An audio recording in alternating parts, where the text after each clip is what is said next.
2019. I also, at that point, was asked to do juvenile forensic psychology. And there really wasn't forensic psychology, like formally at that point in time. But local juvenile courts were asking me to do evaluations on people much like Tanner when he was an adolescent. Juveniles, although he did not get in trouble, but juveniles who were before the court, whether they were competent to testify, whether they should be tried as an adult, where they should be placed. And so I've had all of that experience in that area as well. Obviously, over the last 40 years, I've dealt clinically and forensically with a lot of juveniles and a lot of families and children. When looking at cases, how important is it to involve the family as well as the children in your evaluations? Well, it's important both clinically and forensically. As a clinical psychologist, Ms. Anderson, if you take your child to a therapist and they only speak to your child, that is really not fruitful. And it's also, I don't think it's professionally appropriate. The issue is none of us live in a vacuum. And a child especially is highly sensitive to a parent's parenting style, their ability to help them, their resources, all of that. And so as a clinician, I can't imagine just seeing a child without taking history and having a real knowledge of that family. As a forensic psychologist, I have an obligation to go back as many generations as I can and understand a person's history. So from a forensic perspective, it's my duty to speak to relatives, not every one of them, but pertinent people, speak to other sources of information in order to get a real holistic picture of that individual. So I would treat a forensic client such as Tanner in terms of gathering information much like I would treat one of my clinical patients. Dr. Braun, you said that you had always wanted to be a pediatric psychologist. In your career, have you published a lot of papers on that topic? Early on, I did some papers. I did my dissertation working with children who were biologically dysregulated and have hard time feeding. It's called non-organic failure to thrive, where you have problematic parenting and a child who has some type of impairment. Looking back, probably something like Tanner's, and working on a program to help them be able to eat and relate and function with other people.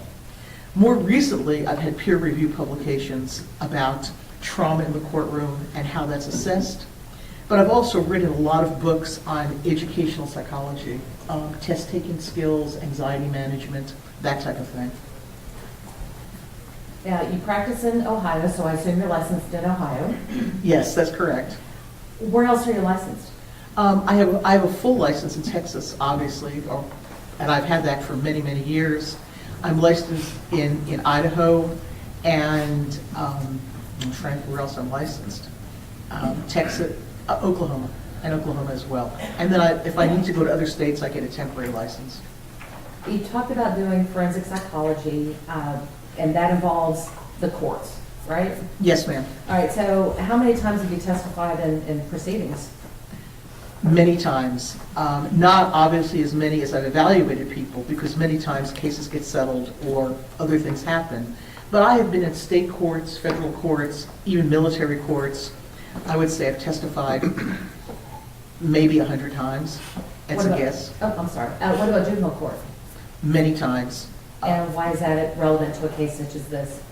It's relevant because I've done so many juvenile evaluations, especially earlier in my career, that to understand how a child develops and where they are at a point in time and what their choices really were. What do we do with a juvenile who has not had the family background that all of us may have had? How do we give them interventions and keep them out of that system?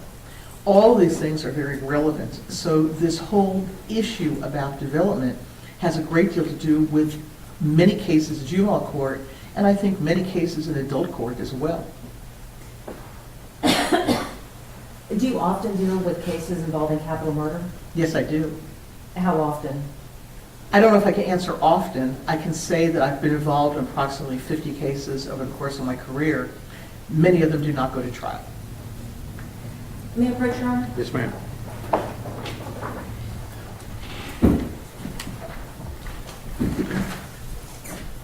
Dr. Brahms, I'm going to hand you what has been previously marked as defense exhibit number 47. Yes, ma'am? Do you recognize that? Yes, I do, And ma'am. What do you recognize it to be? This is my resume, and it is 27 pages in length. Is this a true and accurate representation of your experiences? Having spoken to my office yesterday, I would say yes, it is. Okay. Your Honor, at this time, the defense offers defense exhibit number 47 for all purposes. I've seen it, Judge. No objection. Defense 47 is admitted.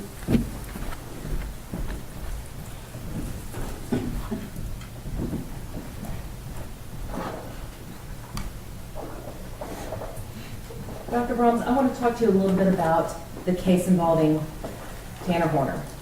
That's fine. You were retained by the defense in this case, is that correct? Yes, ma'am. All right, so, Dr. Brahms, how much is your hourly rate? $350 an hour. Is this standard for experts in your field?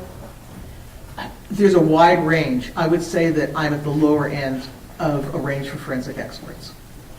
Approximately how many hours have you put into this case so far? Well, that's hard to estimate. I know what my billing is up to this point, like just before this week, but I've put in many hours into this case. I have traveled, I've spoken to witnesses, I've spoken to Tanner, I've reviewed volumes of records, so it's many hours. What have you billed so far? So far, and this is just an estimate, until this week for preparation, over the last 2 or 3 years, I billed $28,000 and then some expenses for flying and hotels when needed. One thing I didn't ask you before, but I'm curious, is do you accept every case that you're approached to take on? No, I did not.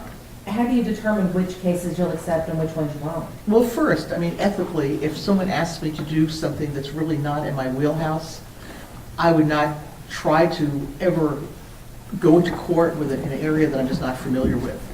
I also talk to the attorneys, and if I believe that the attorneys are asking for something like to be their mouthpiece, I have attorneys call me up and say, oh, just go to court, this is what I want you to say. We politely not only hang up, but do not use them again. So yeah, I would say, Ms. Anderson, that not just capital cases, but all cases, I do civil cases as well, like personal injury and workplace issues. I would say I turn down about 15% of the people that call me. Why did you accept this case? Well, first of all, when your team first spoke to me about it, you mentioned your concerns about development and your concerns about neurological issues such as neurodevelopmental disorders. And I knew that I had a lot of experience and interest in that area. I also know that your group does a very comprehensive job of getting other experts, that I would not just be on my own in doing this, but I would have solid information to back up my testimony. I had known you before. You seemed very determined to do the best job you could, and I felt very comfortable doing this. All right, so let's talk about the case itself. What were you asked to do in this case? In this case, I was solely asked to look at Tanner's developmental history and how that impacts his functioning over the course of time and prior to the offense. When you look at a case and agree to accept a case, what is your process? How do you begin your evaluation? Well, generally, I ask whoever it is, either defense or prosecution, I ask them for, or whatever attorney, for as much information as possible to get ready to see a defendant or other, what we call collateral sources.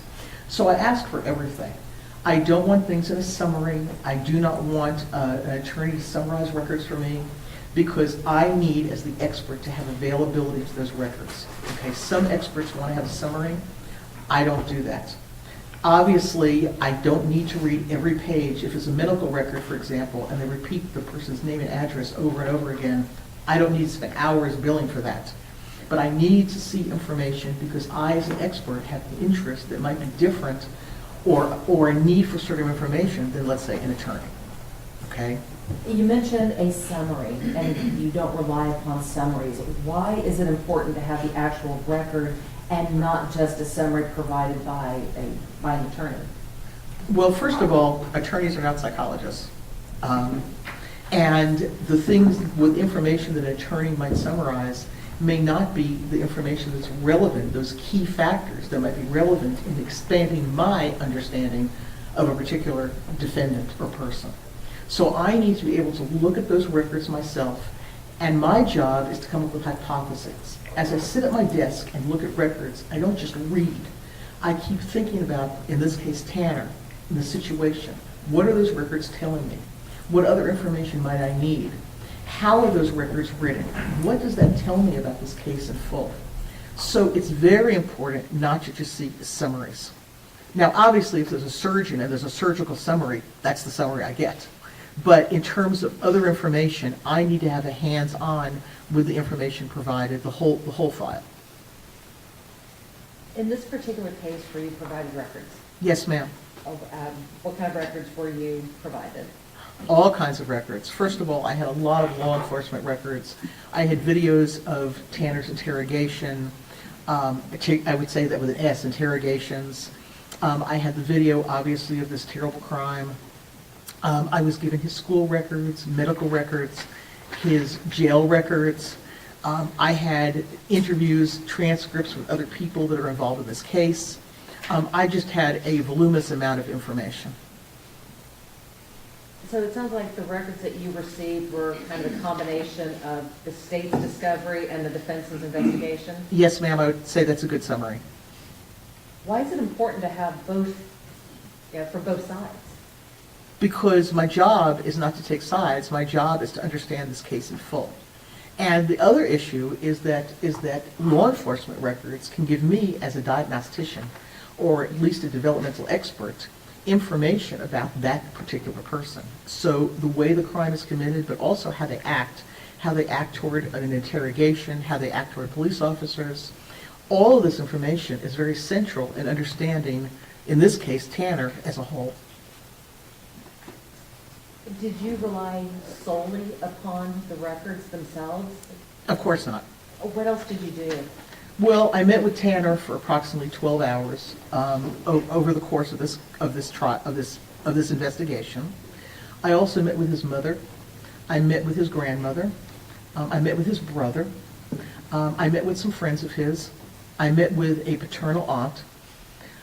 I met with one of his special education teachers. I also met with the mother of his child. So I've really had a comprehensive view in person of people's attitudes about Tanner and about their experience with him. Now, Dr. Brahms, you said you met with Tanner for about 12 hours. During these meetings, did you perform any testing? That wasn't my job, and no, there was so much testing performed that there was no reason to do that. Did you review the results of the testing that was performed by other experts in this case? Of course. Did you review the reports of other experts in this case? Yes, ma'am. I want to talk to you a little bit about the visits that you had with Tanner. You said you visited with him for about 12 hours. How many times did you meet with him? Well, I met with him, I was supposed to meet with him 3 times, and I had that blocked out. It turns out that I met with him once, and then I met with him on a longer day because we could not get an interview room while I was in town. So I met with him actually on 2 occasions. It was supposed to be 3, but it did not work out that way. Those 2 occasions, but 3 sessions? Basically, yes. Okay. And where were you, where did you meet with Tanner? I met with Tanner at a private interview room near the pod where he's incarcerated. We had privacy. The door was shut. The chairs were comfortable. It was, for a jail setting, a very conducive to having a private, interview with any defendant. We could hear each other, see each other. It was fine. Why is that important? Because when you are trying to interview a defendant through glass or through one of those telephones, you really cannot get into the intimacy and depths of their life. You cannot do that through a telephone or through a glass barrier. It is a relationship. When I meet with someone like Tanner, we have to be able to see and hear each other, to actually be in the physical presence of each other, because it is not just an interview for facts. It's my ability to develop a relationship with Tanner or another defendant, and in that relationship, understand how he functions. It's one more very, very important piece of evidence. Could the fact that there were other people, let me back up and rephrase this. How would the presence of other people in the room outside of the team, how could that affect the validity or the rapport building? I'm not sure I'm understanding. I mean, we spoke privately, there were guards outside, but they could not see in the room. Would having the guards inside the room impede your ability to conduct a thorough evaluation? I would not have conducted an evaluation under those circumstances. There would be no way that private information, not just from a legal perspective, but very sensitive information, no defendant would ever, especially in an incarceration setting, divulge issues of vulnerability or loss or weakness or anything. So I would have probably asked you to find a court order that a guard should not be in there, because I could not conduct an evaluation like that. How important is it, you mentioned the word rapport, so how important is it to build rapport with the person you're evaluating? Well, I think it's important to define the word rapport. My job in this is not to become friends with Tanner. My job is to set up an ambiance, an environment where Tanner or other defendants will feel comfortable talking, which means that I try to make it clear that they're accepted by me, that I have a lot of experience, that I'm not here to be criticized or judged, but I'm here to fully be a listening ear to understand. And that, yes, I may ask questions that are going to be painful, that are going to be embarrassing, but I'm hoping that there'll be a level of trust and actual likability between us that a client or a defendant would divulge such information. During these evaluations and these interviews that you do, how important is it to get that personal information from the client? It's crucial. I mean, if you went to a therapist and you did not feel comfortable with that therapist, you would not divulge your information that is highly personal. You would not feel comfortable with that person. There's a big difference, and I get asked this question a lot, between caring and likability and respect. Okay, I want this to be a respectful relationship. It's fine to tell some jokes sometime, and Tanner sometimes says things that are a little bit off the wall, and that was fine, but it has to be a level of trust. And that it's not a therapeutic relationship, I'm a forensic psychologist, but it has to be that he knows that I am listening and that I will ask questions that will allow him to tell the whole story about himself. Is that another reason why it's important to have your privacy and not have other people in the room with you while conducting these evaluations? Absolutely. Dr. Brahms, let's talk about child development, because that's why we're here, what you were retained to talk about. When we talk about, and when we use the phrase child development, what do we mean by that? What we're talking about is the trajectory of someone's life. We're talking about what happens, first of all, in the womb, in utero, which obviously is very significant in this case, but also historically. What are the people like that raised a particular person? What histories do they have? Obviously, in this case, both his mother and grandmother had problematic histories. Doesn't make them bad people, but they do. And then we look at stages of development. Every child, whether you live in Fort Worth or you live in, West Africa, goes through similar stages of child development, of where there's certain milestones and certain critical stages of life that children have to go through, hopefully successfully. And then we look at adult outcome and what skills and strengths they had or did not have as a child to have a successful adult outcome.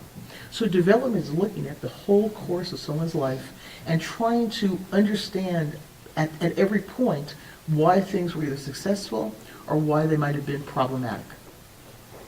You had mentioned in utero. Does that mean that development begins before birth? Well, it begins genetically as well, but yes, significant issues can occur when there are prenatal complications. Dr. Brahms, you talked about there being stages of child development. Let's talk about those stages, okay? That's fine. What is the first stage of child development? Well, the first thing a child has to do is they have to be able to attach to others. And in order to attach to others, you have to have a caregiver that is there for them on a consistent basis. It doesn't mean they have to be perfect parents. None of us are perfect people. But it means that they have to respond to that child's needs. It's reciprocity. It is the give and take between a parent and child.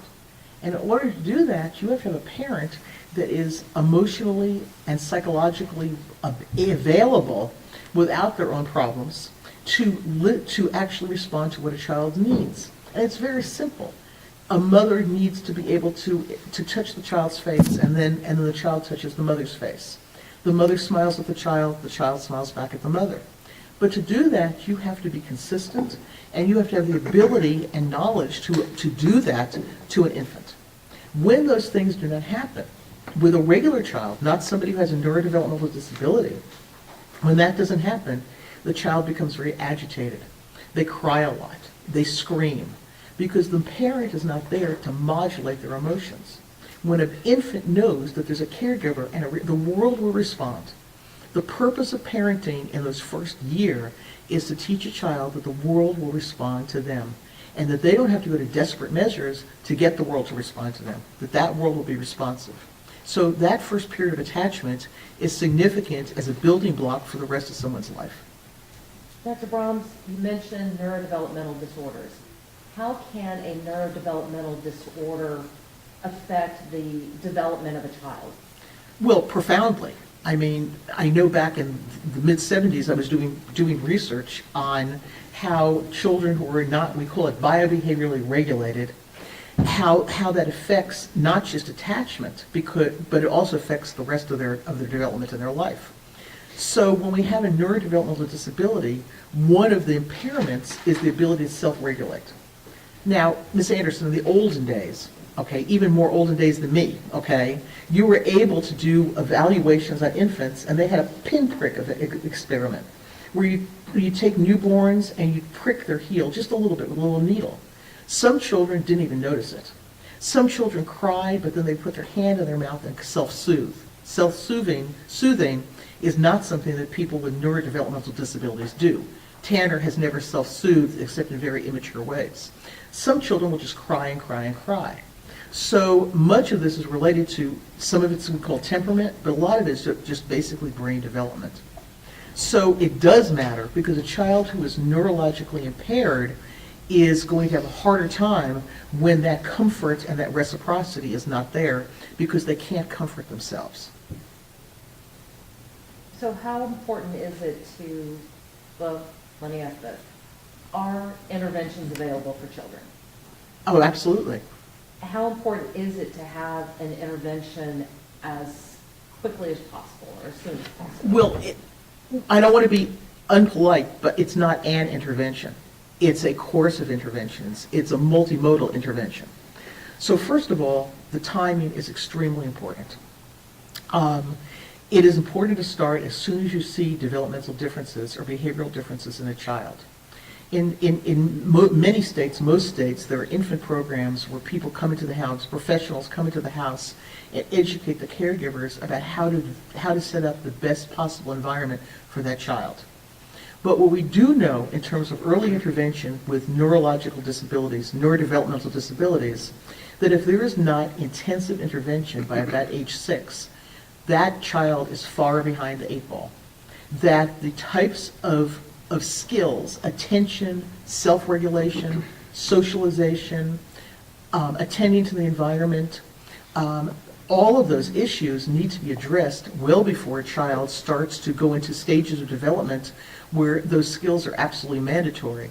So if you do not have intervention early, and that would be occupational therapy, counseling for the parents or parent guidance, educational issues, there's a lot of interventions. If you don't have that early on, everything snowballs, because that child doesn't have the basic, we used to call it learning to learn skills. The skills that you have to learn in this world, to acquire information, to control your behavior, all of those things, if you don't have that by a certain time, your adaptation and your coping skills are going to be ineffective. You mentioned the term multimodal. What does that mean? Well, it's a fancy word, but what multimodal means is that you have interventions not just in one area, but in many areas, because neurodevelopmental issues are pervasive. And what we mean by pervasive, it's not just a learning disability. You know, I have friends who actually became attorneys and doctors, and they had a learning disability, and they got reading help, or they got whatever they needed, and they went on with their lives. And some of them they listen to audiobooks now because they don't like to read that much, but they still become lawyers or doctors. That's a learning disability. What we're talking about, and I know this jury has heard this forever, but we're talking about deficits that are pervasive. They're in the frontal lobe. They're in the limbic system. They affect the way that somebody perceives and interacts with the world. So there's language deficits. There are occupational deficits in terms of learning to learn, learning how to pay attention in school, getting other skills, whether that's baseball or handwriting. And then, of course, a very important core is the parenting issue. Those parents, because the people who really intervene emotionally as well as functionally, like teaching children, are the parents. And they are probably as important or more important than any of the other interventions that are available. You mentioned occupational, you mentioned learning disabilities, you mentioned teachers. What other kinds of interventions are available for children with neurodevelopmental disorders? Well, there's psychiatric interventions. There's always the option of medication. And this is an important issue because, number one, a majority of children with neurodevelopmental issues have, in quotes, ADHD. They do not pay attention. They are impulsive. It's all of that. You know, we can use whatever diagnostic terms we want to use. I usually don't say ADHD because I think it's part of the whole neurodevelopmental issue, but they have those problems. And you can treat that with a wide variety of medications. The secondary problem comes is that children who live a life with this type of impairment develop secondary diagnoses like depression. That's certainly true for Tanner. So we have to look very carefully at controlling those, or at least remediating, addressing those secondary diagnoses. Because then when you have a neurodevelopmental disability or impairment on top of a secondary problem that's major, now the problem, it's not just additive, it's interactive. What do you mean by not just additive, but interactive? Because what happens with this group of neurodiverse people, especially those, here comes another clinical term that we call level 1, higher functioning people, people with a normal IQ like Tanner, is they tend to get overlooked. And what happens is they're oddities. They're oddities in their family, they're oddities in the world, and they develop secondary diagnoses like depression. And then the more depressed they get, the less they function well in other areas. And when they function less well, then they become more depressed.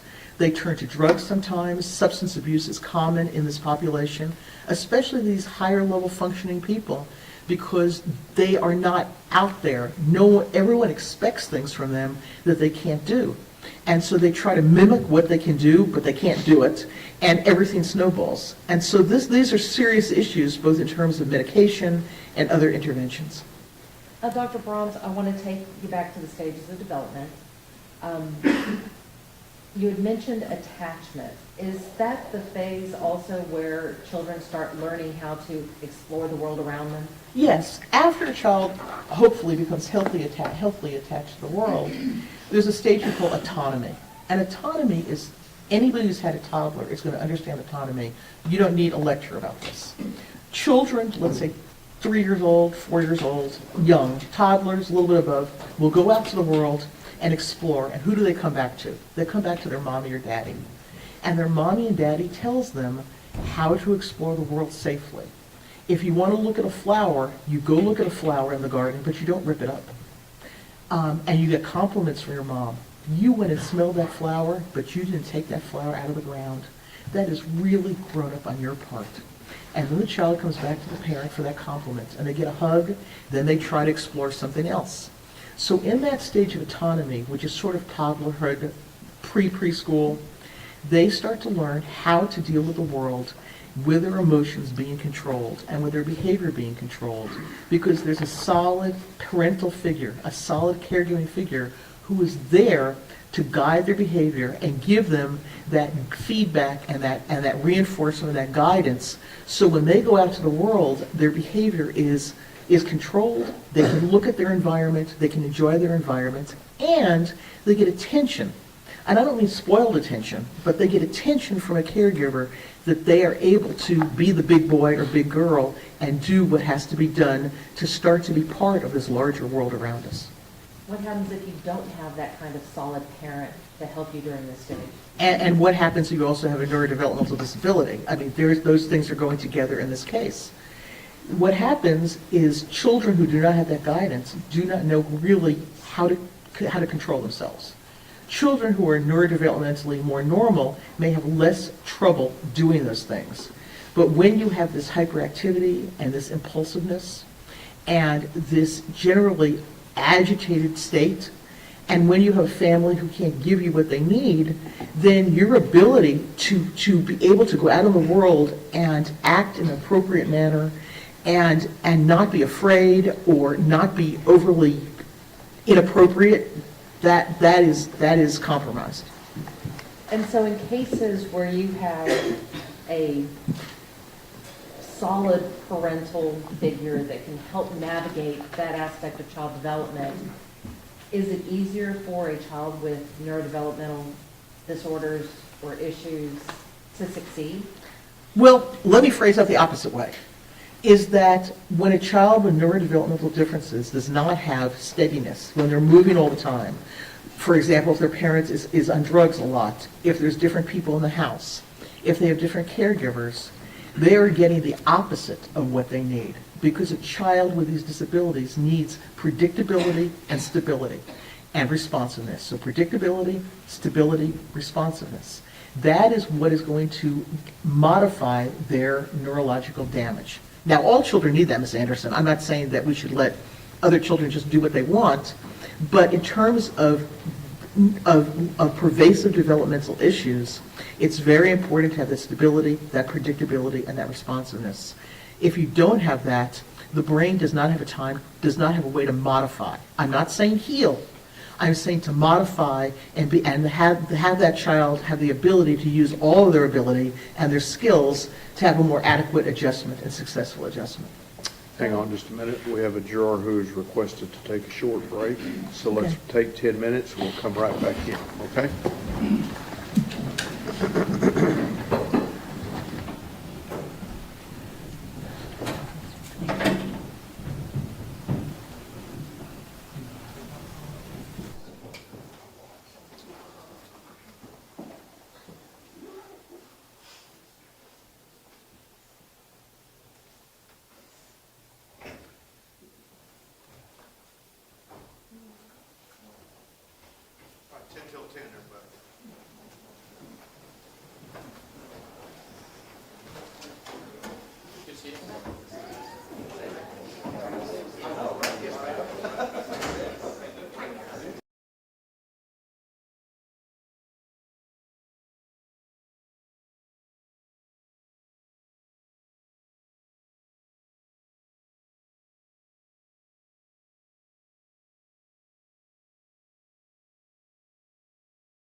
doctorate in clinical psychology and in developmental psychology in 1981. You mentioned clinical psychology, but I also heard you say forensic psychology Yes. earlier. What is the difference between clinical versus forensic psychology? Well, there's a large difference. Obviously, to do either, you have to have a great deal of experience in understanding human nature. Science is a scientifically based profession. But in clinical psychology, the client is your client. You are their advocate. And so that is why you go to counseling, because you want somebody to be your advocate. Obviously, you want to be honest with them about what's troubling them and what is going on, but you represent them. In forensic psychology, you represent the evidence, you represent the data. And you can be hired either by the prosecution or by the defense, but a forensic psychologist's job is within the limits of their expertise. They need to present to a jury or to a judge, to whoever is deciding the case, information that will help in the decision-making process. Not a biased opinion, but an opinion that will be helpful in making these very important decisions. Dr. Brahms, what kind of training did you have to be able to practice forensic and clinical psychology? Well, to be a psychologist, you go to 4 years of undergraduate. I was lucky; I only had to go to 3. I worked my way through school and through a lot of things. We only did 3 years, but I did get a BA. And then psychology graduate school is about 7 years. You have to have an internship. I went to Syracuse, New York, and worked in a hospital setting for my internship, and that's a year. And then, in addition to doing a dissertation, all of that, you need to have a year of postdoctoral residency in order to become licensed. And I did that in Flint, Michigan, at an inner city hospital, working as a pediatric psychologist with children with neurodevelopmental disabilities and medical issues. Well, Dr. Brahms, what is pediatric psychology? Pediatric psychology is a subspecialty of clinical psychology and really a subspecialty of child psychology.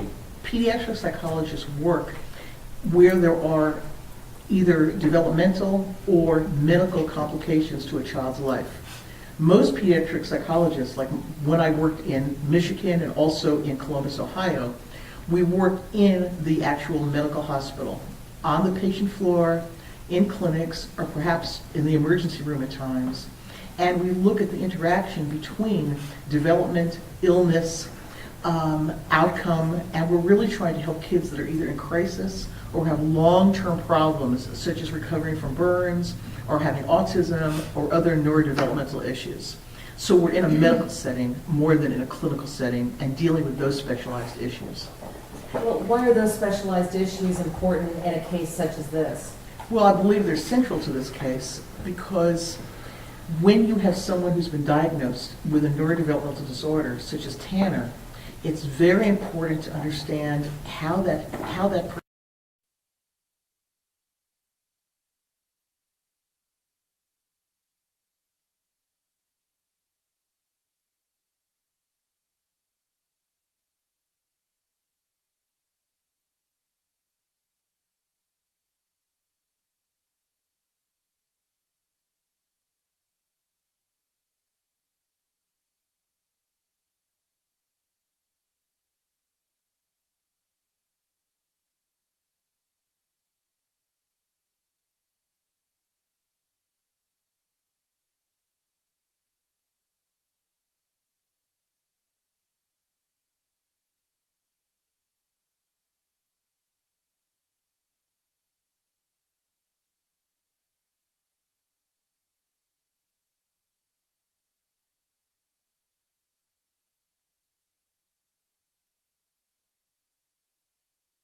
may be seated. Ms. Anderson, you may proceed. Dr. Ross, we were talking about the importance of predictability, stability, and responsiveness. In the household that Tanner grew up in, did he have predictability? No, he did not. Did he have stability? We're talking early on. No, it got a little bit better later, but no, in his early years, he did not have predictability or stability. What about responsiveness? Minimal. And how can the lack of predictability, stability, and responsiveness impact a child like Tanner with not just one neurodevelopmental disorder, but he also, been diagnosed with autism, been diagnosed with fetal alcohol spectrum disorder, and other issues? I mean, how does... We're talking about multiple negative effects. So when you think about what Tanner did not have in terms of the family structure and stability that he should have had, what happens to any child, not just Tanner, is that your ability to get what you need in an adaptive way becomes very limited. There's a lot of attention seeking, whether that is acting out in some ways. Like I know that he had to lit a field on fire. I don't think necessarily on purpose, but he did things that were not smart things to do. Children with neurodevelopmental disabilities also do what we call telling tall tales. They tend to exaggerate. They tend to say things because they want to be something that they're not, because they're not getting that sense of self-worth from a family that cannot respond adequately to them. They also tend to find themselves absorbed in fantasy, because fantasy is much better than the reality that they have. And for Tanner, it's an interesting situation, because most of the cases I get are where there's profound abuse. Most of my cases, whether they're capital cases or other cases, these are children that are beaten, they're hungry all the time. There's obvious abuse.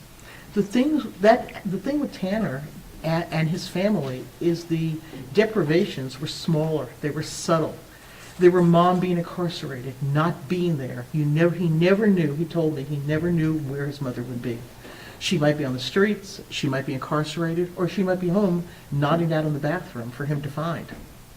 So in terms of the way that he looked at the world was not in a stable, predictable way. And as such, his behavior was not predictable.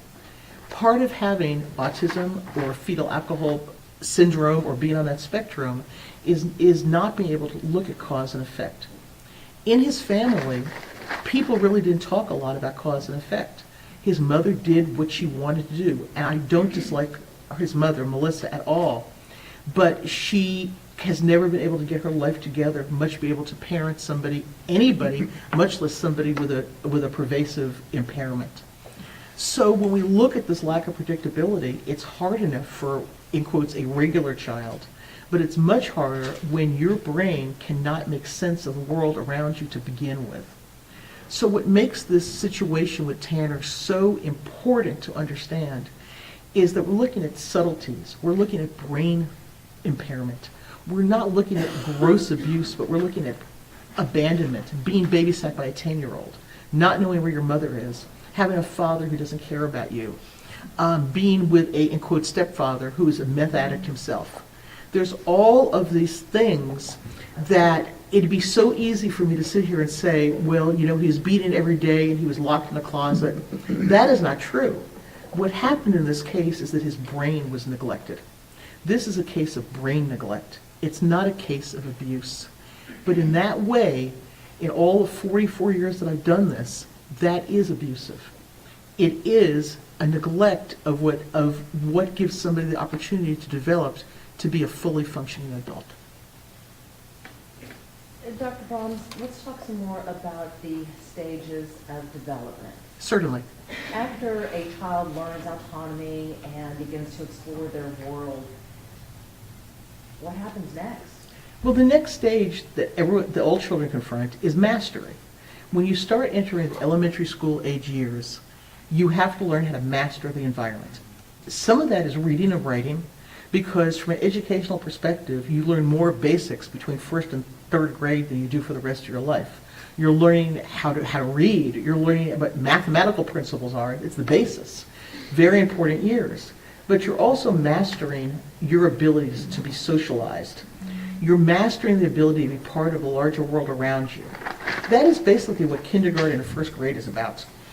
Yes, it's about ABCs and it's about learning numbers, but it's about how do you learn to be in the larger social world, to hang up your coat, to put your boots in a locker, to sit there with floor time and be with your friends, to learn how to interact with people, to be quiet when you need to be quiet, to ask questions that are appropriate.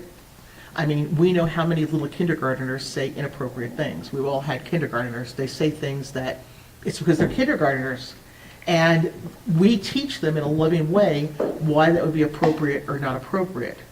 Tanner, in reality, as an adult, doesn't have much of that. Sometimes when I talk to Tanner, I felt like he walked out of a textbook.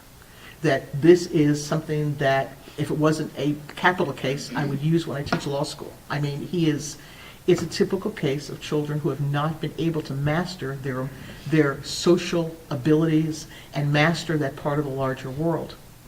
And all of us want to master things.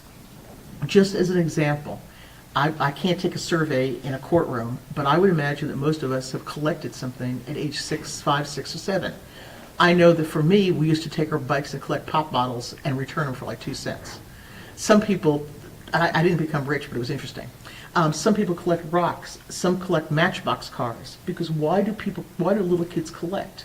Because that is their world that they can master. These are my Matchbox cars, or these are my rocks, or these are my thrown away Coke bottles.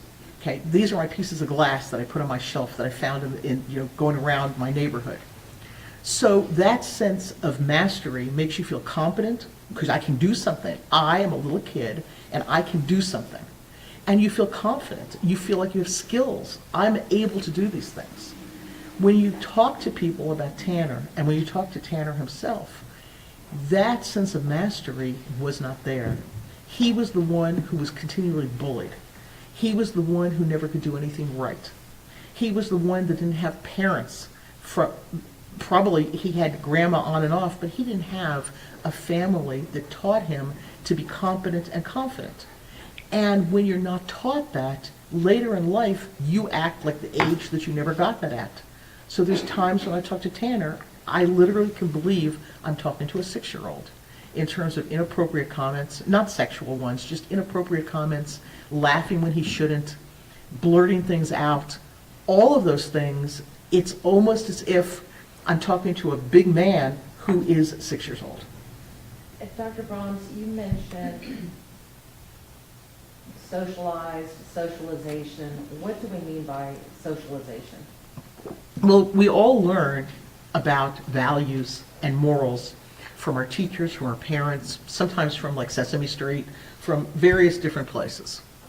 So the way that you learn about the values of society is 2 ways. One is by direct guidance, like it's important to go to church, okay? That's an important part because you were brought here by God and we need to respect God. That's verbally stated. But then there's what we call vicarious learning. You learn by example. So you learn when your grandmother goes to church and says, that was a great sermon, I feel so much better. And you're listening, you're saying, you know what?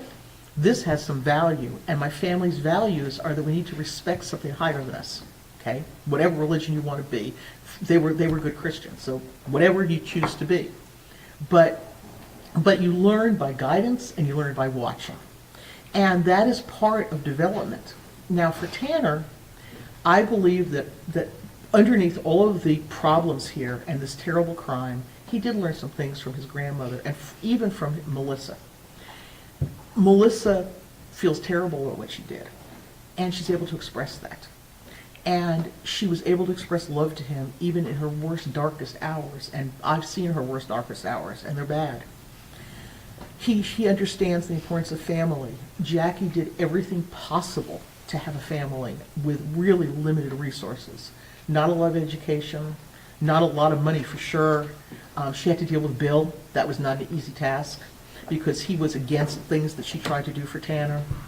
But what he learned is love. He did learn the importance of certain things that make us human. And he learned that because despite all of their problems, there still was that sense of that in the family. And even with Bill, Bill is a tunnel rat. He's a and I may his memory be blessed, but he was fought for our country, and he took in Tanner, and it was not done with hatred. He did what he could do, but I believe that they tried their best to have a family, and I believe that in the long run, years later, Tanner wanted and wants the same thing, that he wanted to have a family, even though he had a very dysfunctional partner and very limited abilities cognitively, not intellectually, not in terms of smartness, but in terms of this pervasive developmental disorder. So those are the values that you get that you carry on. You mentioned guidance and modeling. What happens if you don't get proper role models, proper guidance, Well, proper modeling? You get it from somewhere. In middle school, you get a lot from your friends. I mean, we all know that middle school is hell, okay? I mean, I don't think I need to tell anybody that, but those years are very, very difficult in terms of developing who you are and understanding who you are. And then we'll talk about that probably sometime, about identity. But you get it from other places. Now for Tanner, he started learning things through channels that were not appropriate. He got into heavy metal music. He got into a fantasy life of superheroes, of all of these things that were avoidant, which is so typical for autism, is you go into a fantasy world. And so I think that Tanner developed values that were not his parents' values and were not necessarily the best values because of the environment that he put himself in. Because he was socially limited, he wasn't going to be a typical person's best friend. They didn't want him as a best friend. And he needed to find some way to understand the world, and I don't believe he did that in the most pro-social, adequate way. But that is part of his impairment. Dr. Brahms, you had talked about Tanner's mother and his grandmother. Did you hear the testimony of his grandmother? Yes, I did. Did you interview her on your own? Of course, yes, I did.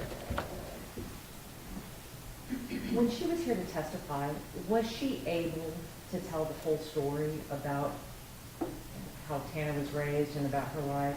No, she did not. Why do you think that is? I think because his grandmother has a great deal of regret and shame. I think that she has shame because she was sexually abused as a child and has always felt inadequate and dirty and not good about herself, and it's taken her years of prayer and counseling to try to get over this. She feels terrible that her daughter became a drug addict, a real drug addict, and that she could not do anything to stop that. And she feels inadequate because she did not give Tanner and could not give him what he needed. She did not want to talk about what she went through with her daughter. It's incredibly embarrassing to sit here in front of a court and state that I was a failure as a mother, that my daughter really is markedly dysfunctional. It's hard, it's shameful. And she's a sensitive woman who truly has love in her heart for her child and for her grandchild, and she's disabled and she's in a wheelchair. And I think this, in my view, having spent hours with her, this was probably the hardest thing she's ever done. Do you believe that Jackie possessed the desire in her heart to do everything that she could for her grandson? Without a doubt.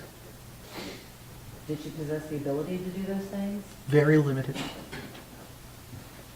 And what do you feel hampered her ability to give the stability or the predictability that was necessary in the home? Well, first of all, she had a lot on her hands. She had Melissa, the mom, in and out of the house with drug problems. She was trying to give her money. She had no money of her, little money of her own, Social Security, whatever. There were always financial problems. Her husband, Bill, was not supportive. And she is not a highly sophisticated woman. She's a fairly kind, I like Jackie, you can't help but like her, but she's not a sophisticated woman.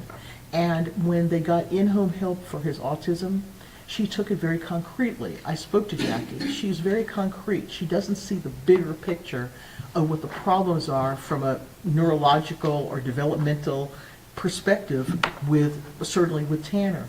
She just didn't have the tools. This is a woman who worked at Albertsons. She was a barber. She goes to church. She's not somebody who is well-versed in child development. And she's had a very, very hard road to get her to where she was when Tanner came into her house. You had mentioned also that some of the socialization happens in school. That's correct. How does that impact the development of a child? Well, Tanner, one develops a sense of competence and confidence in themselves when their peers care about them and when they feel that they fit in. And Tanner has told me in many different ways that starting early on that he's an alien. I don't mean a real alien. This is not a psychotic delusion. I mean an alien that he is somehow in this world but does not have the skills that, in quotes, humans have.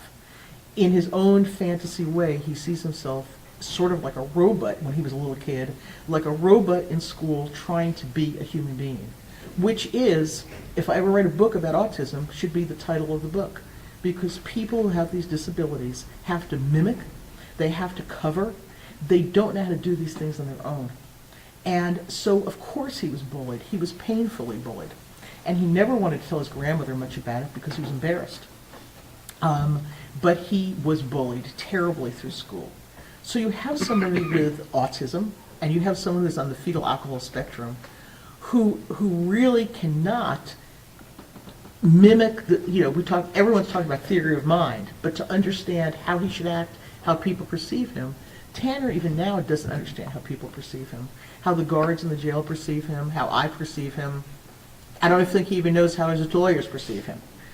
So what we have here is a child who developmentally, when we talk about mastering the environment and feeling good about himself, is that he never was part of things socially. And when you're not part of things socially, you don't learn the things about interaction and socialization that your peers are learning because you're not in that group. You're in your own little group. So when we're talking about socialization and the mastery of the environment, would interventions have assisted him in going through these stages? Absolutely. Absolutely.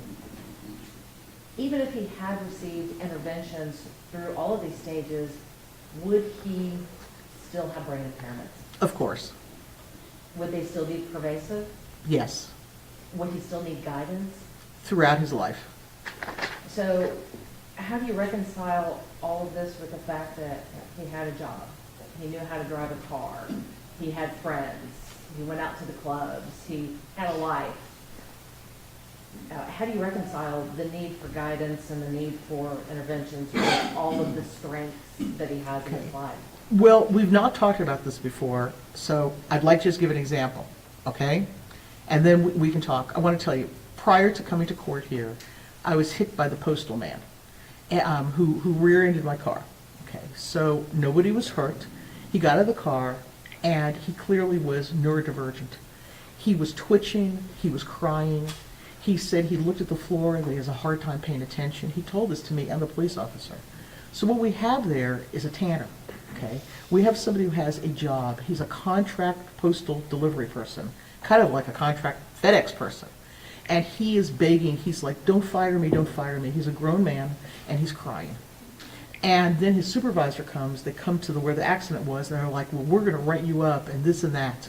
And he's twitching and twitching and crying, and it's obviously that he is neurodivergent in some way. Now, he has a job, but he looked at the floor instead of looking at the road and hit my car and did $9,000 worth of damage. And so what we have here is someone who on the surface you can say, well, you're a contract person for the post office.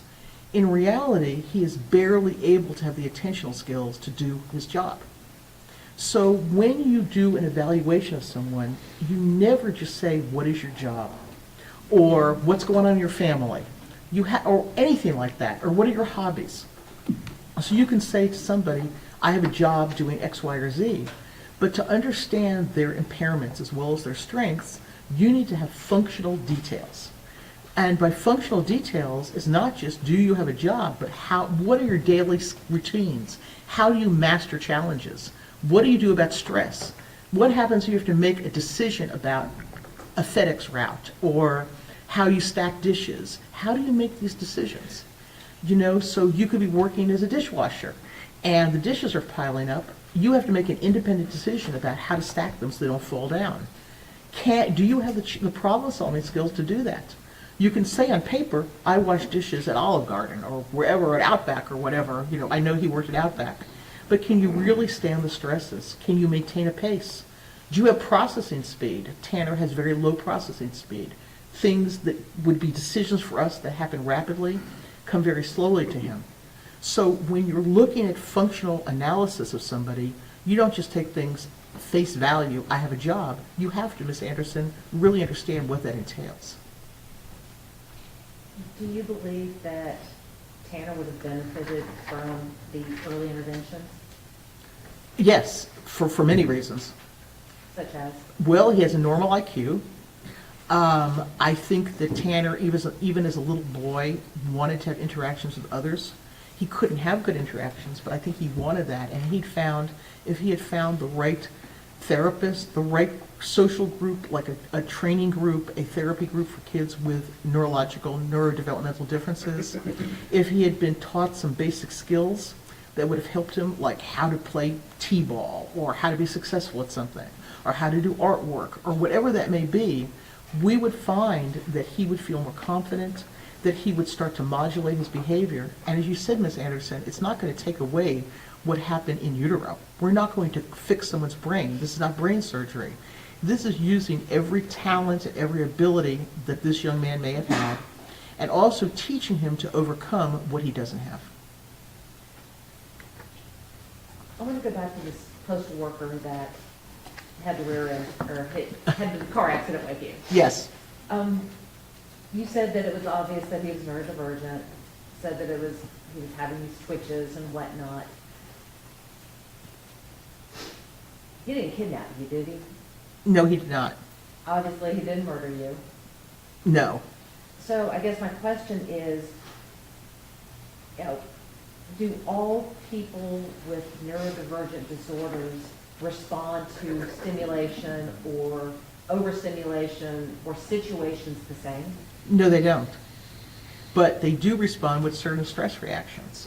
We do know from purely a neurological basis that people who have autism or are neurodivergent with FASD or whatever else, that their ability to plan, and they're always getting themselves digging their hole deeper. The way that I used to talk to people in counseling is you're digging a deeper hole. It's one thing or another. I had a very brighter than Tanner, college and graduate student as a patient, and he would dig himself into holes continually. So he'd give a PowerPoint, and obviously he has poor communication skills, and he's very, in quotes, nerdy, and it didn't go well. And so what he then does, he leaves the classroom without anyone asking him a question. So then he gets in trouble with the dean, and then he doesn't agree with what the dean tells him, so he goes to the president of the university. This thing is just digging a bigger hole. He should have just not been so hyper-focused on his behavior and what happened and his stress level, and found other ways to cope. There could be a lot of ways of doing that. But so what we find is their behavioral patterns. Not every situation, Ms. Anderson, is the same, but the reactions tend to have a diagnostic and commonality to them depending on the situation. What do you mean by diagnostic and commonality? Well, we know that the brain, all of our brains work in a certain way. We all have to solve problems by looking around the environment, pulling together information, and then our emotional part of our brain has to have some control over the thinking part of our brain, and vice versa, to come out with solutions. When you have damaged those areas, that's going to be very different and difficult. And we know from research, and we know from clinical experience, that people with these disorders who deal with stress generally do not have good reactions. It's avoidance. Tanner has a lot of avoidance. It's meltdowns, which Tanner has had many meltdowns. My mailman was having a meltdown. These are predictable things. So not everyone's going to respond to the same situation in the same way, but the impairments are generally the same. Dr. Brahms, when you were talking about mastering the environment, you used the phrase competent and confidence. Yes, ma'am. What did you mean by competent and confidence? Well, In order to be successful in this world, you have some competencies. And to have competencies, you have to be able to follow through on things, pay attention, solve simple problems, not get discombobulated by stress. All of those things and many more are part of having this type of disorder and impairment that Tanner has. And if you don't feel that you're able to master the environment as a child or as an adult, Tanner could not master the world as an adult. He couldn't find the right place to live. He couldn't handle a job. He couldn't handle relationships. Then your feeling confidence about yourself is minimal, if not less than minimal, and you start doing things to make yourself feel better, whether it is resorting to fantasy or thinking you're someone you're not or hoping you are. Whatever that is, it's not a fully formed, competent, and confident individual. How can trauma affect a person's ability to master their environment? Well, trauma takes away from everyone's ability. I'd like to use Jackie as an example. I mean, his grandmother has had a lifetime of trauma, and her ability to focus and to think things through, she struggles every single day to do that because of the trauma that she's been through. Now, trauma can have both a behavioral impact because of your experiences. So someone is traumatized, they act out in certain ways, or they become depressed, or whatever that may be. It's somewhat more damaging, though, because trauma also causes changes in brain function and brain structure.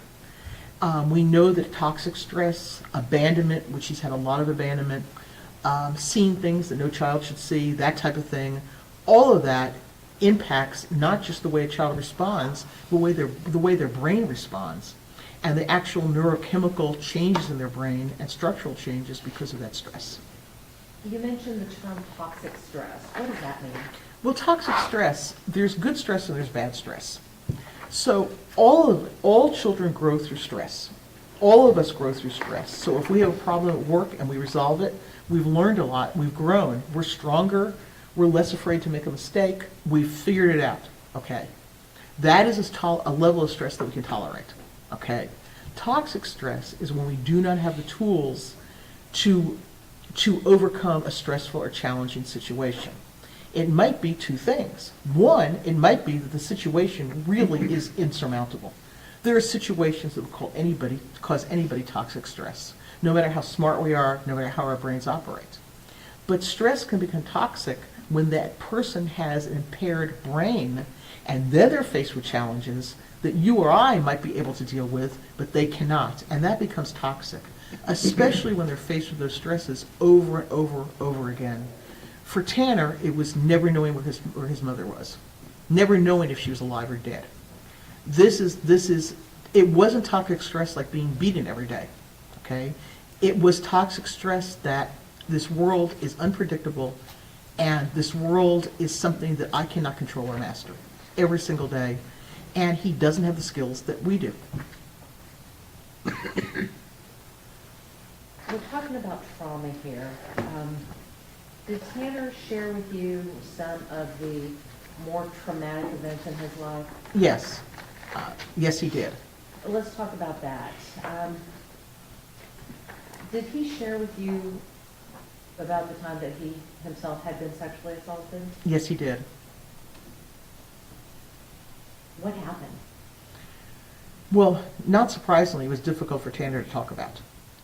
What happened is that his mother, they were living on a property that had several homes, and there was a landlord. And as I think I mentioned earlier in my testimony, he was involved in setting a fire and causing some problems on that land, and he had to apologize to the landlord. And his mother, despite her difficulties, had him apologize, and he was sexually assaulted by that landlord at that point in time. How old was he at the time? He was about 10. You talked about setting the fires. Were those fires, or let me rephrase that, was there any indication that those fires were set with the intent to burn down a house or to cause mass destruction or anything like that? No, not at all. When he told you the story about the fires, what did you make of the fires?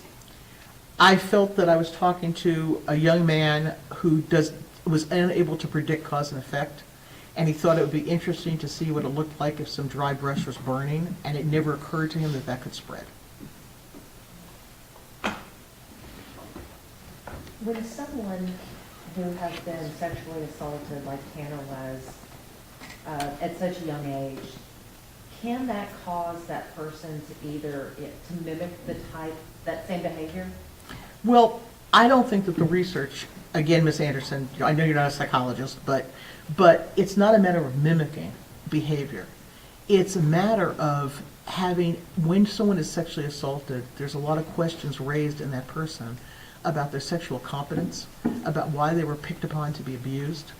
And because of this, a lot of, not everybody by far, they get into situations where they're exploring their sexuality and where they're trying to get some issues worked out about that. So I think what sexual abuse does primarily is put somebody in a position where they're unsure of their own sexuality, which can lead to many, many different outcomes. Okay, it can lead to sexual exploration, it can lead to depression. It certainly did for Tanner.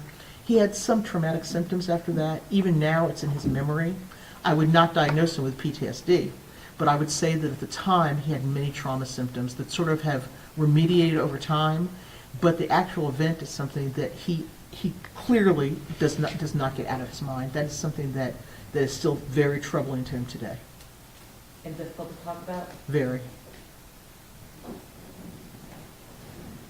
You had mentioned earlier about identity. Yes. Tell us about that stage of development. Well, during those middle school years and beyond, one has to establish who you are as a person. What am I? Am I a smart person? Am I good at certain things? What am I going to be when I grow up, so to speak? Much more than I want to be a fireman. We're not talking about a 6-year-old. We're talking about forming an identity that will lead into adulthood. So when Tanner was in those stages, most children in healthy situations have positive experiences. They're not bullied, they don't have home life problems, and they're able to have experiences that mold who they would be. For Tanner, he did not have those positive experiences. His identity started being formed as that alien, that person that can't really get along, who has to mimic, who doesn't really understand the social world around him. And when he started to develop an identity, what was left for him? I mean, what really was left for Tanner? Well, it was the odd things. It was the outlier things. It was the rock music and the heavy metal many people don't listen to. It was watching Marvel movies 20 times. It was Dragon Ball Z, a cartoon that I still can't understand, by the way. But it was all these things that he created his own identity. But it wasn't an identity that was the typical identity of, I'm in 4-H, I'm in the school play, I play basketball, I do these things. At that point, he was a church-going kid, and he could not sustain that. Now I know later on he's become much more serious about the values his grandmother taught him about religion. But at that point in time, he couldn't get along with the youth group there. I mean, I think he played some kind of musical instrument, but he shared, he's always an outsider. So he went to activities that made him comfortable because he found people like himself. How would a person who has level 1 autism, how would that impact their ability to navigate this developmental stage? It would be very difficult. I think having, I really don't like talking so much diagnostically. Level 1 autism, to me, is worse than more serious autism. Because, and I know that sounds probably off the wall here, but I do mean that to some degree as a professional. Because if you are more impaired, people see that you're impaired, and people either have empathy or you get special services or whatever. But it's the people in level 1 that are the ones that are hidden figures. Nobody sees they see the superficial. They see someone who has a job or this or that and goes to school and graduates high school. Not greatly. I think he was like 350 out of 355 or something, but he graduated. Okay? And so what the issue here is for Tanner is that he didn't stick out. He stuck out as odd, but in terms of the services that he needed, like in high school, he had minimal services because people did not understand the depths of his impairment. They saw a kind of pain in the butt, goofy guy who was sort of attached to school, who had his social issues, but nobody really understood the limitations that he encountered every day. So it sounds like when we're talking about level one, people tend to focus on the strengths and not the deficits? Or they just don't see the deficits, or they see these youngsters, teenagers, adults too, as just odd or sort of bothersome or not really doing the job they should do. But I don't think that it comes out as a impairment to the degree that it really is like to have level one autism. That is a pervasive developmental disorder, regardless of what clinical level we put it at. I don't care if you give him level 2 or 3 or 100. Tanner is Tanner. Tanner has these impairments, and he has struggled with them without very much help. I mean, he had Miss Weaver, who's a lovely person, but the type of intense, continual intervention that he needed till adulthood and through, he did not have. You had talked about his feelings and that he was gravitating towards outlier things. Yes, he did, for sure. So when someone sees themselves as an outsider or someone who just doesn't fit in, can their own, I guess, self-identity impact how others, I mean, is it a self-fulfilling prophecy, I guess? It is. It's a self-fulfilling prophecy. I mean, Tanner was, I'm going to say this, less capable than his peers that he chose. He chose outliers. He had 2 friends that I talked to who were punk rock, used drugs. They finally had a life, and they have a couple children, and they're very nice people. To this day, they look at Tanner as as they put it, their disabled little brother. They know that he doesn't have the judgment, that he doesn't have the social skills. So what we have here is Tanner went to a group of people, especially his bandmates, who were into all of this fantasy and all of this stuff. And even then, he told me he was kicked out of 10 bands. He does not know why he was kicked out. He has no idea how inappropriately he was from a social perspective. He told me some of the things he did, and they weren't dangerous. They were rude. They were comments he should not have made. There were things he did that were remarkably immature. And even those guys who were in that outlier group thought he was more of an outlier. So how would having someone in the home to help form this identity affect their ability to form that identity? Say that again more clearly, if you don't mind. I don't know if I can. Okay. I'll try again, though. How important is it for a child to have someone to encourage them in the home, Dee? Well, when you talk about adulthood and you talk about going into adulthood, you need to have the resources to become an adult. And I think that's kind of what you're getting at, in a way. Yes, I think you're talking about what do you need to become an adult. Well, first of all, you need to have a brain that functions well, because adulthood has complicated challenges, really complex challenges. Whether you go to college, whether you get a job, you have to have the ability to plan, to problem solve, to pay attention, to deal with stress, to control yourself behaviorally, not have meltdowns, all of that. But then you need to have a home that gives you some type of support and guidance. It doesn't matter, Ms. Anderson, if they're rich or poor. I have families that are not wealthy at all, and that their son or daughter knows that if they need $20 for gas, you can go to mom. They also know if they're having a problem with a girlfriend, they can go to mom or dad. And as you have that support, you're slowly able to start to acquire those adult skills and independence, that adult independence that we all need. But you can't just go from being a teenager like he was with these pervasive impairments, and all of a sudden he's in the adult world. There was like no transition for him, and he did not have the resources in his home or his cognitive neurological resources to really function as an adult. And I think we all see this over the testimony that's been given. When we talk about adulthood and independence, I've heard the phrase fully integrated. What does it mean to be fully integrated? It means that a person is able to accept their positive and negatives, that they're able to see themselves as a complex person, and they do not have to shut off certain parts of themselves. So if I make a mistake, and we all make lots of mistakes, if I do something that, let's say, is rude to Miss Anderson, okay, I wouldn't do that, but let's say I did. I made a comment I shouldn't make or whatever. That is still part of me. and I can analyze that that is it. I was either stressed, or there was something in my childhood that she reminded me of that I got upset about, or I was just in a bad mood. But I also can take it, I can also understand that I don't have to kick that apart and say, oh, that's just somebody else doing that. That's not really who I am. Of course it's who I am. It is who I am. I did it. I said those things.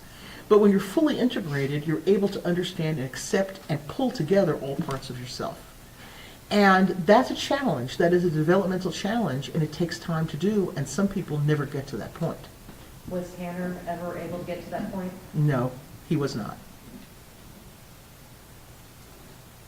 How important is it to have coping skills in order to help yourself to fully integrate? Well, the coping skills mean that if you do something wrong, like if I was insulting to you, I'm not going to deny it. I'm not going to make up untruths, fanciful untruths that, for instance, like, I was in the Uber going to court and the guy really scared me, and then I saw somebody who I didn't like, and then I was in the elevator and I got stuck, and that's why I'm in a bad mood. These are fanciful things. It's not true. The reality is I was wrong to talk to you the way that I did, and I'm able to accept that as part of myself. But when you are on, either have signs of FASD, where many people on the spectrum have a very hard time just coming to grips with what is going on in the here and now, as well as autism with the theory of mind issues, these are difficult things to do. So Tanner has a double, if not triple whammy. He's got difficulties in his neurological functioning from FASD and from autism, but he also has a family, as good-hearted as they may have tried to be, who just were unable to give him that type of guidance and daily reinforcement about how to function. You mentioned earlier about avoidance. Is that how Tanner copes with things? That is Tanner's main way of coping, is he avoids. He avoids through music. When he's stressed, he plays music. He avoids through watching the same Marvel movie 20 times. He avoids by watching Dragon Ball Z 100 times. He avoids by smoking weed. He avoids in a lot of ways. He avoids, and it doesn't work because he's still anxious and he's still depressed. So how does he cope with changes? He doesn't. How does he cope with stressors? He doesn't. How does he cope with disagreements? Not well. He leaves. He's not an arguer. He can't do the social, he can argue, but it's ineffectual. How does he cope with adult responsibilities? Very poorly. And how does is he able to manage multiple demands? Though that multiple demands for anyone with his limitations are difficult, but for Tanner, they are really destructive. When he has multiple demands, especially in stressful situations like not having money, not having a car, having to go places, having to work, he completely melts down. It might not be crying, although I will tell you as an adult he's banged his head many times. He's self-destructive, he hits himself, he does things with a lot of self-hatred, a lot of meltdowns, all of this. But no, he does not handle complex situations, multiple demands, stress, in any way comparable to a regular adult. When we're talking about the avoidance, you mentioned that he avoided by going to music. That was a major way that he coped, yes. So how do we, again, reconcile the type of music that he has, that he loves, the screamo and the heavy metal and Yes. whatnot, with the fact that so many people with autism have issues with noise? Yes, but for Tanner, this music, which I made myself somewhat familiar with, is noise, but it's really for him white noise. Children on this, adults too, who have these disorders do very well in environments where like a fan is whirring or there's these white noise machines. Many of my clients, the parents would buy them these white noise machines where it just blocks out other sounds. But for Tanner, he knows the lyrics of every song. He has that control. He likes the loudness. It sorts out it sort of avoids the thoughts in his head. He completely goes into the music. And for him, it's calming more than overstimulating. Let's talk about the interrogations. Okay. Did you see all of the interrogation videos? Yes, ma'am, I did. Now, from a clinical point of view, what were your impressions of these interrogation videos? From a purely clinical point of view, Ms. Anderson, if I was not involved in this case and someone just clinically gave me and said, what would you think about that person? If I knew nothing except the video, okay, and this was a test of some kind, I would definitely say that person was on the autism spectrum, without a doubt. Why is that? Because he had no ability to understand what the police officers and the Texas Ranger was trying to do, how he presented to them, why the comments he made would be taken so badly. I mean, his inappropriate comments about only wanting to see his son and about Christmas, among many other comments, he had no idea how that would be taken. He didn't understand how fanciful his lies were, if you want to call them lies. They're misinformation for sure. He had no ability to reflect. You could see in him the difficulty in communicating anything but these very basic, immediate needs and not being able to see the bigger picture of what is going on in those interrogations. It's just obvious from a clinical perspective. What about from a forensic perspective? Well- What were your impressions of the videos from a forensic side? I think in his own incapable way, he was trying to not tell the truth to the officers, but he admitted what happened to Athena. He did say that he was responsible for her death. He did say that. But then he tries to either delay the inevitable, try to come up with some type of excuse or something about what happened. I mean, you have someone here who's just incapable. This was not a criminally minded lying. This was some type of ineffective storytelling that anybody who would interview him would know would not be true. How is this not a manipulation? It's a sign of autism. It's a sign of what he has on. What is he manipulating? He admitted what he did. Eventually, I hate to talk about this, it's very painful to talk about, but they eventually found Athena's body. Eventually, he got them into the area. What is he getting from that manipulation? What is he gaining? He's gaining nothing. There's nothing to gain. My question watching the interrogation was, is this a fantasy? Is this him trying to be on Law and Order? Is this Tanner's just way that you're supposed to talk to the law enforcement like this? It seemed almost like he was movie scripting, like this was something that if you're caught, this is how you act. But it had no end. There was no purpose to what he was doing. So when you're talking about manipulation, generally does a manipulation have a purpose to the end? It has gain generally at the end, whatever you're manipulating for. And in this particular case, there was no gain at the end? I didn't see any gain at the end. What I saw was someone struggling to make sense about what happened and struggling to understand, which he did not, what is going to happen to him. To him, at that point, it was just let me go home and see my son. I don't think that he understood the gravity of what was going on or how the police and law enforcement, those Texas Rangers, would perceive him. During your evaluation, did you discuss these interrogations with Tanner? To some degree, yes. And what was his reaction when you started challenging him on these interrogations? He went back to the fact that nobody understood how much it was Christmas and he wanted to see his child. He told me that he did not really remember everything that happened. He told me basically he did not understand the gravity of the situation. In these videos, we see Tanner take on the persona of Zero. I know.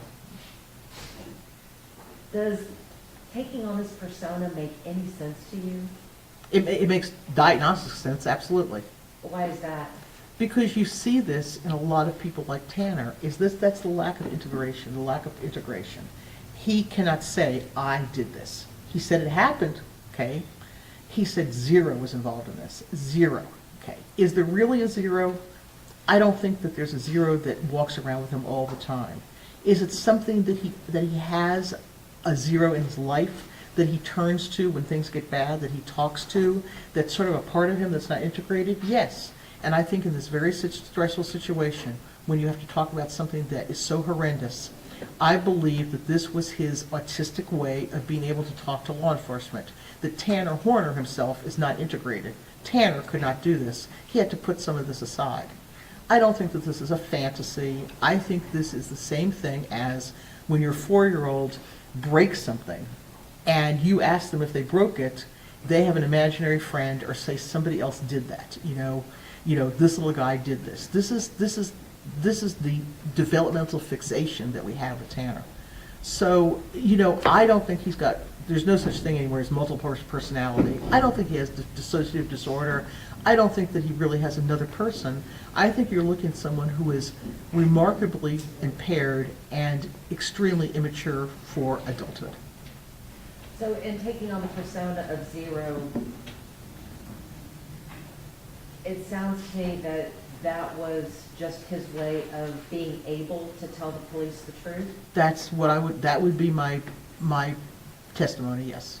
And so how do you tell if that's just not another manipulation?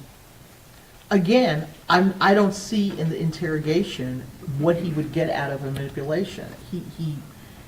I don't see any gain. They know that he did it. He said that he did this. I don't see that there's anything else that he would gain. You've got to understand that Tanner also takes on other persona. I mean, he sees himself as a Marvel character.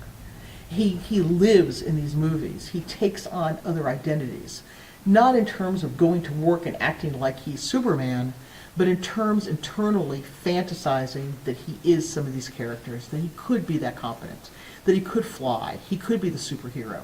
And he lives in those movies. He lives in that music. He lives in another space because, as he puts it, the Tanner space is not the best space to be in. I guess the question I have is, could that be perceived as a ploy to feign insanity? Let me put it this way. He's never feigned insanity with me, ever. He's never said that he's had psychotic features or he sees things or hears things. There's nothing like that. He speaks about his depression very rationally. I don't see that. I did not see any feigning during the interview. I did not see him telling the officers, I have a severe mental illness, I'm mentally ill, I think that you're the devil. There's nothing like that. He is just somebody who comes across as very incompetent and unable to relate on an adult level. Dr. Brahms, I want to shift gears a little bit, and Okay. I want to talk about antisocial personality disorder, Okay? also known as ASPD. Yes. What is ASPD? Well, obviously it's antisocial personality disorder, okay? And I don't want anyone to get it mixed up with AS, which is autism. Okay, antisocial personality disorder is a long-term ingrained way, a maladaptive way of perceiving and interacting with the world, like all other personality disorders. Antisocial personality disorder means that the core of your character, the way you perceive the world, the way you interact with the world, is antisocial in nature. That your primary responses to situations would be to act in ways that are criminal or in some ways against the values of our society. So it has to be long-term, chronic, and it has to be really the core of who you are.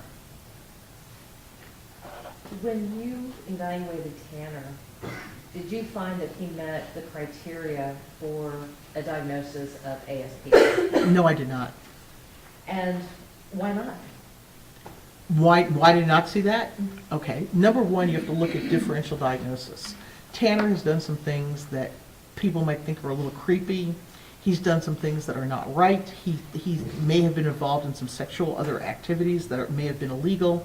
Never was convicted of those, okay? But he does things that are impulsive and not always in his best interest or that of others. However, when he thinks about the world around him, I never saw anything that he thought about things in a criminal sense. I've dealt with criminals for over 40 years, and their attitude is always criminal. They talk about their past experiences with bravado. They talk about being so tough and, I can sell drugs on a street corner. I can do this, I'm the toughest criminal. I don't see anything like that with Tanner.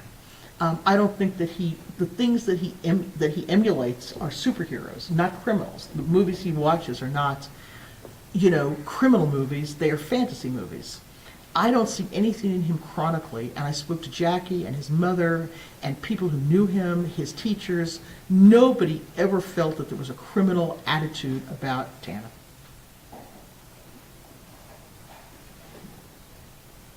Your opinion that Tanner does not meet the diagnostic criteria for antisocial personality disorder is based on the evaluation that you did of him? Yes, ma'am. Based on the interviews of, sounds about at least 6 or 7 Yes. collateral witnesses? Yes, ma'am. And then the records that you reviewed? Yes. And the hours that you spent with Tanner? Correct. And nothing in any of that would lead you to believe that he meets the diagnostic criteria for antisocial personality disorder? That's correct. Can the symptoms of his autism spectrum disorder, how do you determine what is autism and what is antisocial? Well, you have to understand what it means to be autistic and understand patterns of behavior. You know, when I said Tanner's textbook for a lot of this, he really is.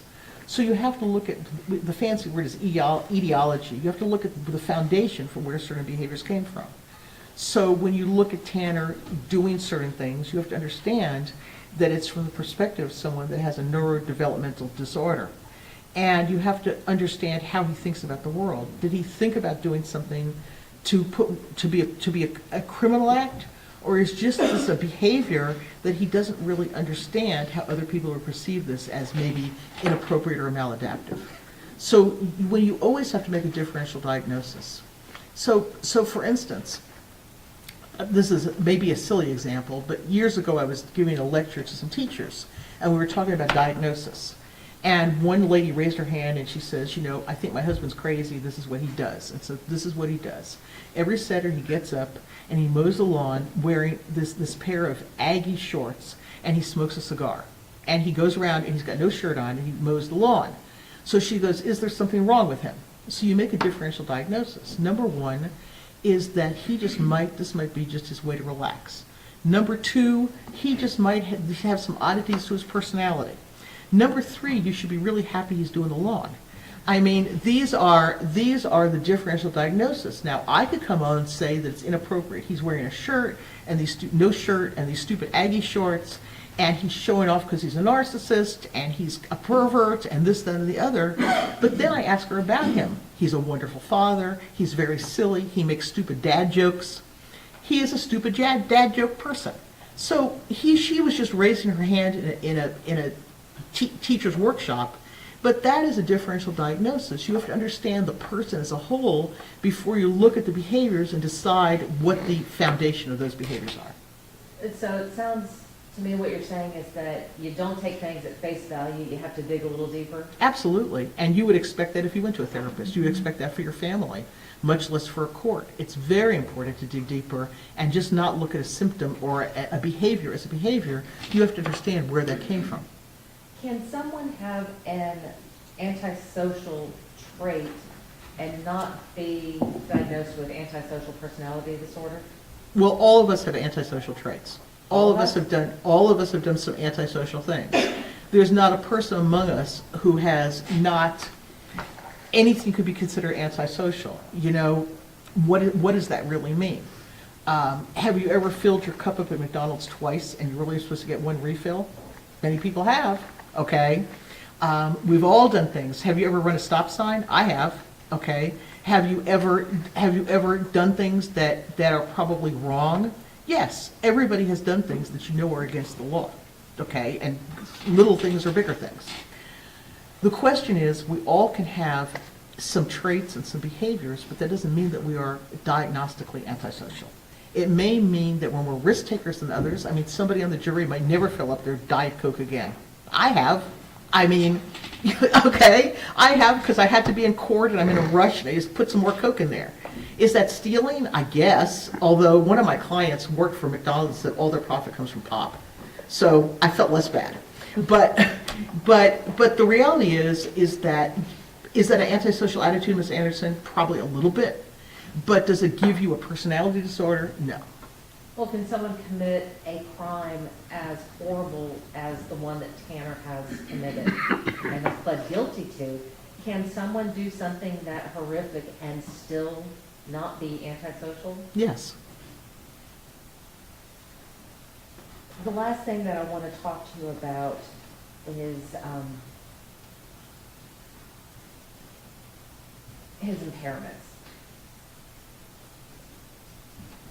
Dr. Brahms, did Tanner's impairments cause him to commit the act to which he pled guilty? No, but they set the stage for his life. Are his impairments and his deficits any sort of excuse for what happened? No, and I need to say that none of my testimony in any way should be implied as an excuse for what happened. This is only an explanation of who this defendant is so that whoever decides his fate understands him as completely as possible, but this is absolutely not an excuse. What about a justification? Do his impairments justify the kidnapping, assaulting, and murder of a 7-year-old child? This has nothing to do with justification. It has to do with understanding the person who's before the court and being able to weigh their strengths, their weaknesses, and their ability to be compared on a level that maybe you or I would be. And lastly, Dr. Brahms, you spent time with Tanner in the jail, That's correct, ma'am. saw him interacting with guards, Yes. saw him interacting with other people in the jail. A couple, but mainly correctional officials. Based upon your review of the records and your observations of Tanner, how well has he adjusted to life in prison? I would say he's adjusted very well. May I have a moment, Your Honor? Yes, ma'am.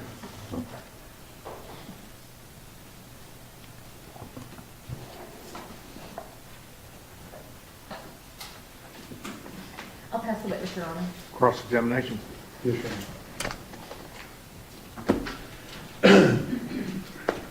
Ma'am, how many psychologists does Tanner Horner have in this case? I cannot hear you. I'm sorry, you're drinking water. I couldn't understand you. How many psychologists does Tanner Horner have in this case? As experts, Yes. I've never counted. I can try. Well, he has Dr. Ryan, who you talked to, right? Is she a psychiatrist, psychologist? What is she? She's a psychiatrist. Okay. And you got Dr. Spence and Dr. Emhoff. Yes, one's I think is more of an they're both autism specialists. Right. And then you have some other people. You have Dr. Davies, who you talked about, had the fetal alcohol thing, right? Right. I know Dr. Davies. Yes. And so would you agree with me, there's been a whole lot of people interview him consistently over the last several years. That's correct, sir. Interviewed him and asked him the same basic questions you're asking him about his family history, how he grew up, traumas, all of those things have all been asked multiple times. In different ways, yes, and for different purposes, but yes. And so in this particular case, let me ask you, did you review all of their reports in this particular case? Yes, I did. Okay. And let me ask you, where's your report? I do not have a report Well, why not? because my testimony was going to be based upon all of the other people's reports, and that is what was agreed to by the defense, that I would wait until all the reports were submitted and testify from the information I have, not just from the reports, but from obviously many other sources. Okay. So I guess what I'm trying to figure out, you didn't do any testing. No, he's been tested and tested. There was no need for me to do testing. Okay. So part of what you're doing today is just simply repeating what other people have already said in this case. Absolutely not. Well, you're repeating things that you got from Dr. Ryan. I didn't know that I was repeating directly from her report at all. I'm talking about Tanner's development. She's talking more about diagnostic issues, but I don't believe that I quoted her report in my testimony. But you don't have a report that we can look at with regard to your findings and tell us that before we came in here today and you testified. That seems to be correct, yes.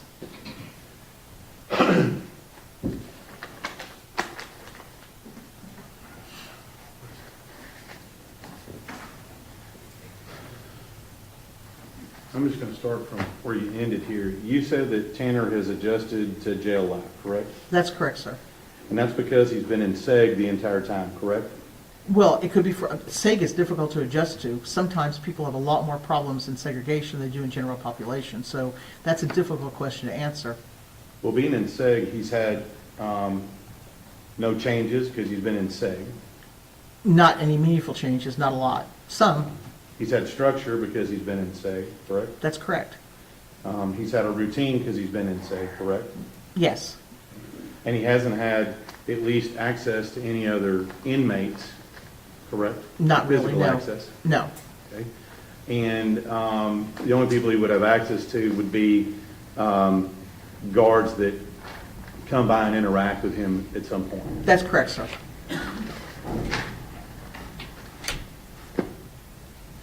Now, I'm trying to figure this out here a little bit here.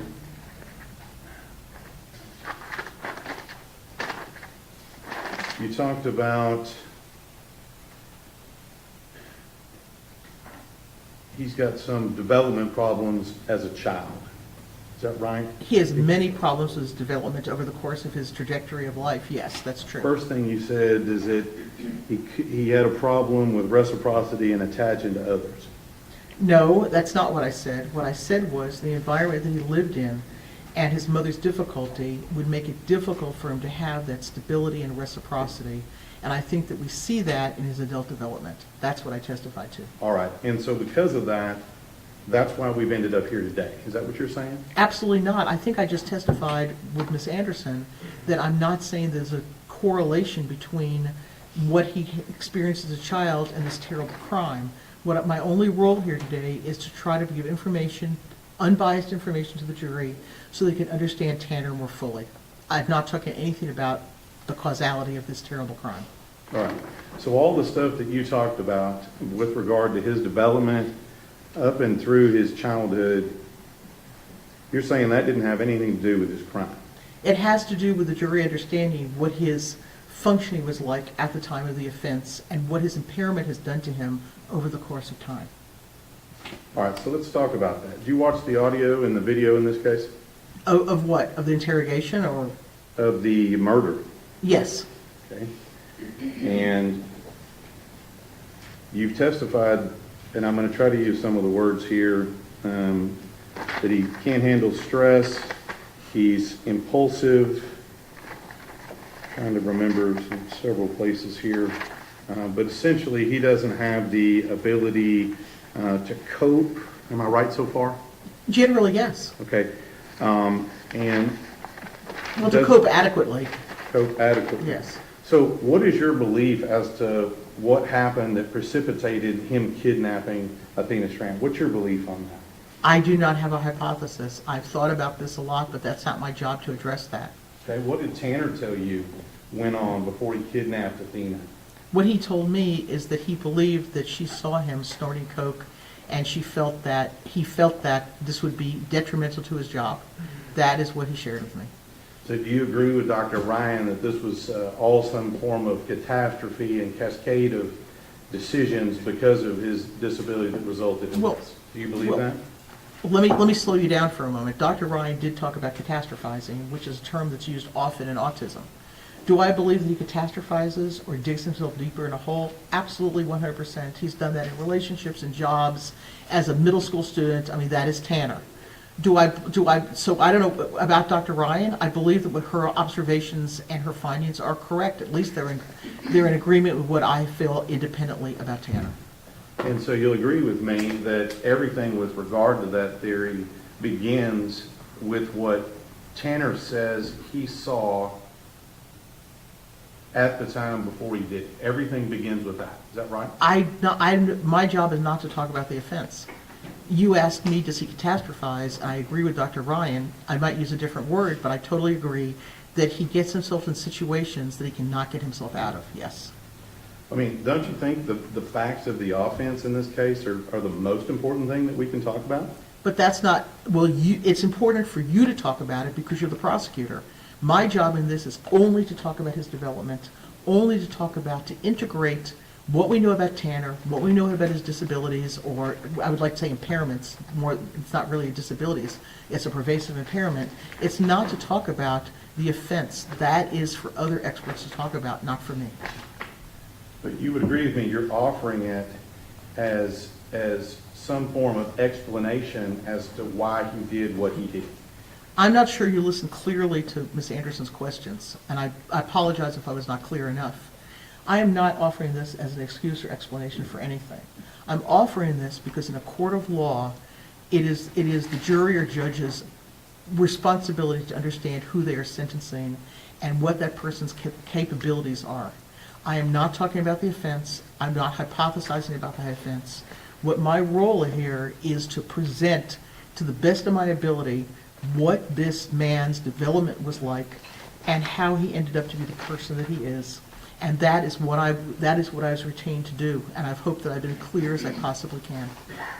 Let's talk about his capabilities, since you mentioned that. In the murder video, you're aware that he had a pattern of covering up the camera immediately before, on 2 different days, before he arrived on the same exact road where he kidnapped Athena. You're aware of those facts, correct?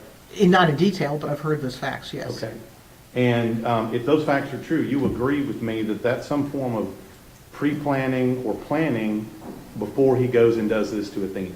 I don't know that. I never discussed that with him. And then at the point at which you said that he has, I think you said he has problems with impulsivity and problem solving, and I think you mentioned the word meltdown. Is that right? He's had a long history of meltdowns in various ways, ever since he's been, 2 or 3 years old. And when you watch that video of the murder, there's no evidence of it having a meltdown at that time, is there? Well, I do not know what was going on with him in terms of his thinking, because his meltdowns as he became older are more like the stress reactions that I testified to about before. The confusion, the not knowing how to get out of a situation, the anxiety. He has continual anxiety. So I don't know. I do not see behaviorally a meltdown, but I cannot say that he was not, in terms of his emotions and anxiety, was not having difficulties in figuring out how to handle a situation. I don't know that. Well, where did you see on that video of the kidnapping murder that he was confused? Again, let me say that I did not see that he was confused. I do not know what was going on with him, but I do know that this massive reactions to stress, that his inability to get himself out of situations, that his ability to plan and to think about the best way out of things, this has gone on throughout his entire life. I mean, he ran out of Outback Steakhouse because the dishes were piled too high. That is how Tanner copes. He just cannot figure out a way to interact with people, problem solve. That's what he does. But, I do not know what happened in that truck, nor was it my role to talk to Tanner about what happened. Whatever he volunteered, I took into consideration, but that's not my role in this hearing. You used the example at Outback and you said the dishes were too high. You know that's not the complete truth, right? No, it's part of the truth, yes. Okay. So what's the whole truth? He did not show up at work at some point. I know that.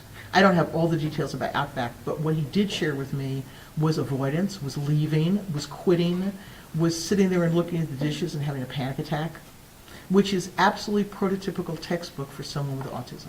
It's nothing that would be unexpected. I've had dozens of young people tell me that they've left their place of work because they're overwhelming anxiety and confusion. So what he's telling me was not something to write home about.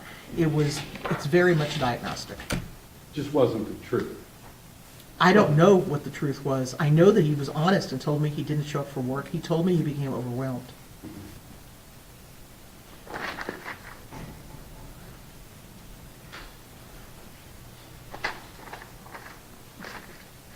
You said he has problems with problem solving and low process speed. Did I read that correctly? Slow processing speed, yes. Okay. When he's committing this offense, is he having problem solving issues and low processing speed? My guess would be that if you look at this, and again, I did not talk to him about the offense, is that I think making decisions is difficult for him, and it would not surprise me if he did not have a well thought out plan about this, but I do not know that. I know he does not have a well thought out plan about many things, and I know his ability to process information effectively, both by testing, is very clear on the testing, and also by other people's evaluations, is limited. That's all I can answer. You talked about Zero like being an imaginary friend. And you said that when it came to the interrogations, that was his way of talking to law enforcement. Was I right about that? It was his way of trying to share what happened without, the word wouldn't be taking responsibility, but it would be very difficult for him to talk about those things, and this is how he's learned to cope. This is something over the course of time. This is not new to this evaluation. To that interrogation. But in that interrogation, whatever imaginary friend he created didn't actually tell the truth, did he? No, I'm very well aware of that. Is that what he does is I used an imaginary friend example of a 4-year-old, but what we're really talking about here is a not integrated person who copes in a way to try to distance himself. Instead of being an integrated part of him, he distanced himself with a 0. It's very easy to focus on 0, but we have to focus on the totality of Tanner. Well, you understand that when he was playing his imaginary friend, like you said, he was making up a consistent pattern of lies during the entire time, wasn't he? There were a lot of untruths, that's true. And he was also able and consistently to make up a pattern of information, where things were, details, directions, and things like that, correct? Well, many of them were not correct, but yes, he finally gave details that led to finding Athena. But still stuck with his lie about backing into her and everything else. Whatever that was, yes, he told a story that clearly was not true. And he still lied about that in January of 26 when he got interviewed by Dr. Fritz. I remember He that. came back to that too. Yes, I don't remember the month, but yeah, it was earlier this year. So is his imaginary friend back when he's talking to Dr. Fritz? His coping mechanisms are the same. His So- coping mechanisms of whatever his inability to tell the entire story is there. I didn't know that Dr. Fritz was going to ask him about the offense. I certainly was not. So he copes by lying. At times, he certainly does. And he copes by avoiding responsibility by deflecting it off on anybody but Tanner.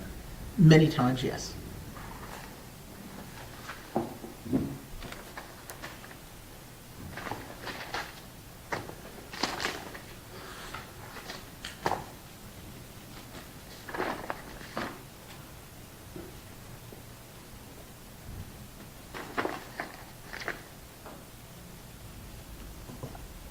I think you mentioned before, talking about theory of mind, and I believe you said, and correct me if I'm wrong here, Certainly.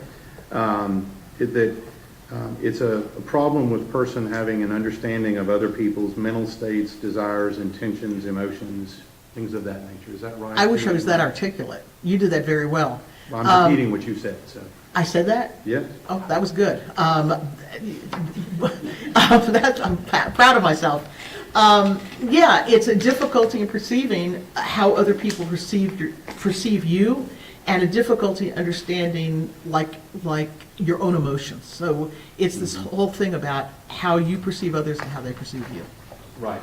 And so what I look at that is, that's also how you understand other people perceive you, right? Are you talking about me personally? No. In this particular, when you're talking about here, it's also when a person like you're talking about with theory of mind, it's also their understanding of how other people perceive them. Yes, there's a lack of understanding about how my actions would be perceived by you. Right. Right. And so I guess in that role, when I watched the first part of the kidnapping video, you'll agree with me that Tanner Horner knew that Athena would be upset, and that's why he covered her mouth to keep her from screaming. I know that he covered her mouth to keep her from screaming, and I'm sure that he knew that she would be upset. Right? And he knew that he was taking her to that first location where he stopped, and calmed her down and talked to her the entire time. I Correct? do not know what was going through his mind. I cannot answer that because I don't know about the first location.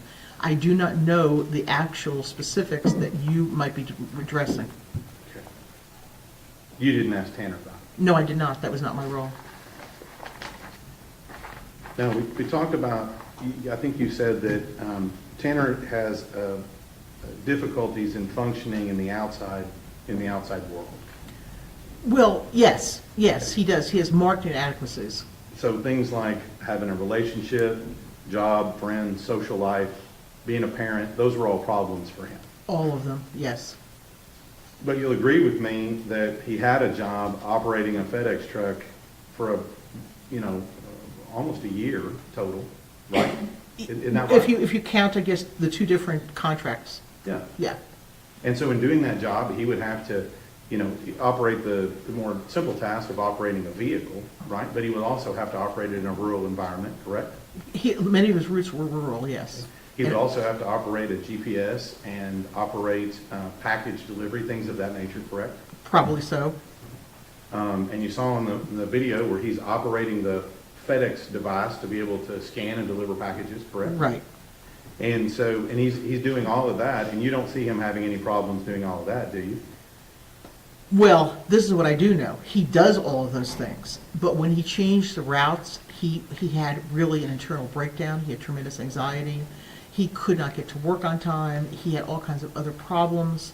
So I don't know. I'm not saying Tanner has an average IQ. He is able to use a FedEx scanner. There's no doubt about it. My mail guy is able to do whatever he does with the mail, but he can't drive a truck because he has some kind of disability or impairment of some type. So yes, of course, no one has ever said that this is an intellectual disability. Let me be very clear to the jury. Tanner is not intellectually disabled, which is what makes this case so complicated for everybody to consider. This is not, in the older days we called it mental retardation. That's not what we're talking about here. We're talking about a complex neurodevelopmental syndrome. Ma'am, I'm gonna stop you right Yes. there. Let me just go back to this here. You said he can't get to work on time. Sometimes he can't. Sometimes he had no car. You know he just got a new car at the time this happened, correct? I think really recently to that. I don't remember the dates. Right. Yes. And is it possible that him not getting to work on time is because he's partying on the weekends and doing cocaine? That could be possible. Is it possible that he can't get to work on time because he's playing video games and watching Dragon Ball Z all night? Objection, Your Honor, that calls for speculation. Overruled. I don't know. I don't know. I know that he loves video games. I know that he watches TV. I also know, like other people on the spectrum, he's incredibly disorganized. Getting his life together, the way that they lived, which was horrendous, just dealing with the daily tasks of life were very confusing to him. He was inefficient. That's the best way I could put it. He was inefficient. And that's just a sign of his impairments. So back to what we're talking about functioning in the outside world. You read Dr. Emhoff and Spence's report, correct? Yes, sir. Where they indicated that they felt satisfied that he had friends and things and a social life. You'll agree with that's what they said, right? I'd have to look at the exact quote in the report, but I remember them saying that, yes, he had friends. Okay. And he had a social life. I don't remember those exact words, but if you say they're there, I'll take you at your Well, word. let's talk about this. You'll agree with me that he did have a social life, being in bands, going out with his girlfriend, things of that nature. Well, the bands were a failure, but he had friends. He did have friends. Okay. And he had a social life. He went out, did things like normal people do, right? Well, I don't know about normal, but he did go out and do things at times. They also stayed home a lot. Okay. And then also was able to be a parent and have a child with his girlfriend, correct? With as much outside help as possible from the mother's mother, who happened to be a nurse, and with as much help as possible from his grandmother. Despite his best desires and best efforts, it was incredibly difficult for them to take adequate care of that child. But you agree with me, you said before that he has difficulty functioning in the outside world, but don't you agree that with job, friends, social life, parent, he is functioning adequately in the outside world? Not if you take those apart functionally. No, I don't agree with that. He's doing everything else that everybody else does in life, isn't he? No, he's not. Doesn't have a job, doesn't have friends, doesn't have a social life? How is that? He's not doing that in a way that would be productive, in a way that's effective, in a way that would be reflective of his IQ. He is not functioning. Yes, he has a job, and he has a child that was an incredible, as much as he loved that child, struggle to take care of. He has jobs that were struggles. He has friends that are struggles. All of these, we're getting back to the superficial, and my role here is to go beyond the superficial.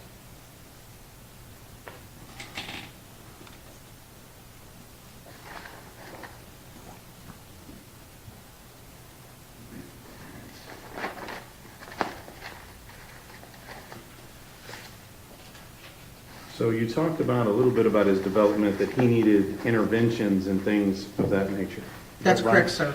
Okay.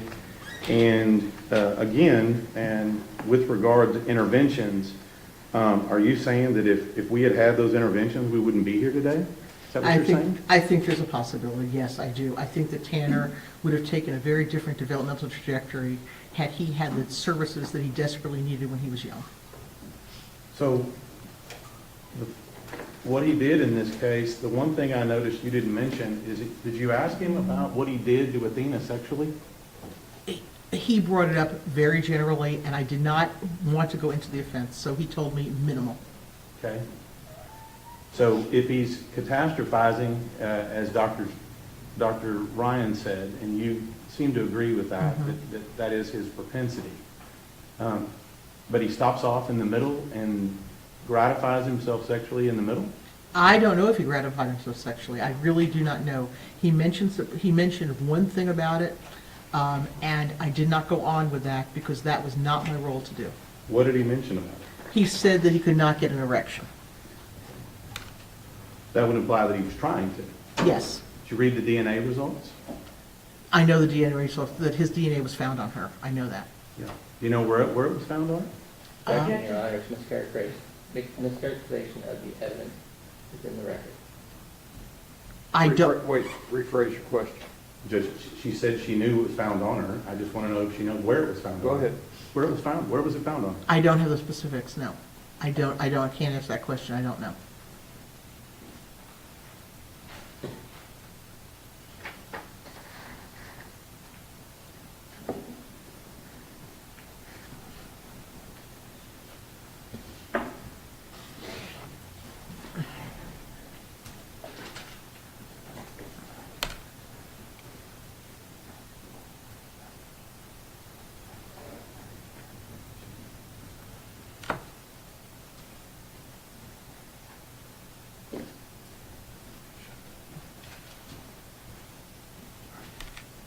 That's what you're trying. Read the record. Yes, Your Honor.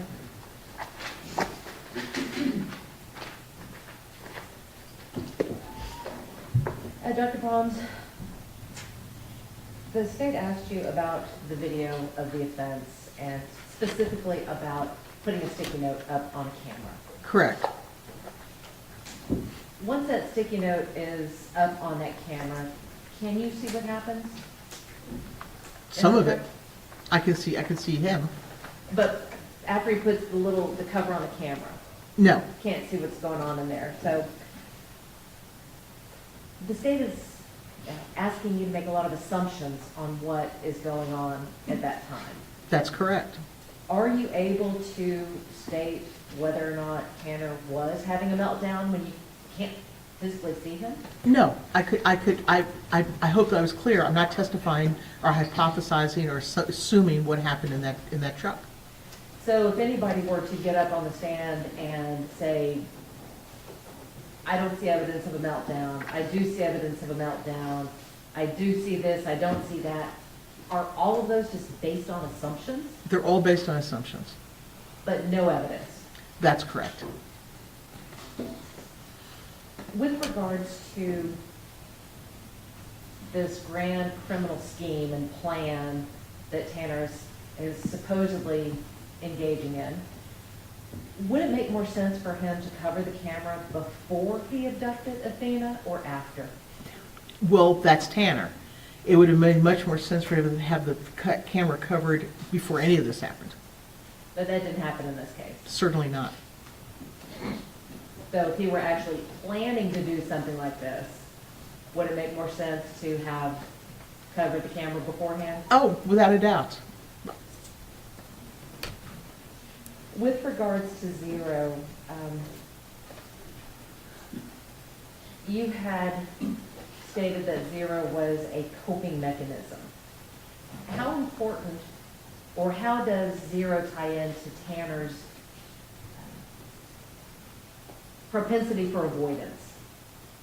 It is a prime example of a propensity for avoidance. Tanner's coping mechanism, based upon his developmental issues, based upon the way that he was raised, is avoidance. whether it's smoking weed or watching movies, as the prosecutor stated, until whatever time in the morning, or playing video games. His life is complicated. Life is very stressful for Tanner, and escape and avoidance is how he's dealt with things throughout his life. That's what he knows, because he never learned any other way. Despite his grandmother's love for him, and despite everything, he just doesn't have that. Dr. Brahms, you were talking about intellectual disability. Is this case about intellectual disability? This is why this case is complicated. I think Ms. Anderson, an hour ago or more than that, I testified that this case is not a simple case of like abuse. It'd be very simple to come in here and say his mother was in a gang, she beat him every day, and she gave him a gun, and then he killed somebody in a bar. That'd be really easy. This is not easy. Okay, he is not intellectually disabled. He is neurodevelopmentally impaired, and there's a very big difference. This case is not about intellectual disability. This case is about neurodevelopmental complexity. And Dr. Brahms, explain to the jury what intellectual disability is, just so we know what we're dealing with. Okay, well, IQ is on a scale, okay? It's a bell curve. So what you have is you have this curve, and in the middle is an average IQ, which is 100. And that's fine to have an average IQ. It goes down by what we call standard deviations. So like an IQ of 85 is one standard deviation below normal. An IQ of 70 is two standard deviations below normal. In terms of going higher, a 115 is one standard deviation above normal, and then a 130. And that's how the population is. Most people's IQs are between about 95 and about 90 and 110. Everybody's in there. And if you have an IQ between 90 and 110, you can live a very good life. You're just intellectually normal. Okay, Tanner's IQ is in that range. When we talk about developmental disabilities, in the olden days we called it mental retardation, you would have to have an IQ of below 70. In a court of law, to be deemed intellectually disabled, which is a legal term, you would have to have an IQ in that 70 range, and, this is very important, like Tanner, have difficulties with adaptive daily functioning. Tanner has marked difficulties with adaptive functioning. If I had not known his IQ, okay, which I do because he was tested, and I just spoke to him and learned what he did in his daily life, I would estimate his IQ to be lower than what was tested. Okay, that's how he functions, lower. But he is not, in quotes, mentally retarded. This is not a case about that. It's a complex issue. Can someone have an active social life and still be impaired? Of course, he did. Can someone go out to the movies, the bar, restaurants, and still be impaired?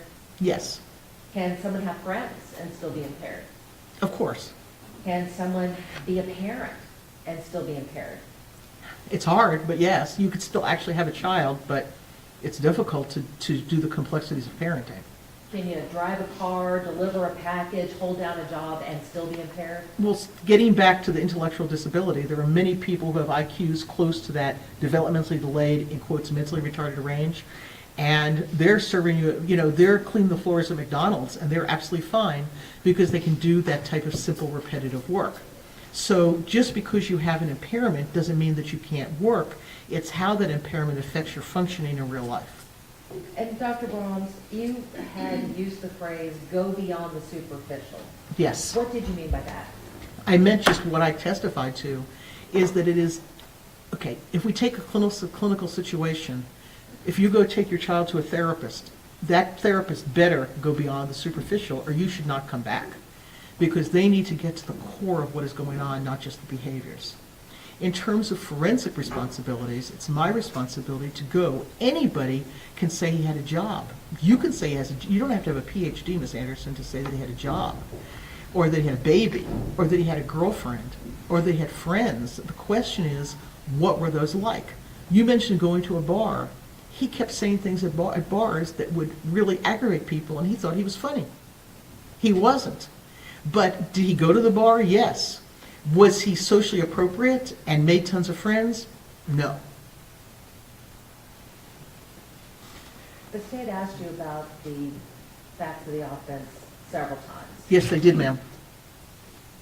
In this particular case, did we ask you to talk to Tanner about the facts of the crime? No, you did not. would it be important for your evaluation, you know, the development side of it, would it be important to that evaluation to know about the facts? Oh, well, I had to know I had to know about the offense, obviously, Ms. Anderson. But I did not, in no way would my understanding of his development have anything to do with what happened in that truck. I am here just to talk about how he developed, who he is, what his limitations are, and in real life, what it means to have these neurodevelopmental impairments. Not just a diagnosis or a test score, but what it means for him over the course of his life. And lastly, Dr. Brown, the state mentioned that you didn't write a report in this case. That's correct. Is that uncommon?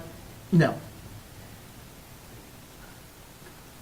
But the state had the opportunity to speak with you before about your findings in this case. Well, they didn't ask me. That's true. The state can call me well, they had the chance to interview in a Daubert hearing, so they knew what I was going to testify about. There's a pre-hearing where you talk about what you're going to testify about, and that was, I don't know, a couple months ago, maybe less than that, something like that. And they also have a right to contact me at other times, and you might want to have the defense attorney on the phone or on the Zoom with you, but it's their right to talk to me, and I would have talked to them. I have nothing further. Mr. State? Ma'am, Tanner Horner knew exactly what he was doing when he kidnapped Athena, didn't he? I don't know that. I did not ask him about the offense. He knew exactly what he was doing when he sexually assaulted her. If he's sexually assaulting her, he knew it was sexual assault. I will agree with that. And he knew exactly what he was doing when he choked her and he beat her to death. I know. I think that that is true. I think he knew that would cause her great harm, if not death. That's what. Ms. Anderson? Nothing further, Your Honor. May this witness be excused? Yes, sir. Thank you, ma'am. Thank you, sir.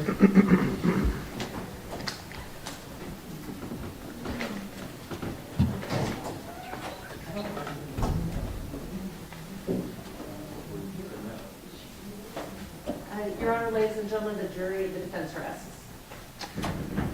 Let me see the lawyers just a minute.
Gentlemen of the jury, my name is Timothy Fitzpatrick. I'm employed with the Texas Department of Criminal Justice.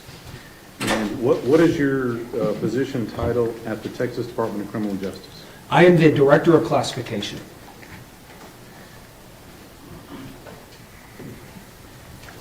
And I'm going to get to your CV in a minute, but how many different jobs have you done in the TDCJ system? I have done numerous jobs. I started off as a correctional officer when I was 18 years old. I have held every correctional security rank, so including sergeant, lieutenant, captain, major, assistant warden, and warden at numerous facilities before I was assigned as the Director of Classification. And when you say Director of Classification, what are your duties as the Director of Classification? Sure. So just at a high level, those duties include and begin with the admission of all convicted felons in the state of Texas. So we have 254 counties in Texas. When someone is convicted of a crime and sentenced to the Texas prison system to serve their sentence, I have a department that begins with receiving all of that documentation from the courts. We review and certify that documentation, and then we schedule them for admittance into our custody.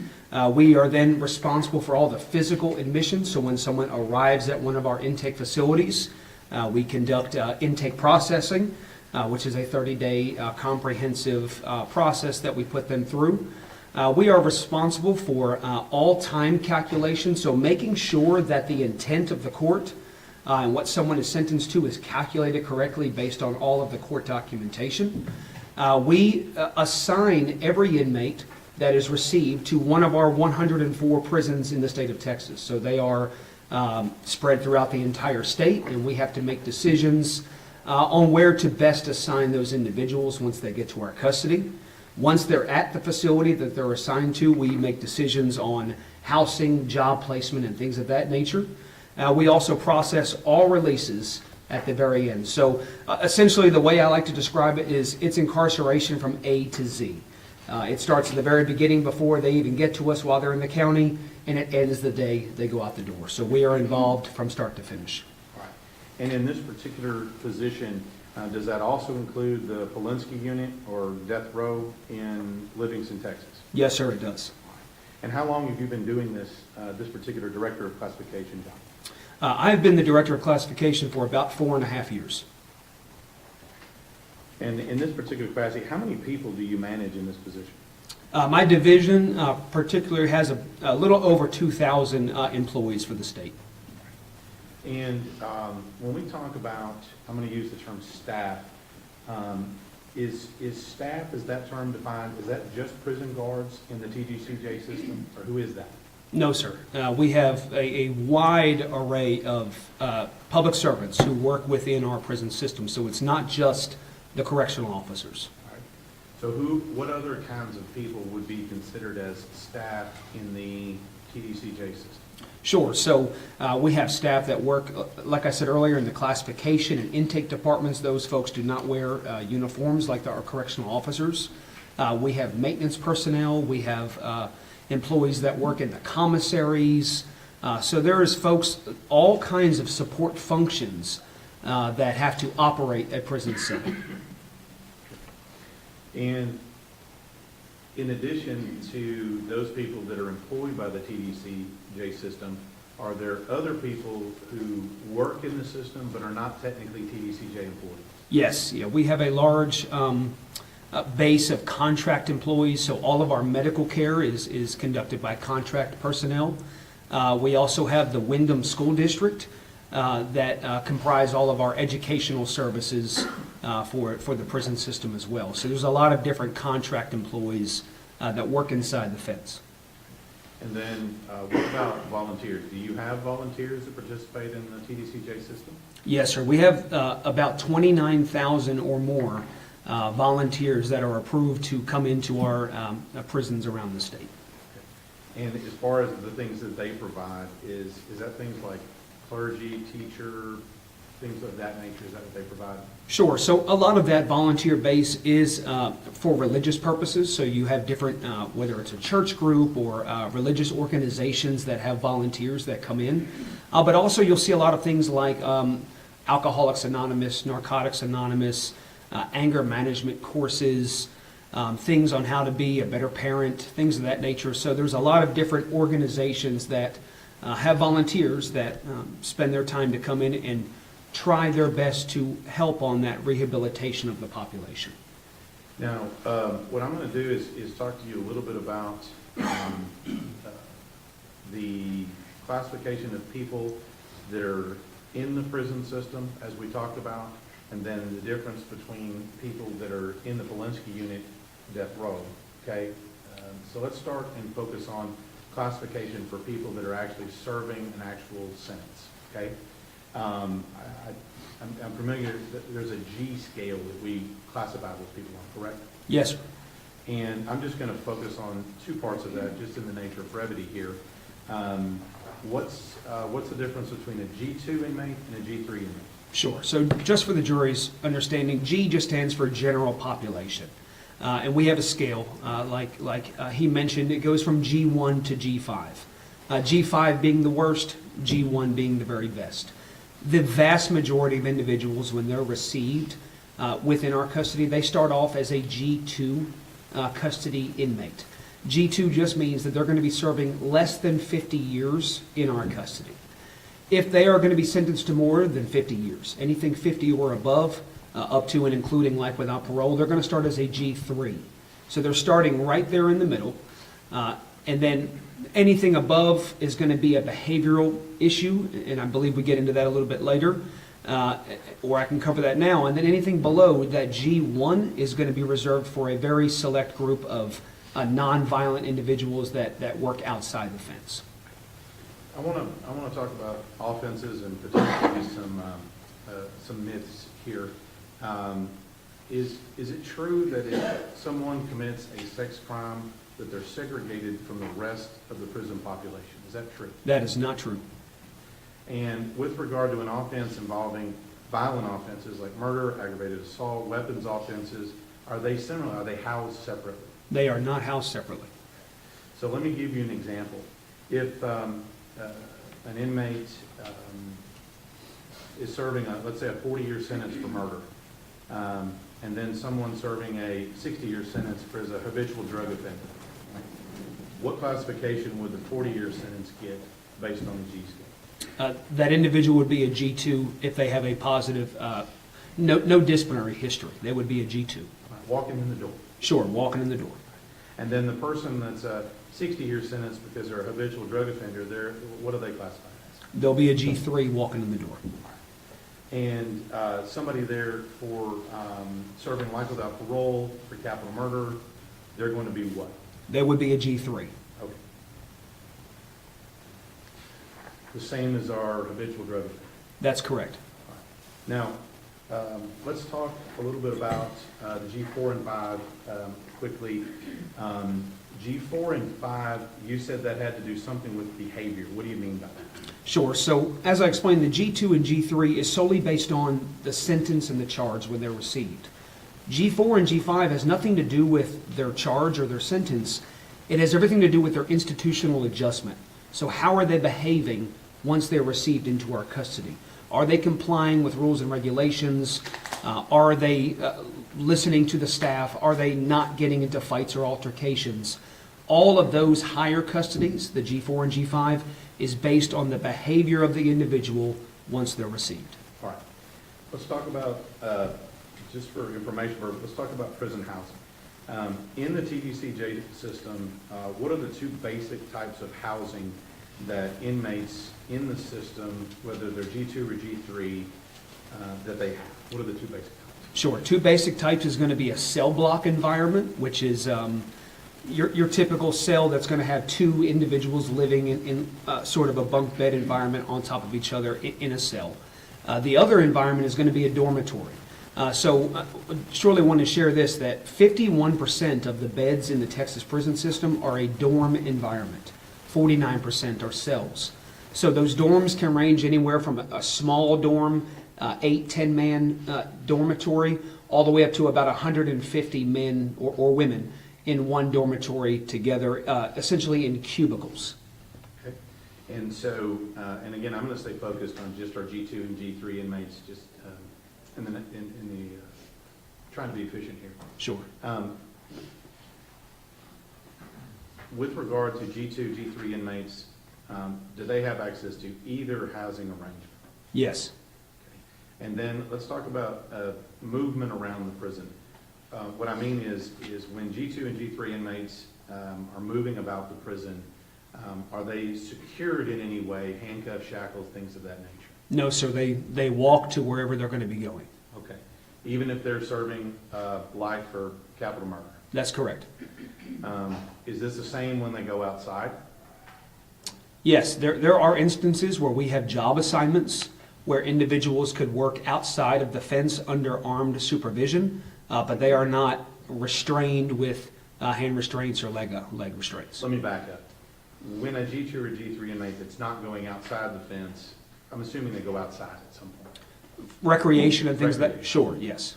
And during that time, is our G2, G3 inmates, are they chained or shackled or limited when they go outside? No, sir. Let's talk about meals. How does it work for those in either the dorm or the cell block environment? How does it work for them to go to meals?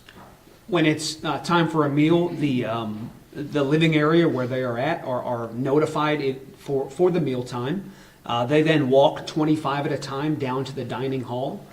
Some dining halls hold around 100 individuals. Some hold up to 400 individuals in one dining hall together. So they go in groups of 25, but then once they arrive at the dining hall, it could be a much larger group that's eating together. And so this is the same whether you're serving 2 years for DWI or life without parole for a capital murder. That's correct. They would be in there together.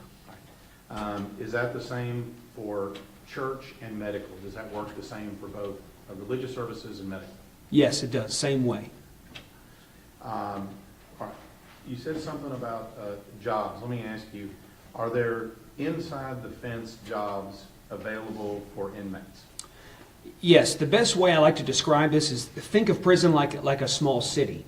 And so inside of a city, you need every type of job, right? Folks that are going to be preparing and serving food, folks that are going to be fixing, doing plumbing work or other maintenance type jobs. So there is a vast array of jobs for the prison, for every single prison. And it is our goal to ensure that everyone is being as productive as possible while they're incarcerated. And so we do assign jobs to the fullest extent based on their medical considerations. Yep. And so is that, whether or not they have a job or not, is that limited by the type of offense they committed if they're a G2 or G3 inmate? There is very minimal limitations. Is it limited by the type of offense as far as violent or nonviolent? No, it's not. Is it limited by the type of offense, whether it's drugs or theft? It is not limited based on that. I'm going to talk a little bit about transport. Inmates that are serving time, including our capital murder inmates that are serving life without parole, are they sometimes transferred between locations? Yes, we as TDCJ has to make decisions on those placements around those 104 prisons, as I mentioned earlier. We move anywhere from 1,500 to 2,000 inmates a day on buses or vans all around the state of Texas, so they are moved frequently. And again, kind of the same similar question with regard to jobs. Is that movement, who you're moved with, limited by virtue of your offense? No, sir. It's only based on the custody. So when an individual, any individual G2 or G3 custody could be on a bus, and that's with up to 40 other inmates traveling together on the road. We talked a little bit about medical treatment.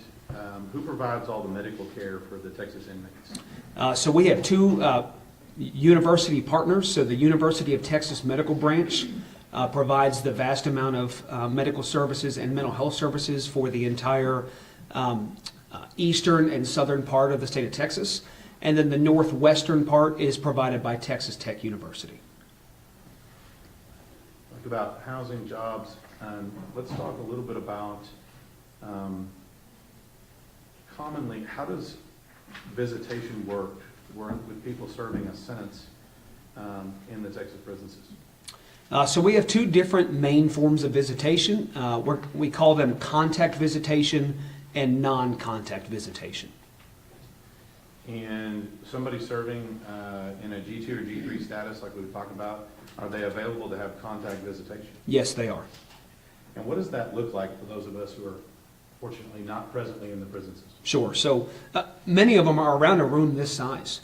And within the room, you would have multiple small tables. It could be round or square tables. And the family members, whoever that might be that's coming to visit, including children, would come in and sit at those tables around the whole room.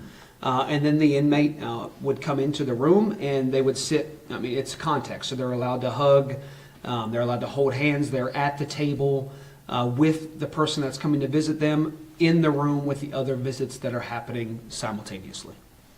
Okay. And any limits on which G2 or G3 inmates are allowed to have this type of contact visitation in these rooms that you're describing? There are no limits as long as the visitors are on their visitation list and meet the policy. Now, what process is in place to kind of warn these civilians that are coming in there as to who's sitting at the table next to them? What process in place to let them know who's sitting around them? There is no process for that. So the children and other people in the room, they're not made aware of who else is visiting them and what they did? That is going to be protected information essentially, so security type information, so we would not be able to tell other families the charge or the sentence of the individual sitting potentially right next to them at the other table. And typically, how many guards are there in the room? 1 to 2 correctional officers in the room. Let's talk about other services available to people in G2, G3 status. What type of things, for example, like entertainment, TV, internet, what types of things are available to those G2, G3 inmates in the prison system? Sure. So almost every living area has what we call a day room area. It's just a common area where there's televisions. They can watch television throughout the majority of the day. They do have access to computers through different educational programs and college courses.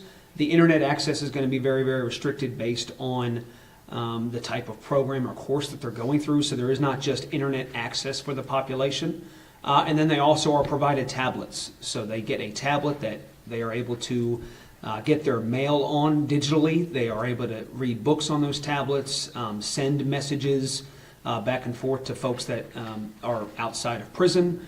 They have games, music, books, everything else on those tablets as well. And that's for all G2, G3 inmates, including people serving life without parole. That's correct. Now, we talked a little bit about volunteers that are in the prison system. With regard to these volunteers, kind of a similar question to visitation. Is there any type of divider between these volunteers and the inmates? There is no divider. And so, for example, if we're having a religious service, is there any process to make the volunteers aware of the people that are in the same room with them? No, sir. Those volunteers come in and let's say they are going to do a church service on Sunday morning. We do what's called an all call, so we go to each living area and say, anyone that wants to come to this church service at 9 a.m., come on out and go down to whether it's a chapel or a gym area. It's just a little different based on the infrastructure of every facility, but once everyone gets down there, there could be hundreds of individuals in that room at one time. For that service, the volunteers are not made aware of every single convicted felon in that room and what their charges are, and they interact and mingle amongst the population. Let's talk about commissary. A lot of people may not know what that means, but give us just kind of a general description of what is commissary. Sure. So, way to think about commissary is just a store within the prison. They have spend limits based on their custody. So, G2 and G3 inmates can spend $105 every 2 weeks within the commissary. They can buy all different kinds of food, drink items, shoes, different small appliances. We sell alarm clocks, fans, things of that nature. So there's a lot of different items, hygiene products and things like that that are for sale. And is that limited between G2, G3 inmates, It is not limited, no. including someone who may be serving life without parole for capital murder? They would have access to all those items. So, just to be completely clear here, is there any, other than the term of sentence, is there any meaningful difference between somebody classified as G2 or G3 other than just their time of sentence? The only real difference is when you look at basic prison life is going to be a slight difference in the job that they can be assigned to. So a G2 can have essentially any job within the prison setting. A G3 can have any job unless it has access to multiple areas of the prison. So a quick example is a G3 inmate could not work in maintenance because they might have to go and fix a shower on one side of the prison and then fix a toilet on the other side of the prison. So that's multiple areas. But that G3 could work in the kitchen because that's one area, or the industry building. So they surely still have jobs. It's just a small variance on the type of job that they can be assigned. You talked about G4 and G5 inmates, and that is changes due to the behavior. That is correct. And when somebody has that type of disciplinary issue, would that cause potentially their classification to change? Yes, that is possible. And for example, let me just give you an example. If a G3 inmate, let's say, commits a minor assault, one that doesn't require extensive medical care, is that something that they would have potentially a classification change? Sure. So if someone commits an assault of that nature, a disciplinary infraction would be written. They would go before a disciplinary hearing officer, and if they were found guilty, they would then come before the unit classification committee. So it's a 3-panel committee who would make a decision on whether or not their custody needed to be downgraded. So they could be downgraded to G4 or G5 if it was more egregious, or remain at their current custody if the panel thought that it was not a significant concern. So there's a possibility that one could assault a guard or inmate or staff, but not even lose their classification. That is possible if it was not serious in nature. Let's say they do lose their classification. What's the process for that to be reviewed and changed at a later date? Sure. So if today somebody is downgraded to a higher custody, they have an automatic review date at the 6-month date of their downgrade. So 6 months later, they would come back before that committee again. We would reevaluate how they've behaved through those 6 months and then make a new determination on if they're going to be promoted or remain where they're at.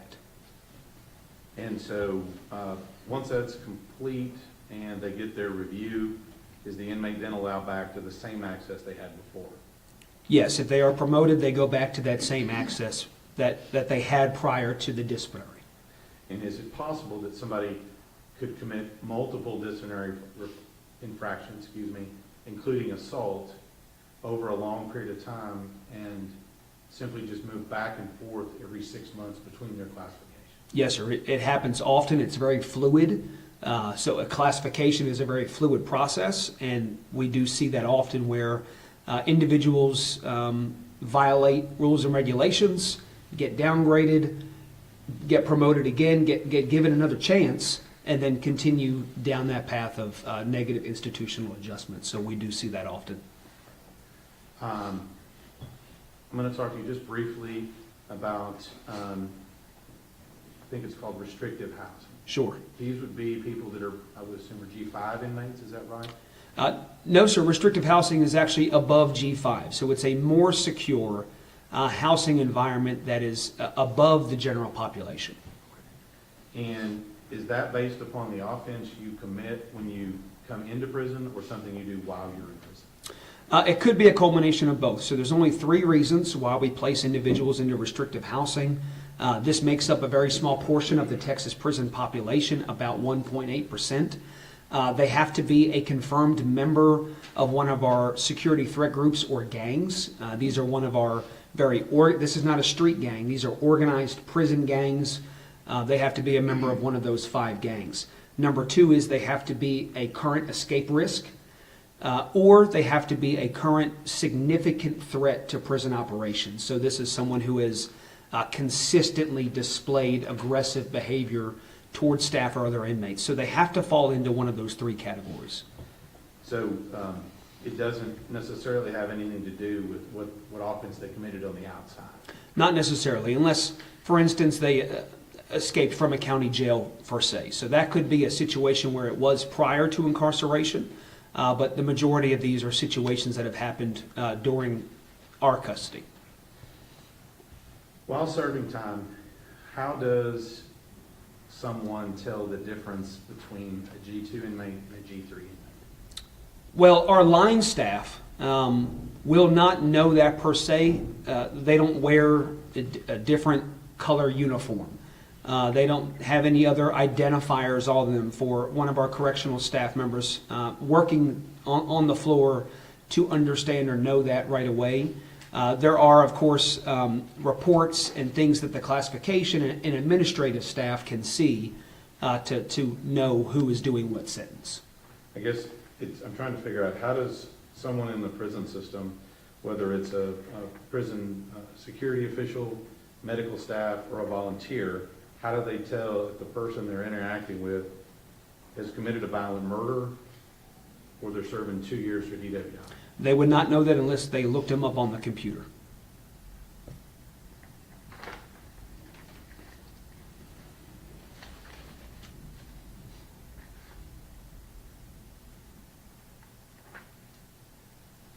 Let's talk a little bit about behavior management. You talked about how people have reviews in a committee and things. In your experience, what's the best motivator for people to act right in prison? In my experience, the very best motivator is going to be the possibility of parole. All right. So the hope of getting out. That's right. Hope is a critical piece that we try to tap into through management and rehabilitation. But yes, someone's ability, knowing that they have a parole review coming up sometime in the future, is a keen driving factor behind positive behavior. Just in general, is prison a stressful environment? I think that could be a very good way to put it. It is inherently negative, right? You have an environment where you have thousands of people who don't want to be there. And so, yes, it could be stressful. It can be a negative environment, and that's something that we have to manage daily. Now, I'm just going to talk about a little bit how the prison system interacts with the inmates. Do inmates have any direct control over where they live and who they live with? No, they do not. Do they have control over the type of housing that they may have? You said it was dorm or cell block. Do they have any control over that? They do not. And then with regard to inmates serving a sentence, what is the possibility that their living arrangements may change? It's very possible. Earlier I spoke about the fluidity of classification, but it goes deeper than that. So each of our prisons have different missions, right? Whether it's a security reason, a medical reason, a treatment reason, there are a large amount of reasons why someone could be moved internally within a prison or to another prison altogether. So that is something at the state classification level that we monitor on a daily basis and then make those decisions on those 1,500 plus moves a day around the state. So with regard to prison life, is it possible that an inmate's location within the actual unit they're in, is it possible that that may change? Yes, sir. Is it possible that who they are housed with in a dorm, is it possible that that changes? Yes, sir. I think I already asked you this, but I want to make sure. Is it possible that they may be in Beaumont one day and in Wichita Falls the next? Yes, sir, that is possible. And that's just based upon what the prison system decides is in the best interest of population and efficiency. That's correct. Yeah. And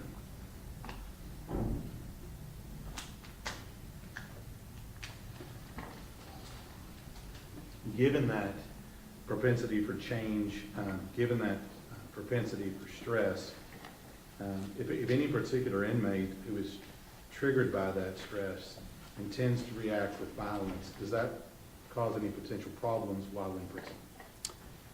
Yes, any behavior where the result of their actions is violence, that's going to be a significant concern. It's a concern for my staff. It's a concern for the other prisoners that are incarcerated around that individual. So, yes, the manner in which somebody reacts to their environment, especially if that reaction is violent in nature, that is going to be a concern. And then secondarily, in the prison system, you said I think you used the term infraction, is that right? Yes, sir. And can you just give us the 10-cent version of the types of things that may be infractions? Sure. So you have on the low end things like they're not in the right area, right, or they're not listening to an order that's given to them from a correctional officer, or they're being disrespectful towards staff, things of that nature. All the way up to significant contraband possession, cell phones, drugs, weapons, escape attempts, serious assaults, homicides. It is the full array, again, kind of going back to just the way it is here in society. All those infractions that I listed, it's the same thing within prison, with, of course, more structure and expectations on the way they behave and manage their behavior within prison. And like you said, talk about drugs, not to speak ill of the prison system, but there's still drugs in our Texas prison system, correct? That is a fact of life, yes, sir. And for example, I asked you before, if an inmate is caught committing one of those infractions by a guard, and their default, because of whoever they are, is to resort to violence, does that cause any problems? Yes, it does. And to your question, go ahead. Is that the same thing you described for somebody who reacts to stress and change? Is that the same type of problem? Yes, yes. Now, I kind of dispelled a couple of myths here. Is it true that there is a typical predator versus prey person or inmate in the prison system? Is that true? There is no mold for me or anyone in the correctional setting to say this person will or will not be a predator or prey. No. You just can't tell. It is case by case. Yes, sir. Now let's talk a little bit about, I talked about the Polinsky unit. Sure. And where is it located? I was a captain over death row at that facility. It is in Livingston, Texas. And so let's talk about a little bit of differences here. With regard to housing at the Polinsky unit in Livingston, is it the two different types of housing that we have in the normal prison system, or is it one type of housing? It is different and is one type. Okay. And then with regard, I'm going to ask you some of the similar questions here. Sure. With regard to the movement of inmates within that unit, how does that differ from the regular, say you're a G2 or G3 inmate that's serving time? So, like I explained earlier, for that movement going to and from the dining hall and things of that nature, there is nothing like that within the death row environment. So, any time before someone is going to be taken out of their cell within death row, they are completely searched, strip searched. They are then they redress, restraints are applied, the door is open, and they're escorted out of their cell with two correctional officers at all time, taking them where they need to go, and they remain restrained the entire escort. And I'm going to kind of go through this quickly here. Is that the same for transport, medical, things of that nature? Does that remain the same for that? Yes, transport's completely different. They will never be on a bus.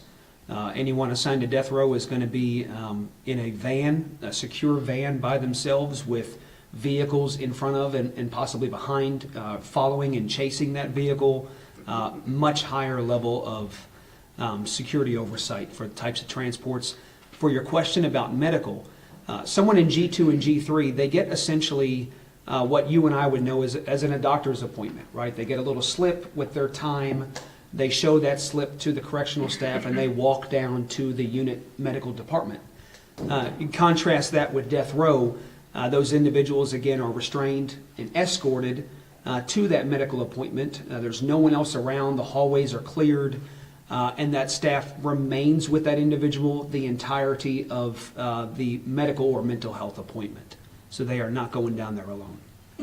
We talked about structure, routine, and change. Talk to us about the difference between structure, routine, and change between normal prison unit and the Polinsky unit in Livingston. Sure. So death row, by nature, is far more structured.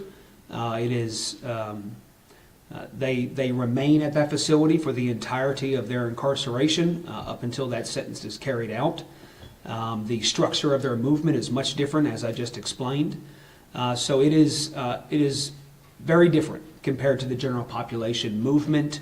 The living area, they are in the cell by themselves. There's not a cellmate that's assigned to their cells. So everything about it is far more structured and a lot higher level of management and oversight. Pass it with Sean. Let's break for lunch, okay, and we'll start up at 1:30, all right? See you then.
Good afternoon. Good to see you again. Now, Mr. Stanton asked you some questions that made it sound like you're just terrible at your job. The prisoners are running amok, you have no way to know who's violent, and God forbid you transport them in a bus or they're just free and roaming. That's not accurate, is it? No, sir, that's not accurate. Now, what's your top priority for your division? Our top priority as an agency is public safety. That is our number one core function, is providing the safe incarceration of individuals in Texas and protecting our citizens. And that also includes the safety of the staff, the visitors, and the inmates. Correct? That is correct. Now, let me clear up a couple of things. You went through it pretty quickly on the Wyndham School District contracts for educational. Nobody's going to a school, right? That's them educating the prisoners, the inmates. That is correct. They come into our facilities, Yes. and they have a campus essentially inside of the prison walls, and that's where they conduct their educational services. They also do vocational services, so they might be able to learn how to be a diesel mechanic or things of that nature. Sure. And talking about inside the prison walls, a G3, which is anyone with over 50 years, would include someone with life without parole. That means they're restricted to living within 4 concrete walls, right? They are within the walls, yeah. It could be concrete, it could be fencing, but yes, And they're not allowed to live out at a work camp or anything like that. that is correct. And when you talked about working outside, you meant outside the building, not outside a prison facility. They could do both. A G3 could? Yes, they could work outside the secure perimeter in what we call a field squad. Sure. They would be under direct armed supervision. Now, you talked about there being 104 prisons. How many can house a G3? 34 of those prisons within the state they're designated to house G3 custody. And you talked about your division is in charge of transport too. That's correct. And you do safely transport prisoners all the time, intake to different facilities, that sort of thing. Yes, sir, that's one of our missions, yes.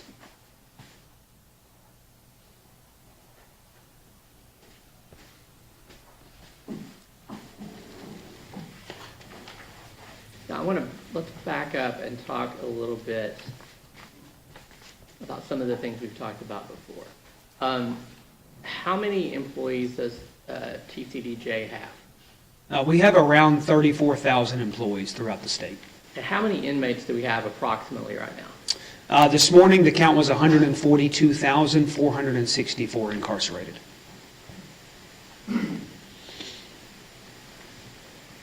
And it's your job to determine, your division, I guess, not you personally, but your whole division's job to determine which facility best suits the needs of an inmate. That's correct. That is one of our goals. And that's an ongoing process throughout their incarceration. That's correct. So when we're talking about reviews every 6 months, that's not because you're looking to be easy on people or turn them loose. That's because you're wanting to be current. That's correct. That 6-month time frame was more specifically geared towards when someone gets a disciplinary infraction. Sure. But there are many reasons why someone could receive a classification review. It could just be because they've been accepted into a new program or things of that nature. So it is very fluid, and it does change often. Now, let's talk a little bit about that. That determination involves more than just security, right? Correct. And what are some of the other things you're looking at? Some of the biggest driving factors behind classification and placement is going to be their medical needs. So, for instance, if someone needs dialysis, well, that 104 prisons becomes much smaller on the options that I have on where to send and place somebody. Their mental health needs, their treatment needs, programming needs. So classification is surely a dynamic process of systems that encompasses a lot of different correctional professionals, medical professionals, all giving input and using tools to best assign someone where they fit. Now, I think when we talked before, you said for the individual inmate classification, you're using a holistic approach. That's correct. And what does that mean to you? So holistic, that's going to mean it's not just based on their sentence. It is not just based on their charge or their crime. We have to look at many factors. Some of them I just mentioned, right? Their medical needs, treatment needs, their criminogenic history, their demographics, their age. We look at all of those different factors and find the best placements for them around the state. And for example, you mentioned before about how they've behaved in other facilities. An example of Tanner Horner, he's been in 2 different jails. That's something you would want to know and what happened there, right? Sure. At the beginning, I talked about the intake process. Yes. And so when a county sentences someone or a court sentences someone to prison, the county has to provide what's called a penitentiary packet, or PEN packet for short. One of the documents that has to be included in that packet when it comes to the TDCJ is a jail conduct history. So, yes, I surely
expertise necessary to do that classification on someone who's convicted of capital murder and sentenced to life without parole. That's correct.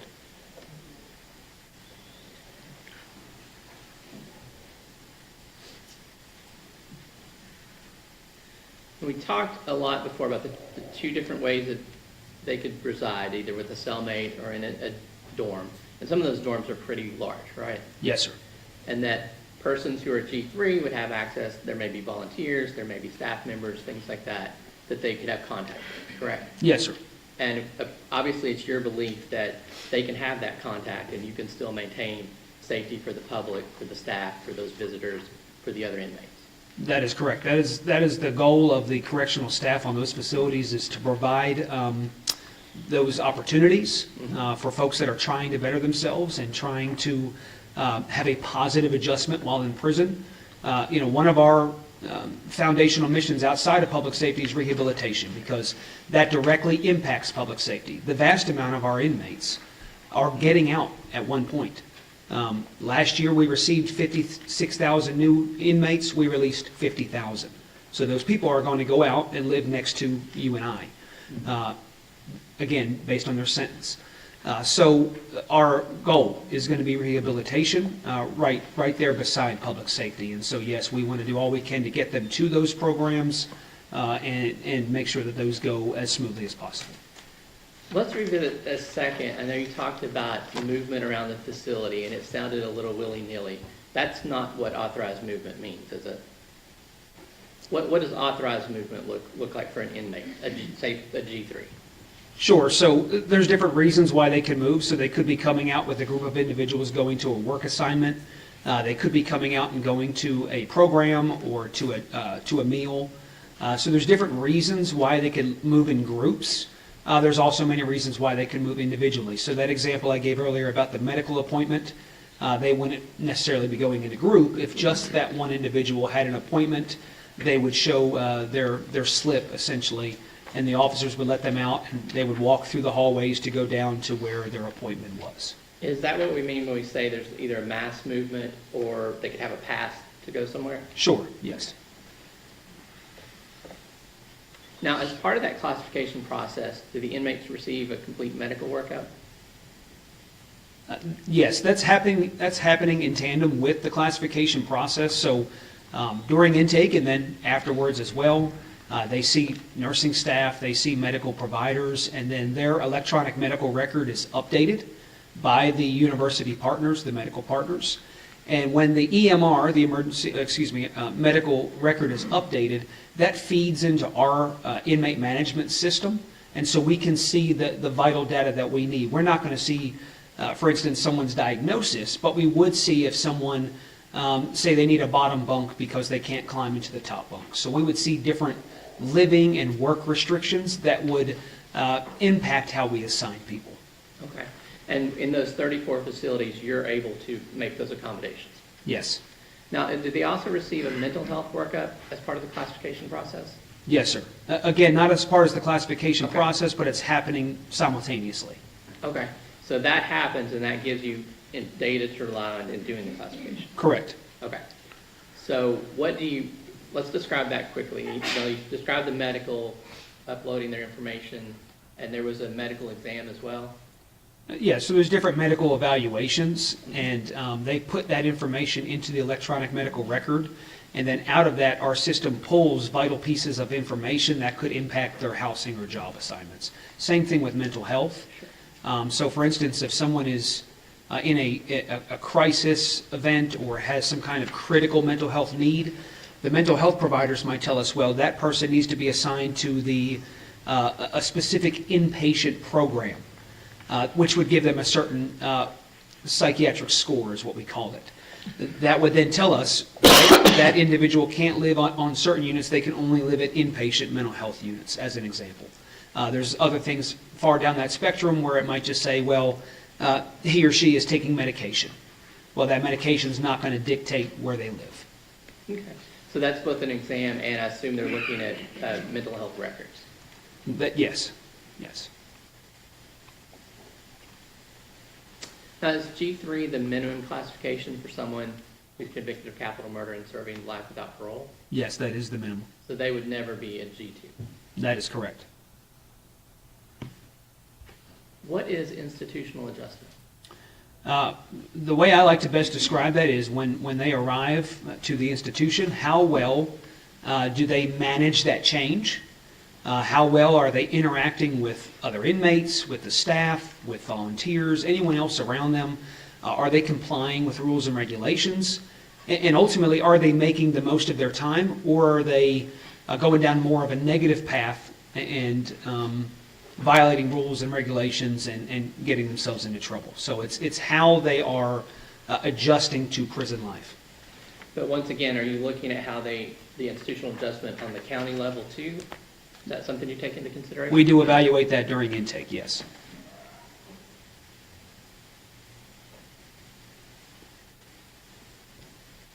And we talked about when someone gets downgraded to a G4 or G5. Those inmates would receive additional restrictions, I assume? Yes, sir. And you talked about you have different restrictive housing available. Do you also have safekeeping housing available? We do have safekeeping, yes. How is that used? So we have a small portion of our population that's in safekeeping. They still are in a cell block environment with cellmates. But we have a very robust Safe Prisons program and a PREA program, which is the Prison Rape Elimination Act. So you have a lot of different factors that go into evaluating someone's potential likelihood of being a victim within prison, or the fact that they have been victimized. We evaluate all of that, weigh it out, and then if the committee, again, the UCC committee, that 3-person panel, decides that someone is in need of a higher level of safety or safe living, they could be placed into safekeeping status. They're still in general population buildings. They are just not in a general population living area. They're separated. They can still have jobs and go to the dining hall with other inmates and all those other examples. They just live separately. Okay. So that could be within those 34 facilities we're talking about? That's correct. Okay. Let's go a little bit bigger picture. Now, is there guidance available for how to manage and maintain a prison classification system? Yes, it is. There is many different guiding policies and evidence-based practices that guide classification. Now, I believe we talked before about the National Institute of Corrections had some guidance in the federal level? Yes, the National Institute of Corrections puts out federal level recommendations and things of that nature that, depending on what that guidance is, could or could not influence the state of Texas policy that drives classification. Now, obviously, Texas may have some of their own guidance from the legislature, that sort of thing, correct? Correct. Now, are you able, in your role, in your division, to take that kind of guidance and then build on it to improve the system? Yes. And how often are you updating policies, procedures to try to make this a better system of classification? It's frequent. There's many different standard operating procedures, policies, and plans. It's kind of three different buckets of information that are reviewed frequently. They could be updated because of new technology. They could be updated because of new, again, evidence-based data that shows us we might need to move in one direction or another. We look at different genders and how we're classifying females versus males. So there's a broad spectrum of changes that can and do happen throughout the years to make sure that we are providing for the mission of our agency, and that's protecting the public. And so we do not want to stay stagnant. We always want the most informed decisions guiding how we play out our mission in the state. That was going to be my next question. And I assume when you talk about a prison being kind of a city, a secure city, you're also looking out for everyone within that city. That's correct.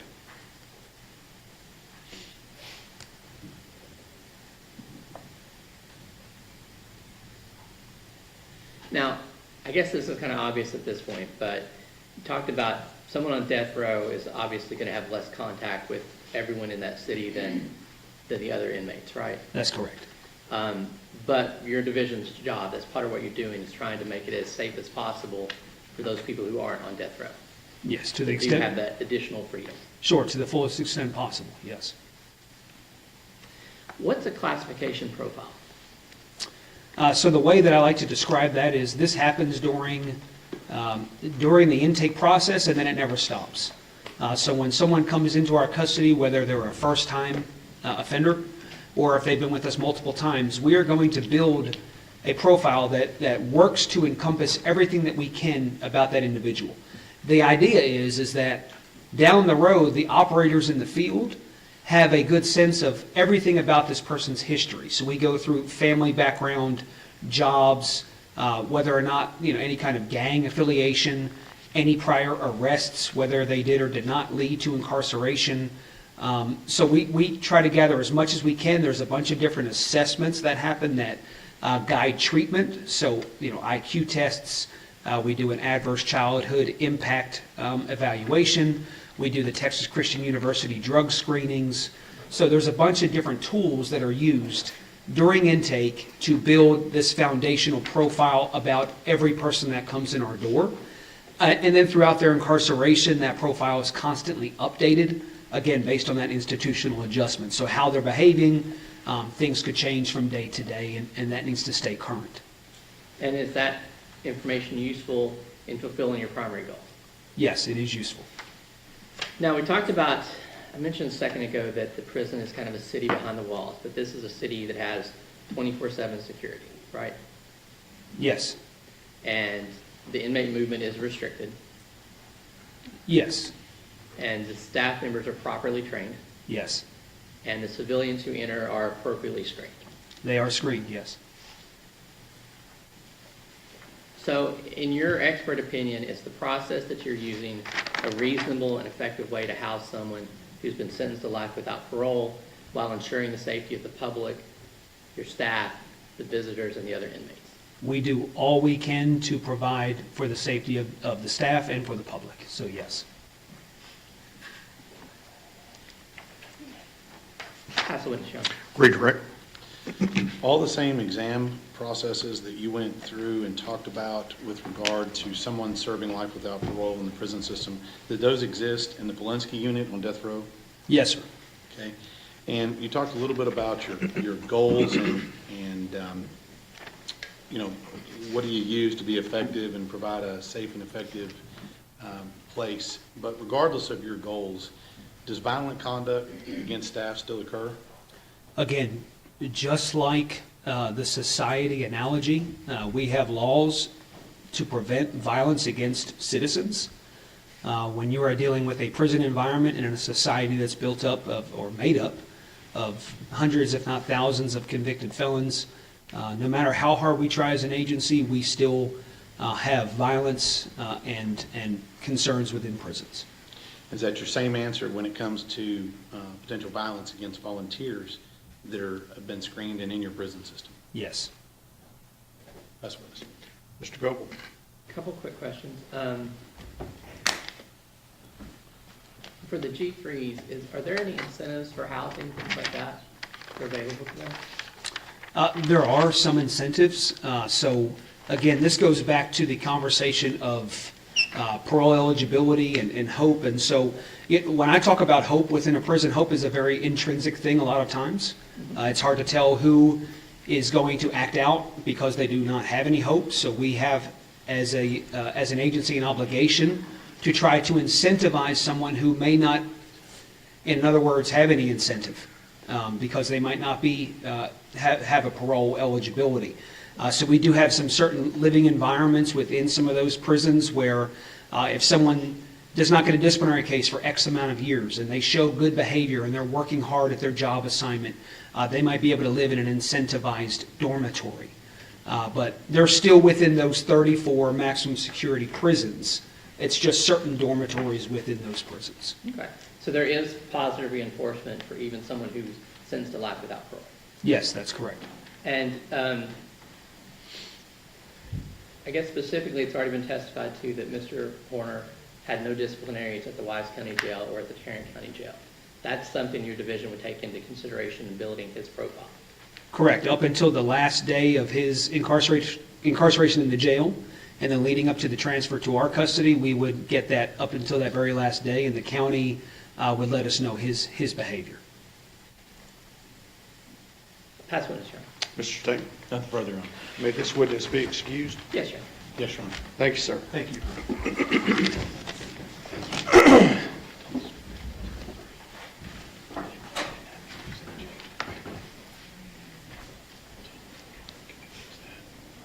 You ready for your next witness? Yes, Judge. Okay.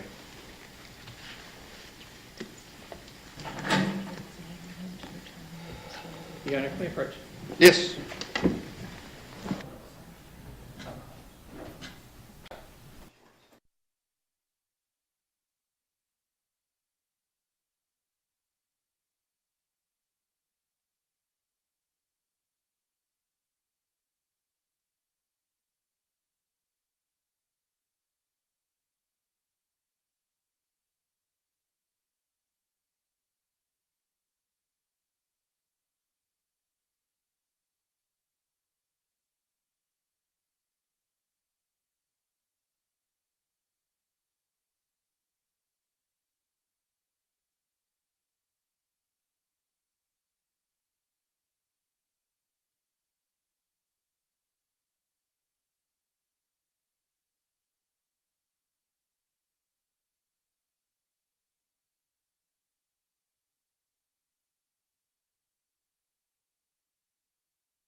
Disability. Okay, do you want me to go through, I don't know how much they want me to go through of the questioning. Do you want everything that I'm gonna ask? Well, you'll have to have enough evidence to Well, under, prove yeah, just, that it's admissible. it doesn't have to be a full-blown jury issue, but enough for me to determine whether or not it could be proved beyond a reasonable doubt.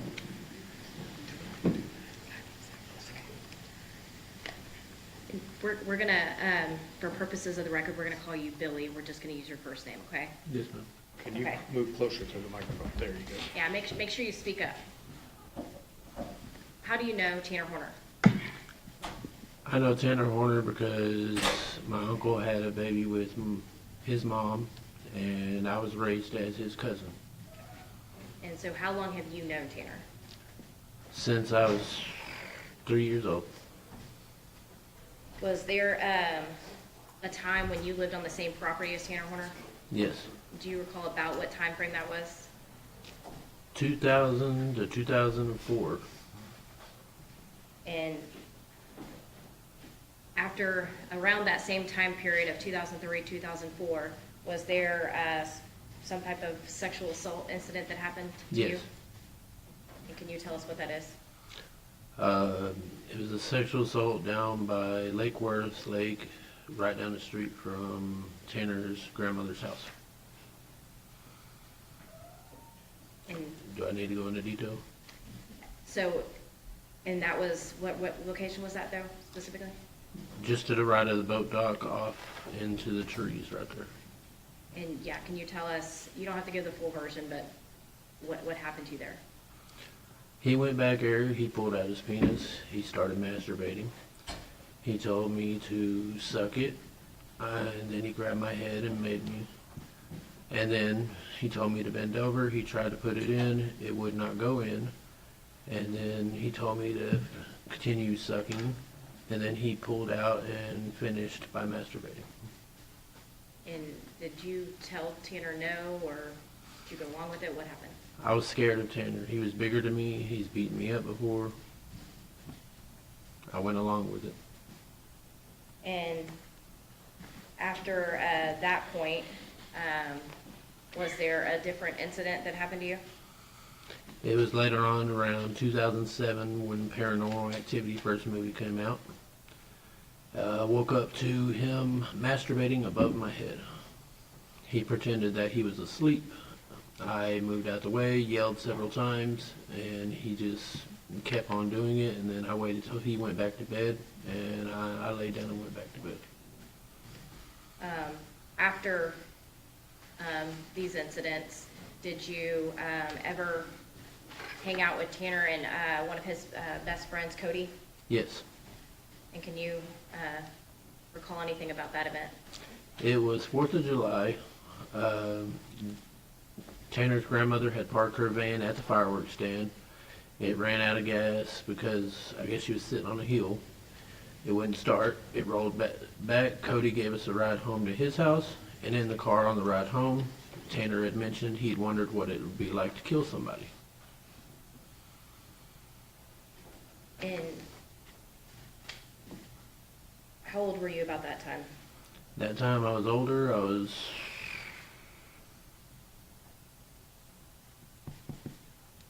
Had it been 2008 or 9.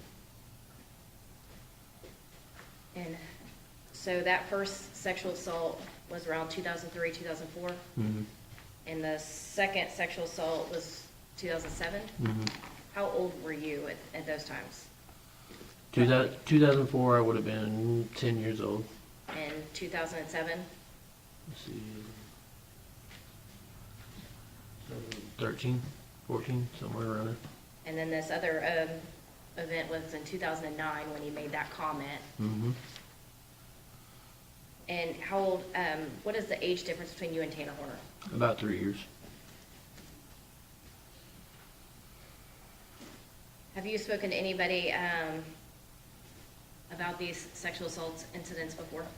Yes, before the trial started, I spoke to the defense. How many times? Once she came out to our house. It was warm outside. I believe my kids had just started back to school. And she was in a white SUV, tan overcoat, and tan pants. And did you have a phone call with anybody from the defense as well? Yes, it was 2 to 3 weeks ago. And in both of those conversations, what did you tell the defense? You don't have to go into detail, but. The first one, I told her about the sexual assault. And the second one was over the phone. She initially called my mom, and I told her about the sexual assault when I jumped on the phone with her.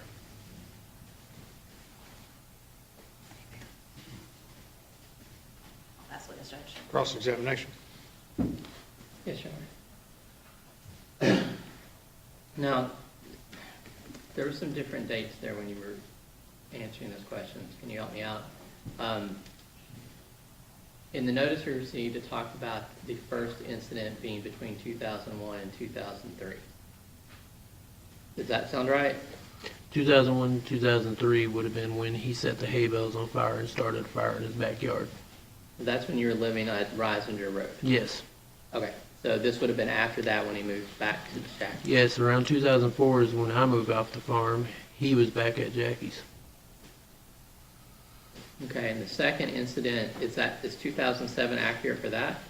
Yes, it was the same year the Paranormal Activity came out because Melissa rented it from the Red Box.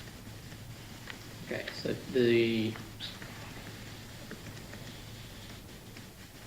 2004 incident, you two would have been what ages? 2004, I would have been 10 or 11. He would have been 12 or 13? Yep. And then the 2007, you'd have been 13 or 14, and he'd been 15, 16? Yep.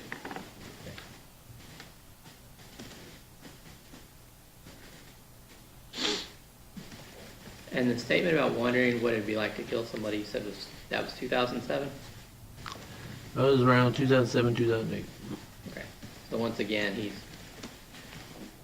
16-ish. Yep. Is that a yes? Okay.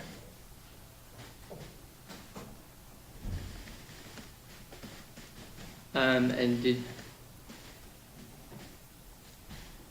you speak to your mom or anyone else about this incident? No, I never told my mom about the sexual assaults or any of that.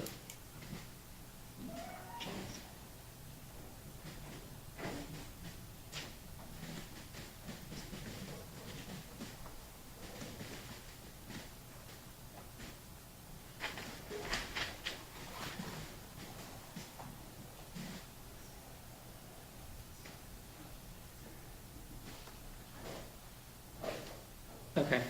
Now, when you say you spoke to the defense, you don't mean Susan, right? No, over the phone call the second time, she named herself Shawnee. And was your mom present for either of those conversations? Yes, my mom was present for the phone call one, and my mom was present for the one where she showed up at her house. I just happened to be at my mom's house when she showed up.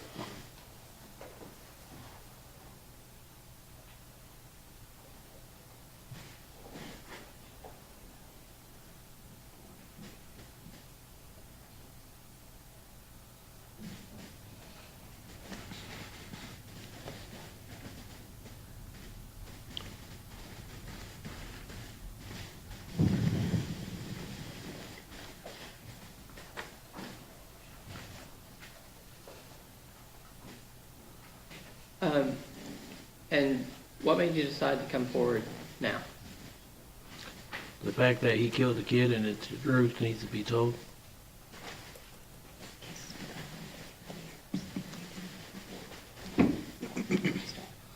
I talked to defense and I told them many times I wanted to speak to the prosecution, and they never got me in contact with the prosecution, so I posted on Facebook.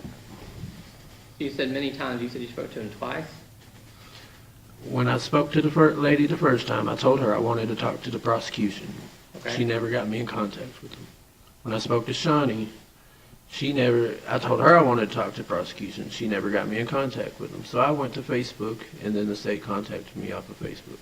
Okay. You posted on Facebook, and then Ranger Espinoza called you, came to see you. What happened? WFPD Wichita Falls Police Department left a card at my door, and I made the choice to make the phone call to Ranger Espinoza.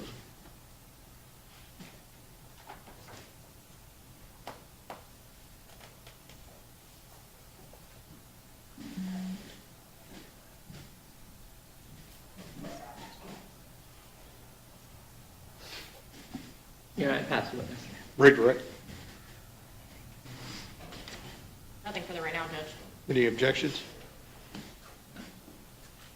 You're object on the grounds of that basically surprise, even the last supplemental information we had different dates than he's testifying to here today. This witness was not, we've had a long extended time to deal with extraneous acts. This witness was not noticed to us before the trial started. Those objections are overruled. He'll be allowed to testify, and you may have a running objection to his testimony throughout his testimony.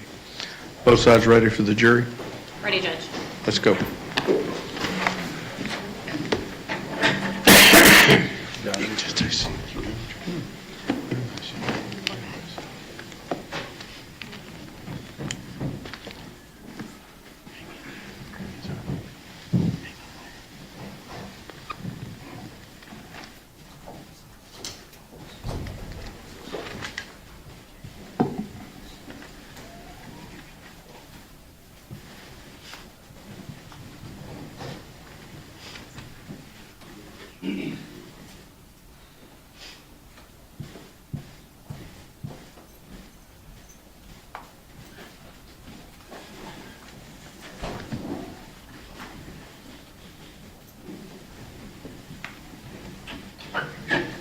Right, everyone may be seated.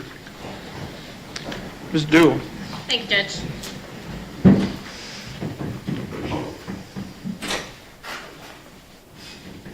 Again, you can just use your first name, but can you introduce yourself to the jury?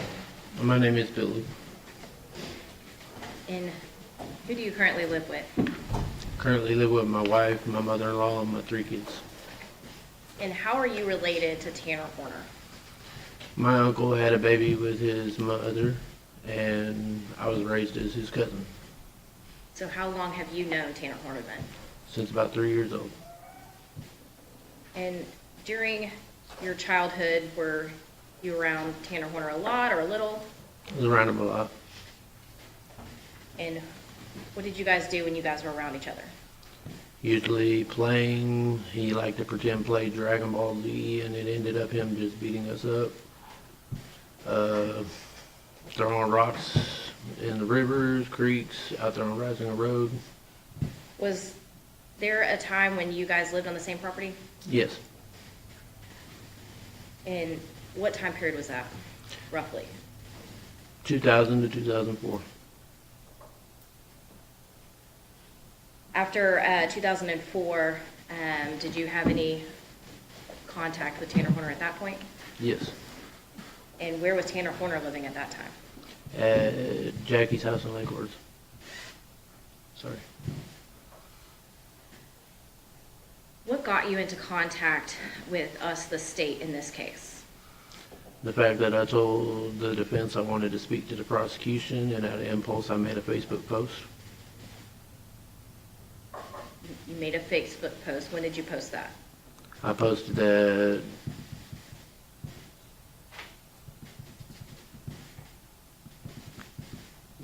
2 to 3 weeks ago. And what did you post? It was a post about, let's see, Zero is fabricated, Tanner Horner sexually assaulted me, and basically beat me and Nicholas up as children. And when did you meet with the state prosecution for the first time in this case? Roughly. 26 of last month. So of April? Yeah.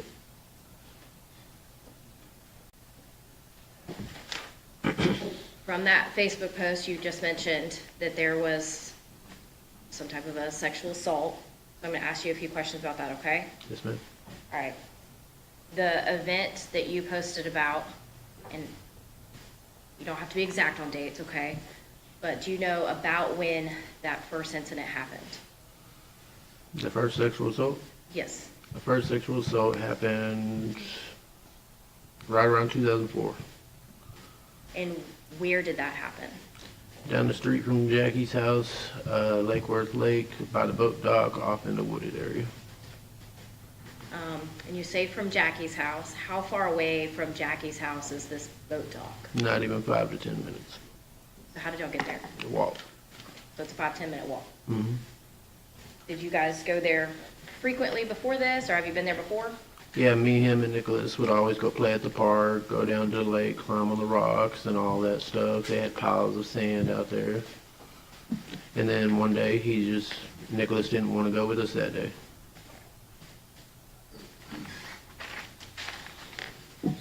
Now, how old are you at that time, and then how old is Tanner Horner at that time?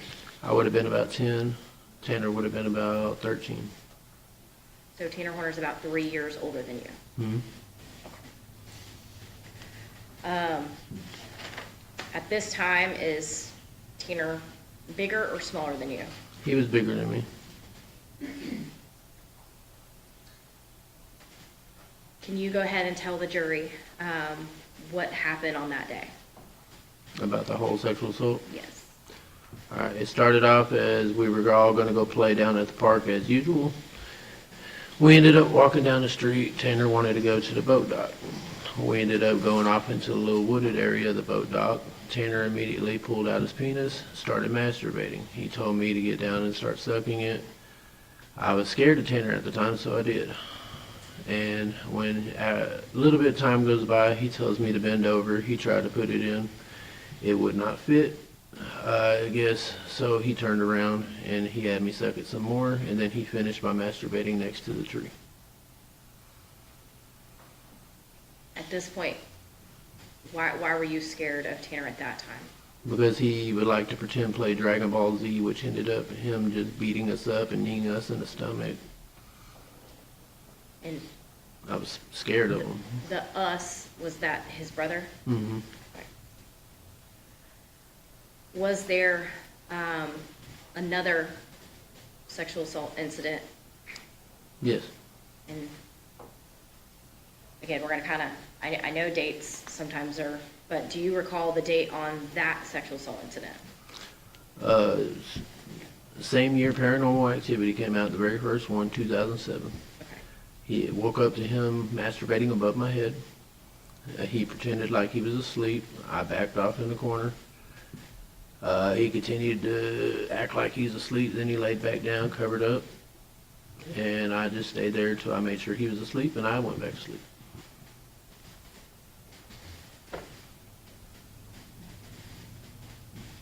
Now, at this point, I think you were probably around 12, 13 years old, Mm-hmm. and with the 2007 incident. Mm-hmm. That yes. Yes. The court reporter has to take down all your answers. Sorry. No, it's okay. So just say yes or no. Yes, ma'am. So after these two sexual assault incidents that happened to you, past when you were 13, did Tanner Horner ever sexually assault you again? No, he didn't sexually assault me again. Okay. After this point, though, did you still have some contact with Tanner Horner? Yes, I got dropped over there to hang out with him. My parents were going through their own issues. And was there an occasion where you hung out with Tanner and his friend Cody? Mm-hmm. And can you tell us about that? No Yeah. objection, hearsay.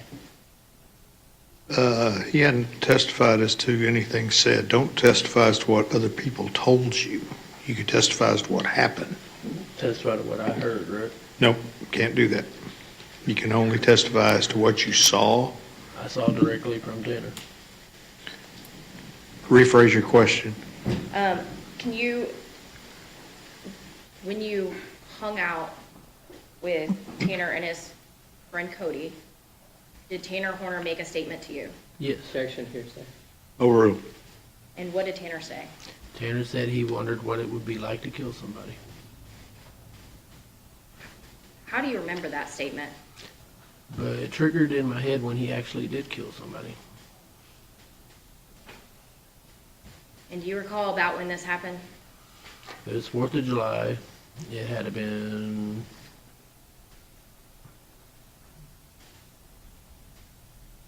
after 2007, so about 8 or 9. So 2008 or 2009? Mhm. The sexual assaults that you posted about, you just told us about, who else have you told about these? I told Objection, relevance. Sustained.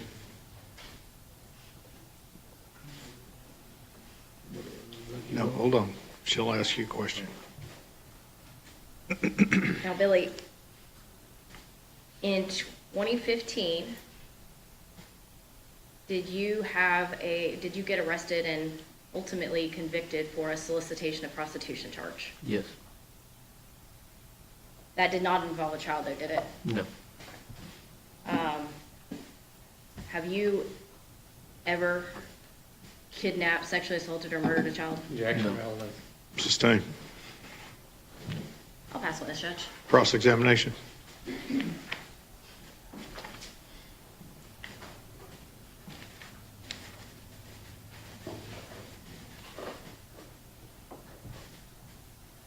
Billy, I have a question for you. The school records show that Tanner moved back in with Jackie in 2002. Would that change the dates we're talking about for you? I guess I'm going off my memory. Okay. So if he was in the Azle School District in 2002, then we back those years up a couple years. Would that still fit your memory? Would you may have been, what would that make you? Maybe 8 or 9 and him 10, probably, yeah. something like that? 10, 11, something, 9, 10, something. Now,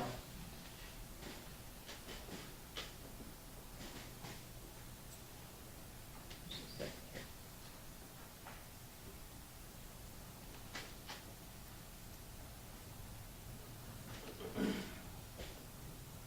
Now, the second incident, when you two were teenagers, there was no physical contact?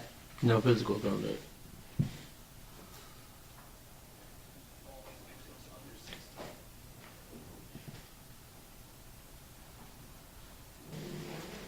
Now, you said that you and Tanner, you're not blood relatives. You're related through his half-brother. Yep. Yes.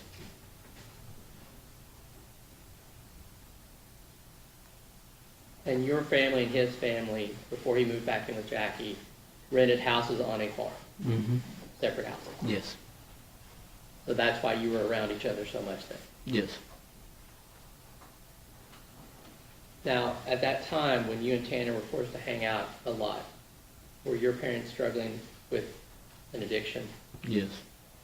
And Tanner's mother, and I guess her boyfriend at the time, your uncle, Mm. were they struggling with heroin and meth addiction? Yes. And did you tell, I guess you stated to Ranger Espinoza that Jackie was too busy dealing with those addictions to actually raise Tanner and his brother? Yes. Is that how you felt? That's how I felt. Did you and Tanner witness Tanner's mother chasing your uncle out of the house with a butcher knife? Yes, it was me, Tanner, and Nicholas all put up a tent in the living room, and Melissa comes through chasing Eddie out the house with a butcher knife. Okay, so That all was of you on saw that. Risinger Road. And after that is when Tanner moved back in with his grandmother. Mm-hmm. Did they get evicted? I'm assuming so, yes. Now, in the time that you knew Tanner, was he ever depressed? Not that I know of. He was just over energetic. What about suicidal? There was one time in my life when I stayed the night with him, and I woke up to Jackie taking him to the mental ward for a suicide attempt. You remember, was that overdose or cutting? What was that? I believe it was right after he got his shack, is the bedroom in the backyard.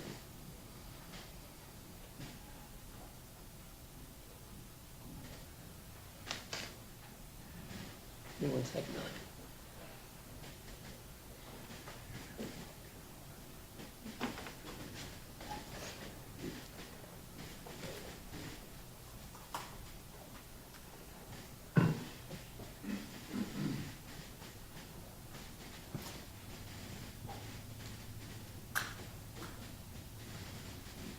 I think you said that the last contact you had with Tanner was in 2018. You helped him get a job. Yes, I got him a job at all my son's moving and storage.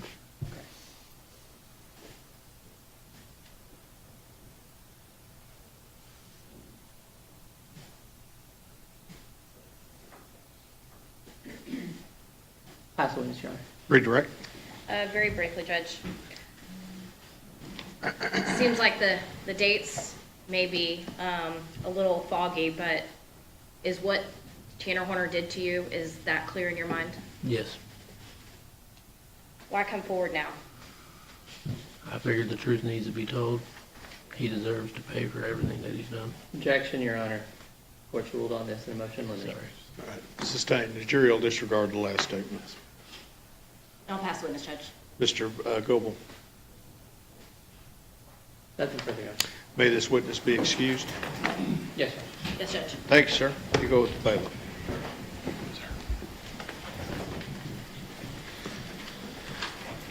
I got to do one more thing outside your presence, okay? So let's take our afternoon break. I'll call you right back in.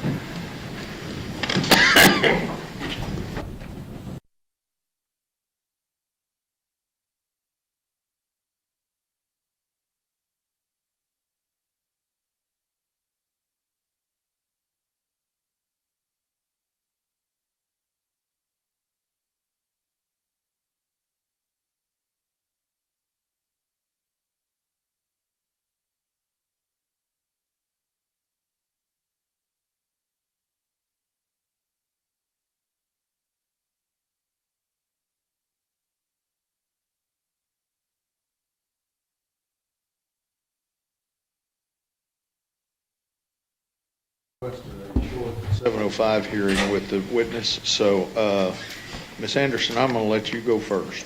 Okay. Dr. Rambula, how are you? I'm good, thank you. Dr. Rambula, have you received any additional records since we spoke, or actually since you wrote your report in April of 2026? Yes, What records have you received? numerous reports by your expert witnesses. Some of the notes, I didn't review all of them. The handwriting, I think, of Dr. Ryan was not as bad as mine, but I had trouble reading it. And then, let's see, I looked at the testimony from Cassie as well. And then I just listened to Billy's testimony today. Did you listen to any of the experts who testified in this matter? Briefly, there were two that I was able to follow about an hour, each one. Who was that? The first one, I think it was Dr. Specht, I'm not sure, he was from A&M. Dr. Edens? That's it, that's him, yes, sir. He might have been the first witness you had. And then briefly, Dr. Ryan, last week sometime, when she was on direct. Okay. Based upon, and which, you said it was an interview of Cassie. Which interview? It was actually not an interview, it was, I guess, court testimony from Cassie Wyatt. Okay, do we know, was it her civil deposition? Was it the hearing that we had in this court? Which hearing are we talking about? It was, as I put together, related to this case, so not the civil suit. I didn't know there was one. Oh, let me ask you this. When you looked at the transcript of that, were there lots of black lines on certain pages? Yeah, there were some holes. I can't say that I remember big black lines standing out, but there were holes. That's the best what I remember. Okay. What do you mean when you say holes? In other words, it wasn't confluent. There were gaps, so to say. So it wasn't the complete transcript? It looked fairly complete except for maybe some omissions or things that were either not transcribed or something like that.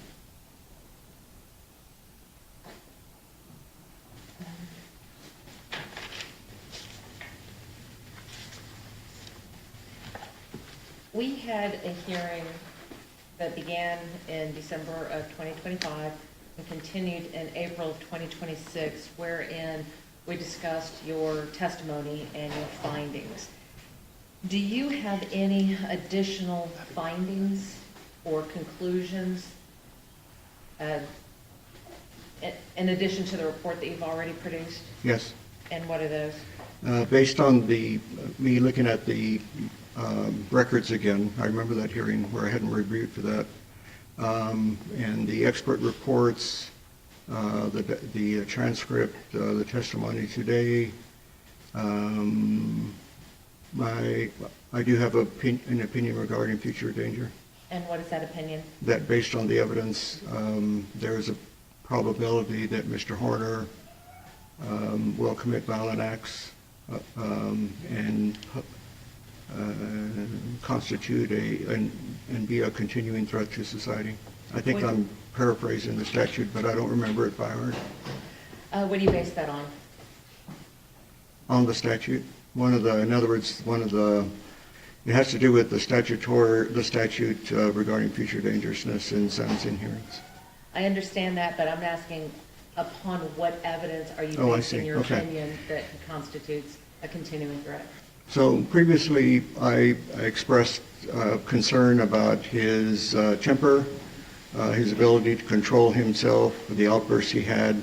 I think I mentioned his attitude towards women in general, based again on the audio recording that I listened to regarding his mistreatment of Athena. And then after looking at the rest of the reports that from the experts you provided, it was clear that he had some issues with executive dysfunction, difficulty with emotional processing, self-regulation, basically anger, so to say, and that he was also impulsive. And so because of their reports and the evidence they provided in those reports, coupled with my concern already about his ability to manage stress, control himself, his behavior, and particularly keeping in mind what I heard regarding what he did to Athena, that was the basis for my opinion. Are you going to render an opinion on any particular diagnoses that you feel would be appropriate for Mr. Horner? Well, if anyone asks me, sure. What diagnoses Okay. do you feel would be applicable to Mr. Horner? So based on let's see, let me state it this way. So when I submitted my report, I had reviewed records that covered approximately 20 years of his life, perhaps more than that. And based on that information, I rendered diagnoses of depression, anxiety, longstanding. I didn't point out in the previous hearing that per the records, major depression recurrent was something that came up, unspecified anxiety. There may have been some features of panic attacks, but nothing was really codified in a diagnosis. Additionally, and I think I stated in my report, I suspected that there were some traits of PTSD based on the sexual assault he endured as a kid that he didn't want to talk about, but I still nevertheless included it as a possibility, not necessarily a disorder per se. Based on the records I reviewed up to my report, the diagnosis of ASD had been, I guess, by testing closed, that door was closed, so to say. In other words, the two psychologists concluded he didn't have it. But after looking at the reports from your doctors, who probably see ASD a lot more than I do because they see kids, I didn't have any issues with that. At the time that I looked at the records and interviewed him, there was an uncertainty on my part about how restrictive and repetitive his behaviors were, his interests. And that's one of the components and the criteria for ASD. But I knew he had some social issues. I mean, he'd had that all his life. But you have to meet two, and that's why it looked like he didn't meet the criteria. But once again, your experts, I don't have any issue with their diagnoses because they collected a lot of evidence and they see it more often. I spoke about personality pathology. That remains the same. He has significant features of antisocial personality pathology. There may be some borderline personality pathology undercurrents in there as well, perhaps narcissistic, and that's about it. And lastly, after my evaluation, I was not very impressed with the amount of drugs that he had been using before. He rather minimized that. And so I took his word at face value. And I saw some inconsistency in the records regarding his drug use, but your experts, particularly Dr. Ryan, uncovered a lot of evidence that he was using drugs a lot more. So I didn't identify any particular drugs. I just knew that he was using marijuana, cocaine all of a sudden, and it looks like there were some hallucinogens as well. What about paraphilic disorders? The same. He has some features of sexual deviance, and I refer to that. That was based on what I listened to in the audio tape regarding what he did to Athena. And then this morning or this afternoon when I heard Billy talk about it, that would infer that there's been some aberrant sexual interests that have been longstanding. So it's your opinion that if something happens when a child is 10, that can create a long-standing issue when that person is an adult and does something like this at the age of 30? Not necessarily, but it's unusual for somebody to exploit somebody like that, particularly when there's a 3-year difference, the size is different. There's a lot of force involved. I had expressed some concern regarding how forceful he was during sexual activity with his peers, and that's normal as long as everybody's consenting. But there was a question about Cassie, saying not, I'm apt to stop here, so he was perhaps pushing the limits more. And then when I read her transcript, she talked about some of the role-playing that they did. In particular, what caught my eye was when they role-played that he was her daddy and she was a little girl, which could very well resemble what happened between him and Athena. But you would agree with me, though, that that's not terribly uncommon. I mean, we see movies back from the 60s and 50s talking where a woman is calling her paramour daddy.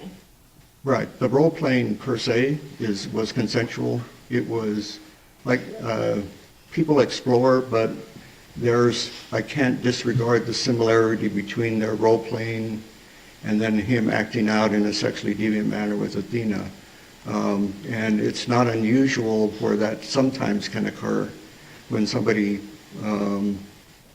acts sexually deviant towards another.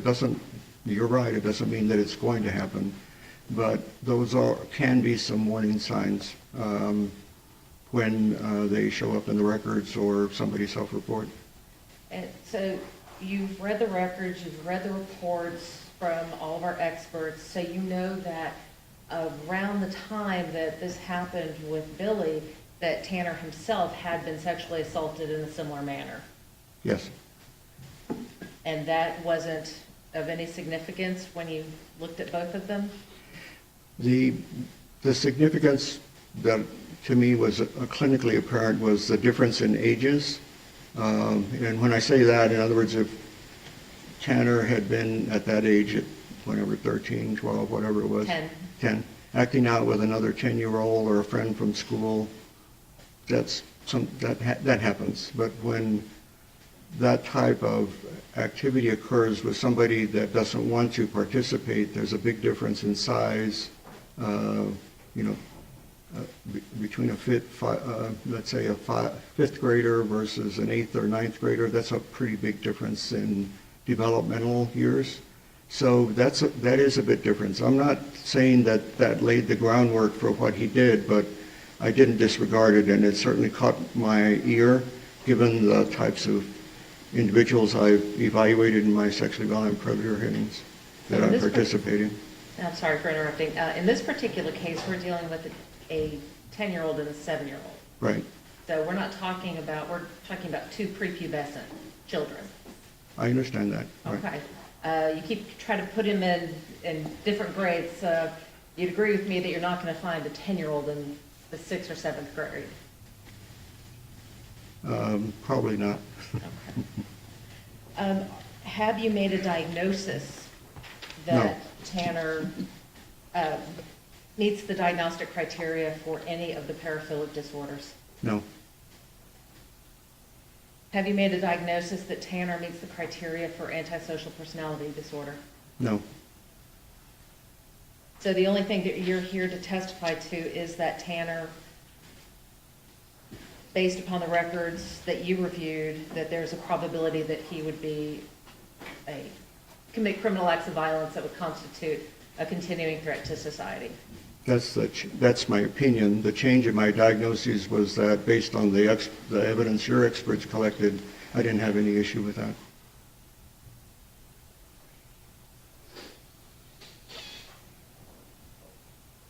With regards to the records that you reviewed, did you review all of the records from the Wise County Jail? Not all of them, no. What records did you review from the Wise County Jail? Whatever was sent to me, so there were notations of incidents, like for instance, the suicide attempt. I reviewed that.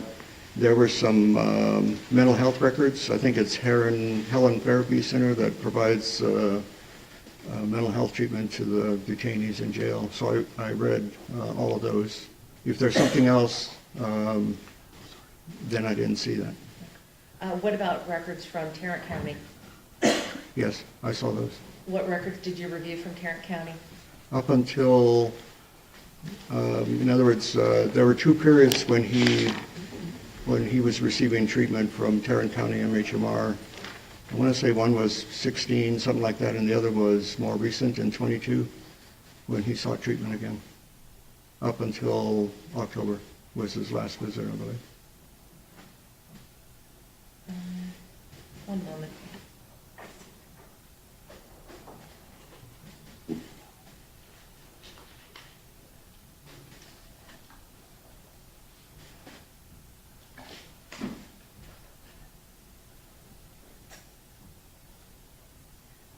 Dr. Rambula, just one last thing, and it had to do with the records.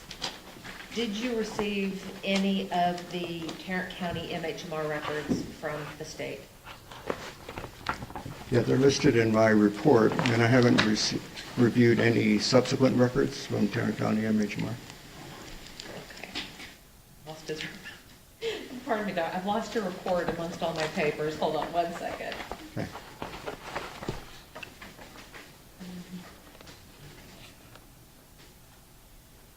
Do you have a supplement or an addendum to your report that includes all of the documents that you reviewed?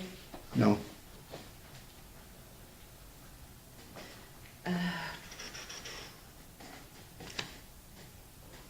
I think that's it, Your Honor. Mr. Berry? Yes, Your Honor. Dr. Rambula, are you, in addition to the diagnosis that you've already stated in your report, and then just regarding the possibility of future dangers, and in your questioning with Ms. Anderson, are you also going to offer, some characteristics that are found in both the paraphilic disorder and the personality pathology that you observed potentially in Tanner, whether or not he meets the full diagnosis, full criteria to be diagnosed with those disorders? If asked that, yes, I can answer. Your Honor, other than that, I don't have any further questions. Any further questions? No, Your Honor. Dr. Arambula, if you'll go with Deputy King for just a few minutes, we'll call you right back in, okay?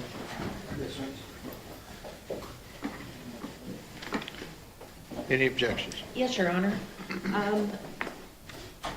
We don't have any objection to the doctor's qualifications. We know he's qualified.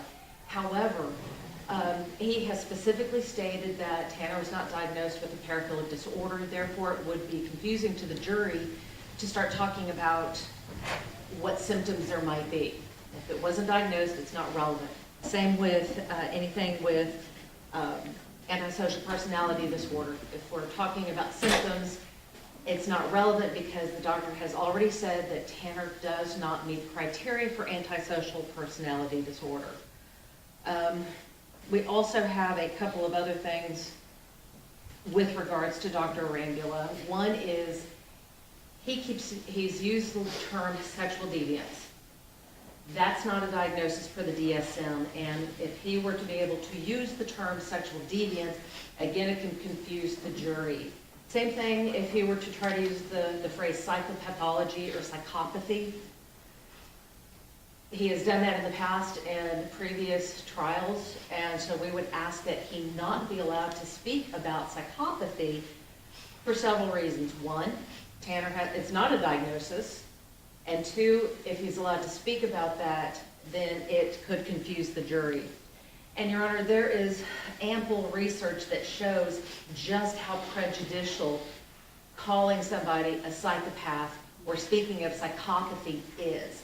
In fact, the research has stated that it's almost as prejudicial as referring to someone as a pedophile. So we know that the research supports the prejudice that it causes, and so we're asking the court to order the witness to basically stick to the diagnoses that are in the DSM. The same thing with sociopathy. It just goes along with the line that it is not a diagnosis for the DSM, and allowing the doctor to speak in colloquialisms, one, is going to confuse them, and two, creates a false impression in their minds as to the symptoms that Tanner may or may not have, and three, is unduly prejudicial, and the prejudice clearly outweighs any probative effect. The objections are overruled. You may cross-examine him on those statements. Let's take 10 minutes. We'll start up at 10 minutes to 3.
All right, everyone may be seated.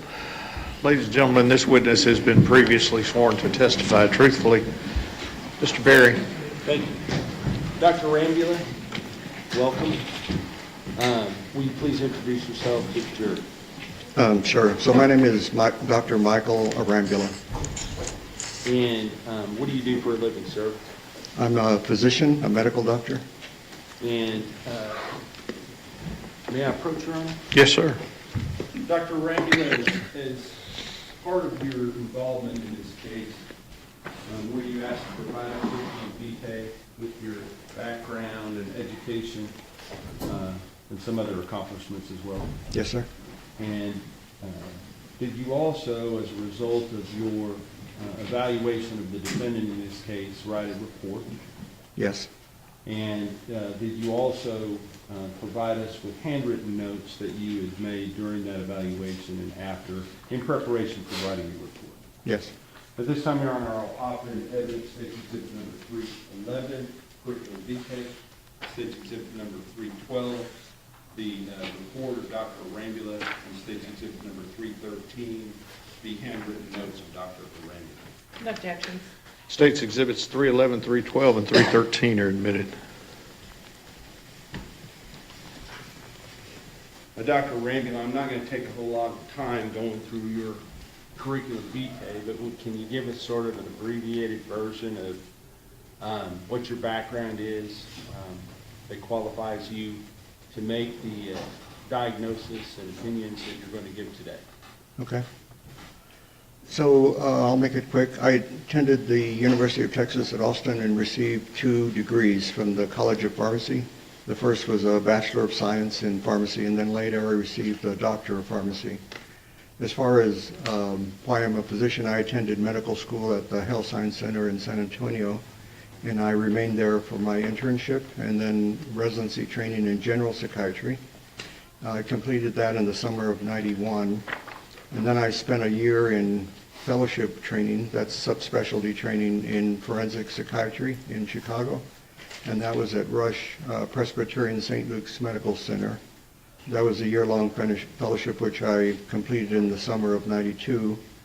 I've been back home ever since, and I'm also board certified in both general and forensic psychiatry.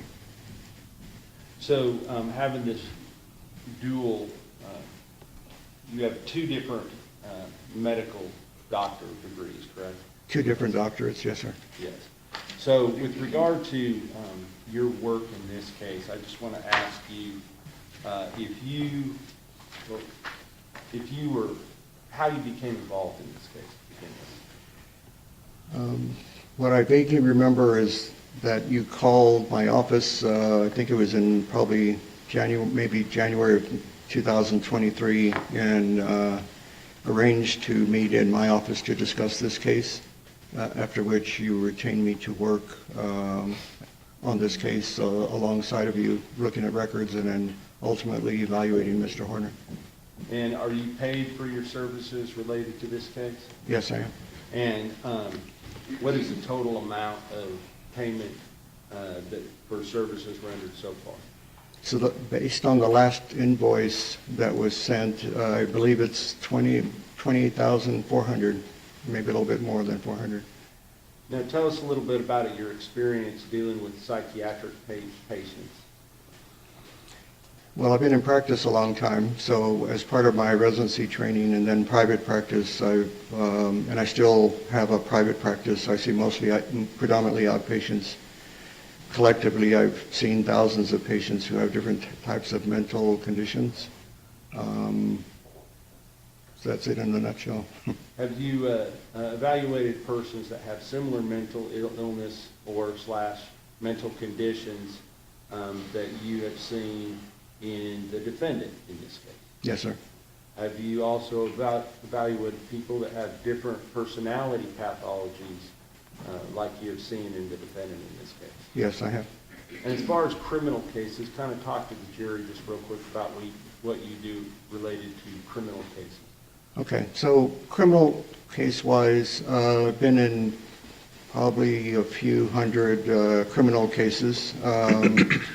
And over my career, earlier in my career, I worked predominantly for defense, and then in the last probably 10, 11 years, predominantly for the state or the DA.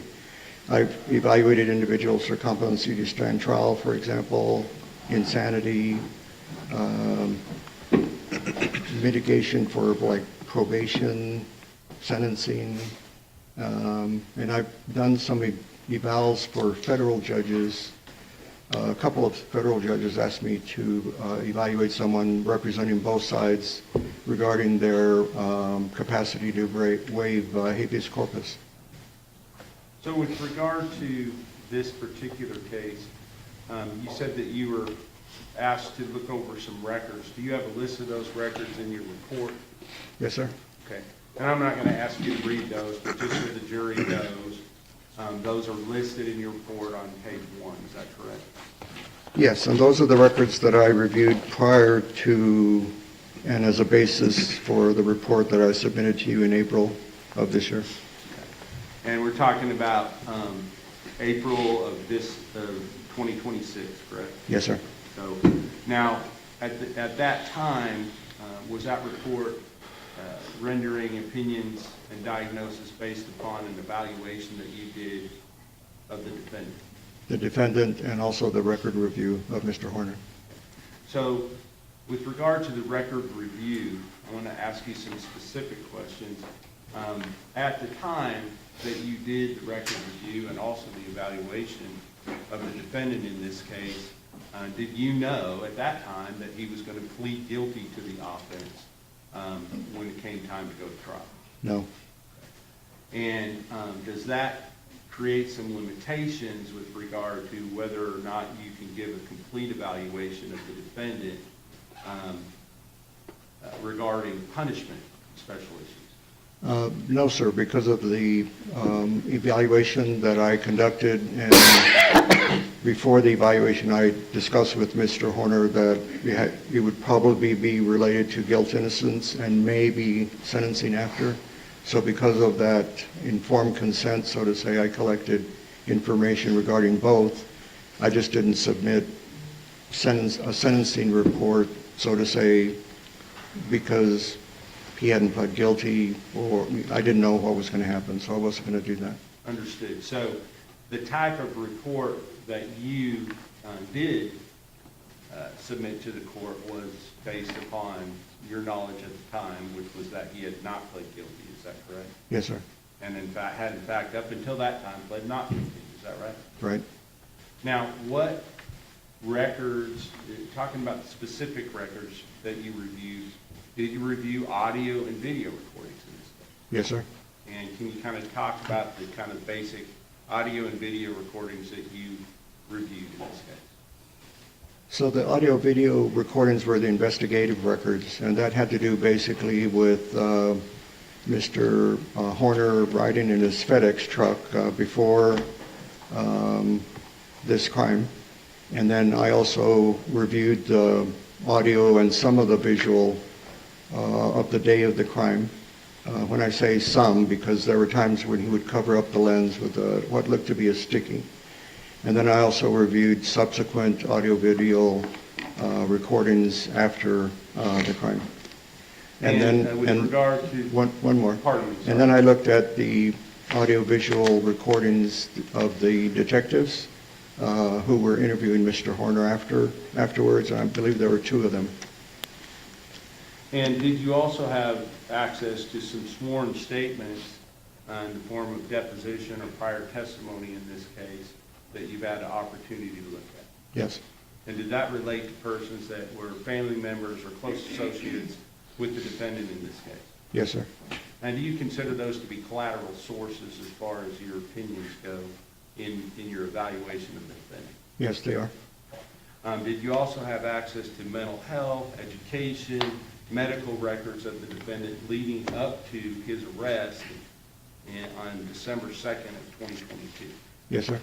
And are those also considered collateral sources that you used in making your diagnosis and opinions regarding the defendant in this case? Yes, that's correct.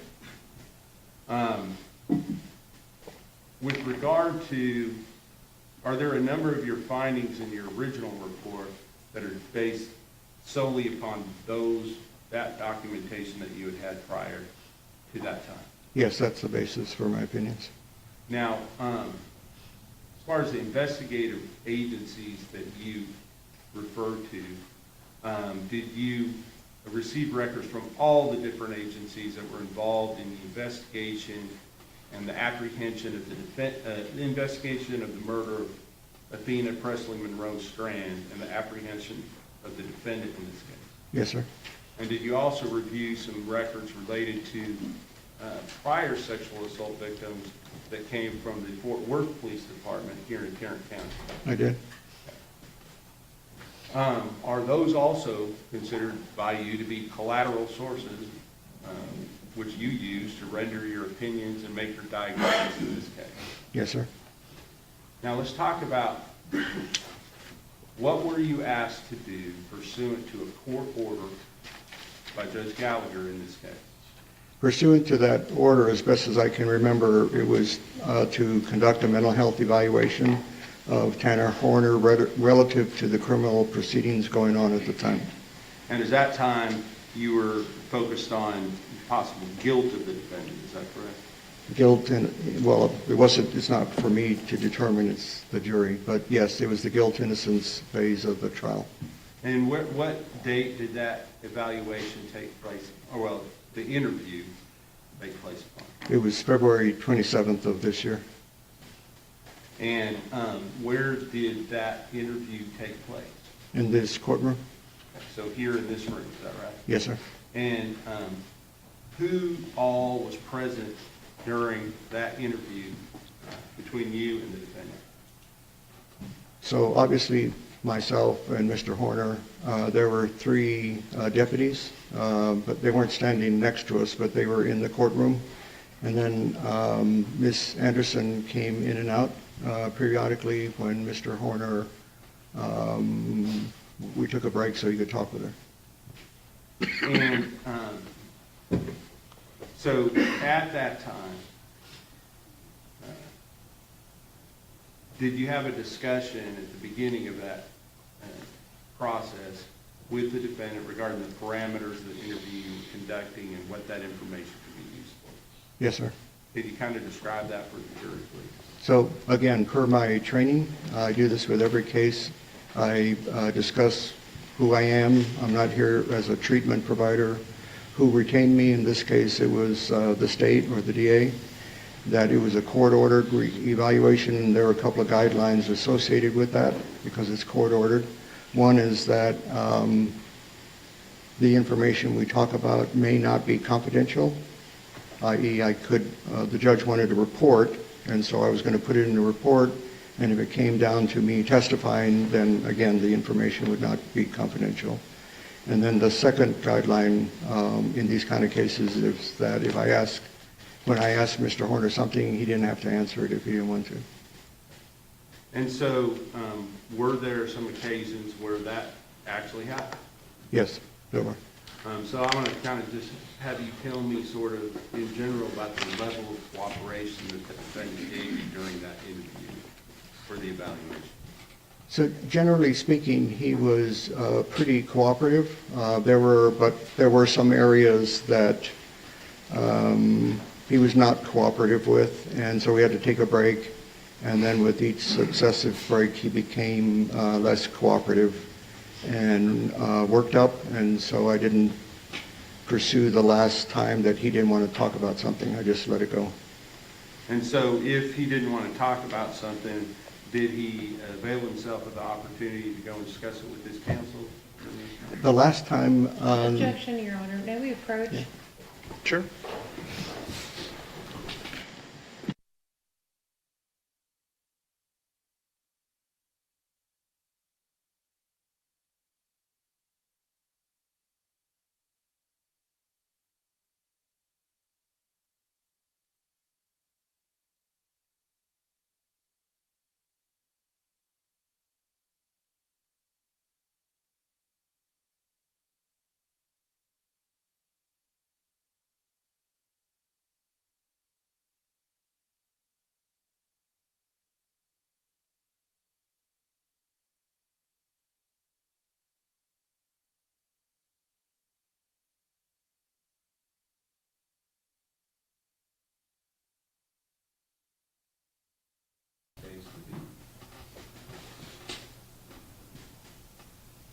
So it's, again, it's based on my training.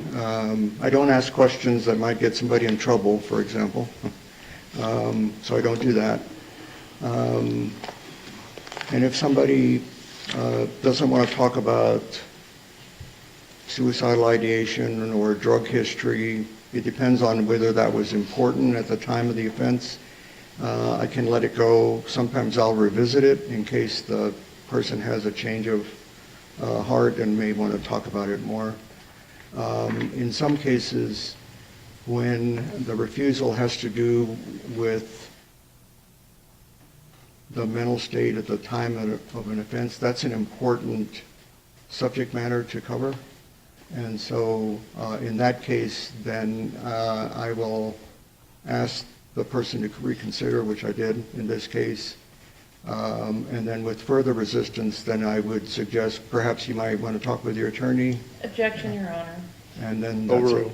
And then I let it go with that. And if they decide not to talk about it, then at least I've given them, the option to talk with counsel. All right, so let's talk about what is contained in your report. Can you just give us a brief synopsis of, not the details, but sort of the sections and how that report is set up? So if the jury wants to read through that report, they can do that. So the way my report is arranged is I list the medical records first, and then I'll list a synopsis of my opinions. Okay? When you see the history section, that's based on the records that I reviewed. So there are no opinions or analysis in there. And then within that section, I will add the interview, because that's also part of the history. And then after that, then I go on to the discussion section, and that's where I repeat some of the findings in the history section, arrange them according to diagnosis that I've arrived at based on the records and his self-report, and then also my analysis of what's going on and how it relates to the offense, if at all. And then that's about it. All right, so let's talk about your findings in this case. What opinions did you render as a result of your evaluation? There's actually a typo here. There are 6. The first is he had a childhood history of abuse. That was in the records. Okay, hold on. So childhood history of abuse, what abuse are you talking about there? Abuse I used in a larger term. His growing up with his mother, no offense to his mom, was not so stable. So there was some abuse in the form of neglect, things like that. Her and her husband at the time were argumentative, likely domestic violence, what I remember at the records, those kind of things. Okay. But as far as him being abused, other than this episode that's the sexual abuse that's been alleged, did you have any other specific incidents of him being abused during his childhood? Just the abuse and neglect predominantly by his mom, and then the sexual abuse incident when he was around 10. Okay. So with regard to him being involved in abusing other individuals, were you here for the testimony here, previous witness in this case? Yes. And is that consistent with other statements in the medical records related to his abuse of his brother as well? Objection, Your Honor. May we approach?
There was a history of him having mixed symptoms of anxiety and depression. Okay. And I think at some point you talked about possible PTSD symptoms, is that right? Right. And do you know whether or not he's been diagnosed with PTSD? Based on the expert reports that I reviewed after I submitted my report, some of the experts arrived at a diagnosis of PTSD, some did not. Prior to my report, no, there was no diagnosis per se of PTSD. So if you have an expert that said he tested him and he did not have PTSD, would that surprise you? No. Now, the next finding with regard to your report, what was that? History of autism spectrum disorder, ASD. And there's been a whole lot of testimony related to that. I don't want to go back into that specifically, but one of the things that is that you see with regard to autism spectrum disorder is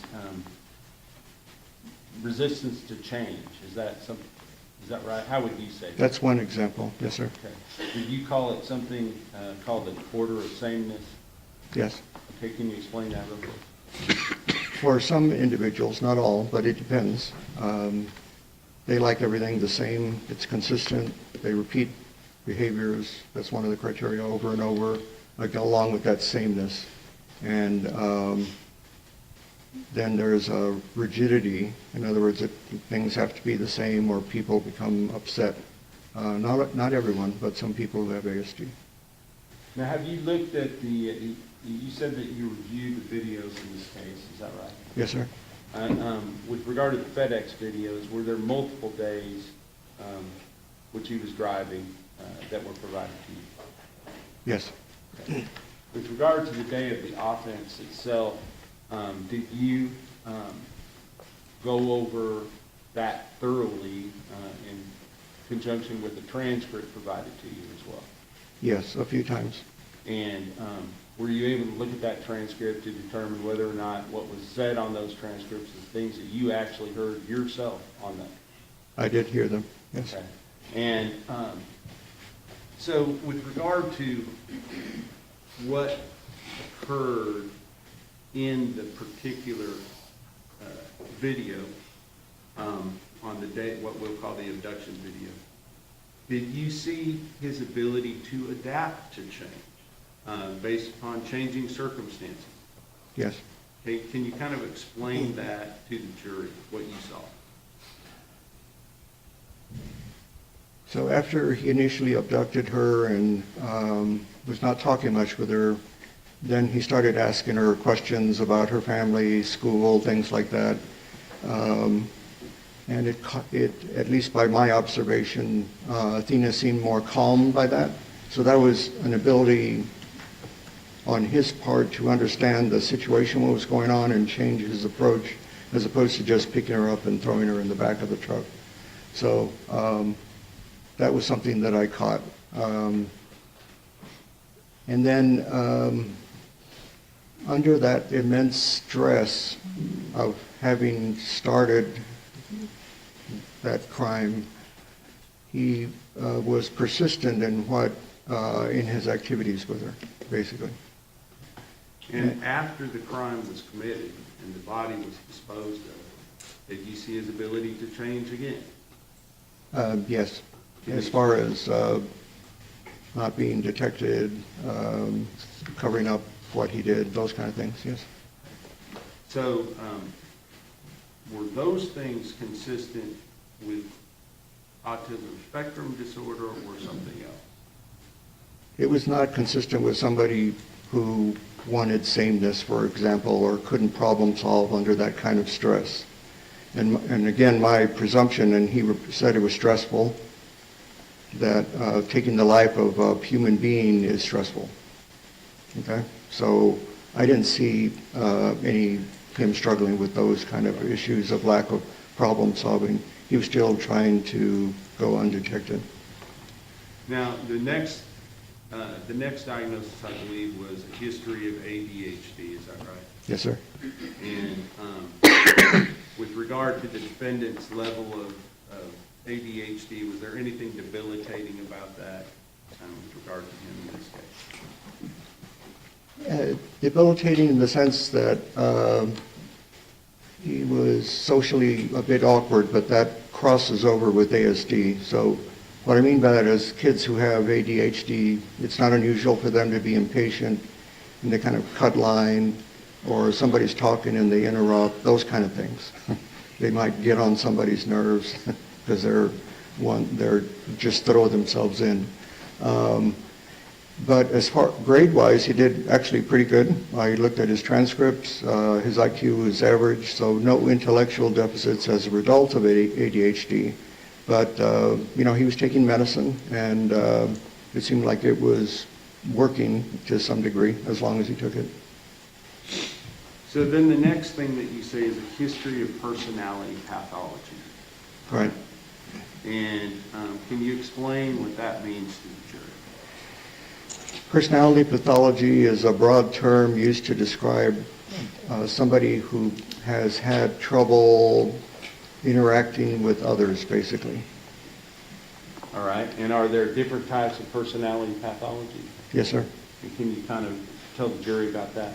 There are many. I'm not going to be long-winded here. I don't want you to list every possibility, but are there some specific ones that you believe apply in this case? So there's cluster A, which are the odd personality types. Yes, he has some of those, but he also has ASD. So per my training, I check the boxes on both and leave the doors open to see actually what happens with it.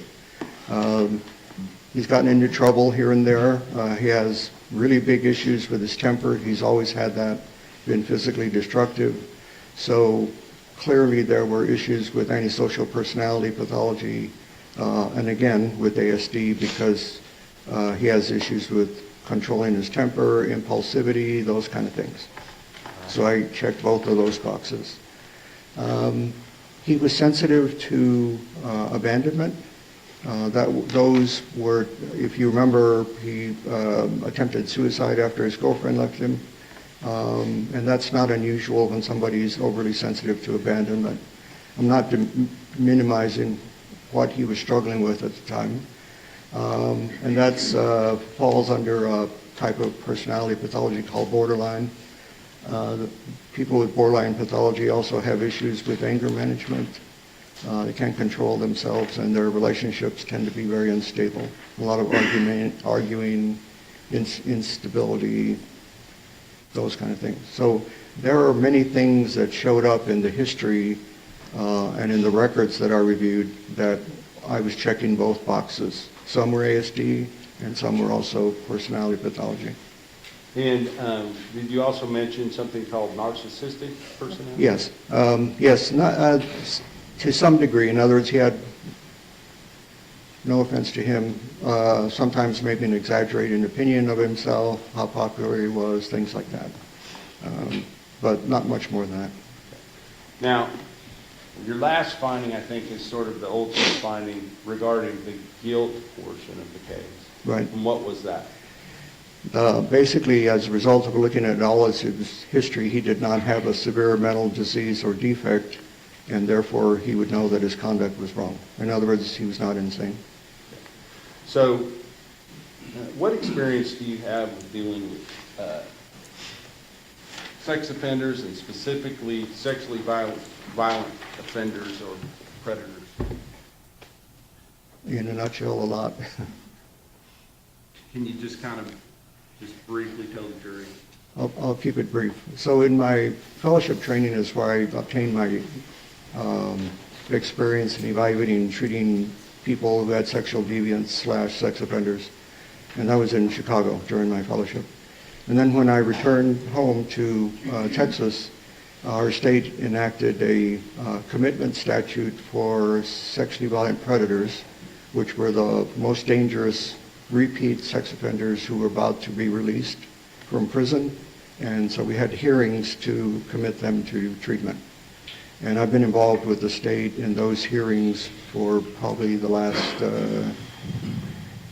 25 years or so, hundreds of cases. That's why I said a lot. You talk about in your report something called sexual deviance. Can you talk about that related to the defendant? Okay, so sexual deviance in a broad term is an old classic medical term, and it basically correlates with a term you probably may have heard in this trial called paraphilia. And sexual deviance is basically when somebody has abnormal or pathologic sexual interests. And it largely has to do with individuals who don't give consent, so that's primarily children, adolescents, underage, and women who are sexually assaulted against their will. Or maybe somebody flashes somebody on a corner and the people around they didn't consent to that. So again, consent issues. There are less of a subset where if somebody is overdoing it in sexual activities that interfere with what they're doing the rest of their days, then that could fall under sexual deviance also.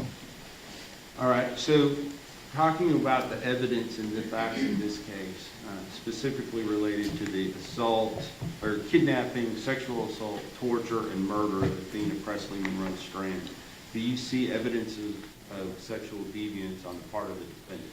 Yes. Can you explain that for the jury? So when I reviewed the audio recording, it was very clear to me that he abducted her primarily for sex. Because soon after he drove to the secluded spot that he had picked out, that's when he started engaging in sex with Athena. It's basically oral sex. He was teaching her how to do it, telling her what to do, threatening her, those kind of things. The things that I heard in audio recordings of victims in these cases, read about in investigative reviews of the victims in sexually violent predator hearings, all the same thing. So that's what stood out to me. So that's interest in sexual excitement with children is abnormal. And then the amount of suffering that Athena went through while he was victimizing her, that has some features of sadism. Sadism is where somebody either physically harms somebody or emotionally harms somebody, and it's part of the sexual experience. So there were two areas that caught my eye, looking through that interview and then correlating it with the transcript. Now, were there other things other than just the facts of this case that indicated paraphilic features to you? As far as more than just the other evidence in this case, besides the kidnapping and murder? So,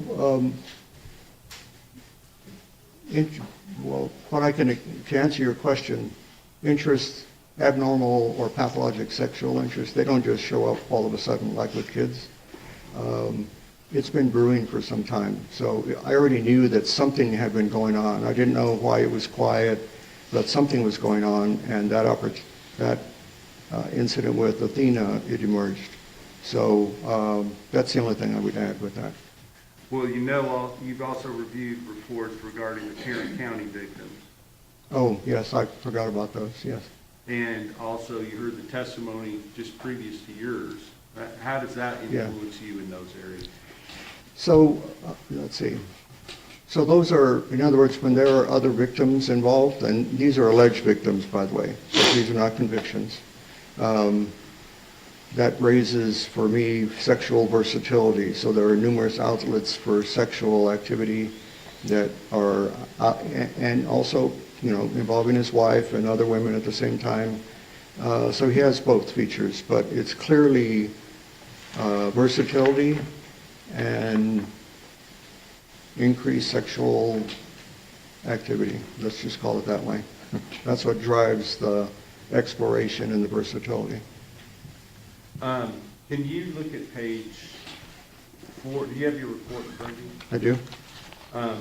Can you read it's the third, page 4, and it's the 1, 2, 3, 4, 5th full paragraph. And it starts about the third sentence down where it says he acknowledged the prior history of. And if you will continue that through the end of that paragraph. You see where I'm talking about? No, is that the first paragraph, Mr. Horner denied any history? Yes. Okay. So, but just, I'm not worried about what he denied, Okay. I'm more worried about what he admitted to. So if you would start with, he acknowledged the prior history.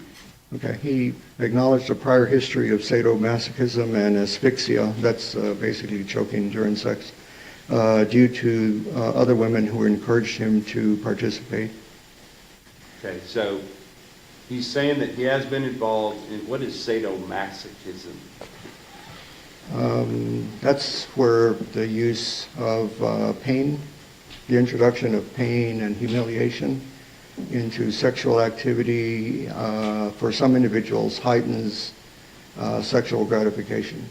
So spanking, hot wax, sometimes people use needles.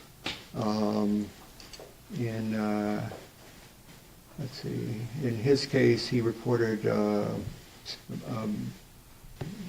inflicting cigarette burns during sex. So clearly, the experience of pain gets mixed in with sexual pleasure. And then he also talked about asphyxia. What is asphyxia? It's choking.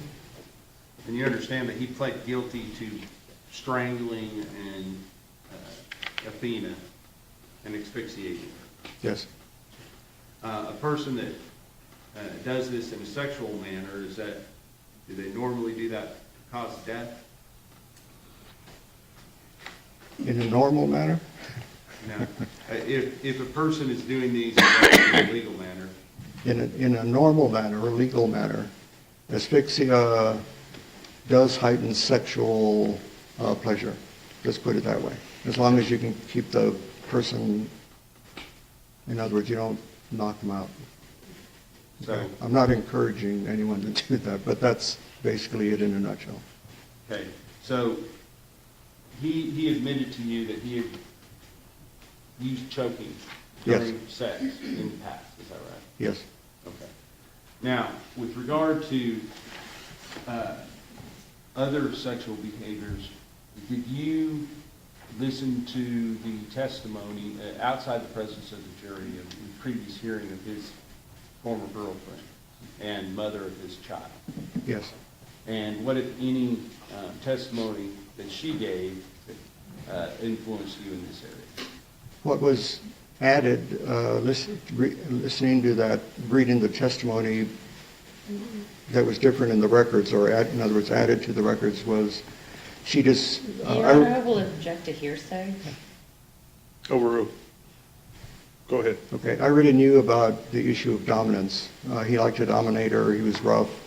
She had to set limits at times, but she consented to it until she said stop, and then he did. There was some role-playing involved as well. What they did participate in is him playing as if he was her father, her daddy, and she was his little girl or princess. And so they used to role-play like that as part of their sexual activity. There were ropes. She was not too excited about that and didn't want to participate. He had talked with her about hog tying her. She said no, those kind of things. So clearly he has an interest in things, but he abided by her refusals and didn't go further, but the interest was still there. Now, with regard to the way that he talks to her on the video related to this idea of sadism, can you explain your opinions related to the things that were said by the defendant to Athena Strand during the time, between the time that he kidnapped her and the time that he ultimately killed her?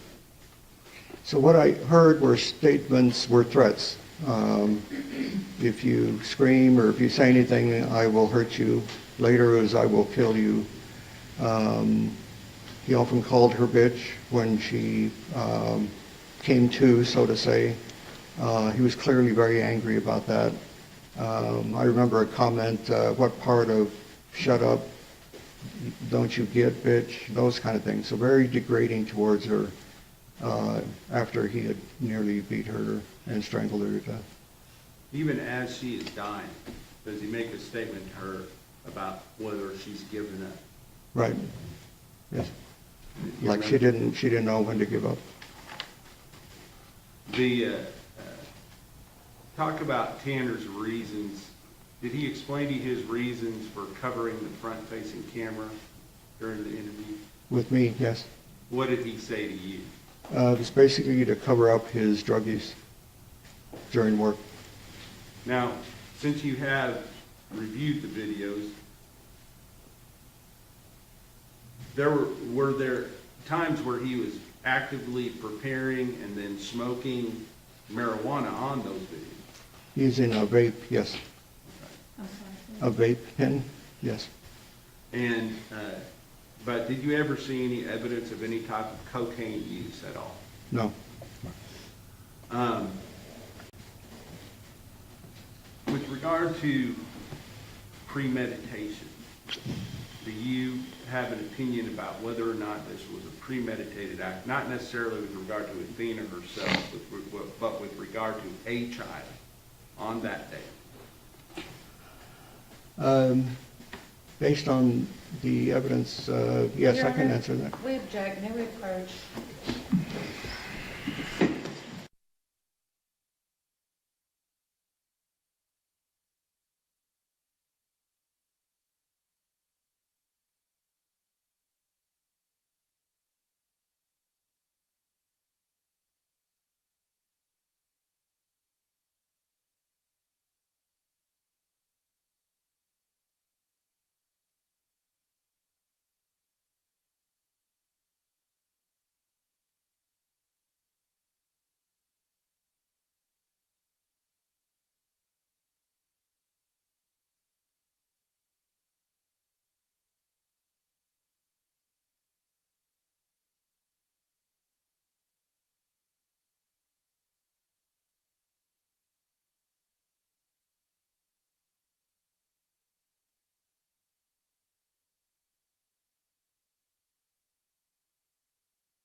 Dr. Ramulett, you can answer the question as far as, other than just covering the front-facing videos, what other evidence did you review that makes you feel that this could have been a premeditated act?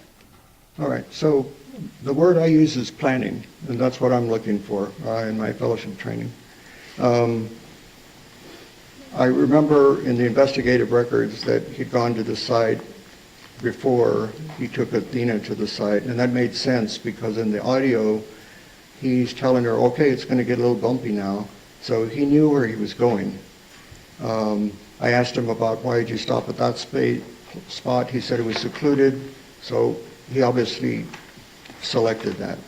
I talked about grooming earlier, when he changed how he was talking with her to help her calm down, to gain her trust, so to say, cooperation.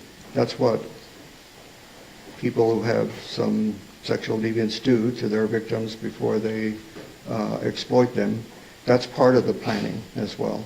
And then obviously walking her through what to do, how to do it, not to yell. That's all part of planning, okay, according to what he's thinking. First thing that you said you visited the site. What site are you talking about? The site where he stopped the FedEx truck, basically.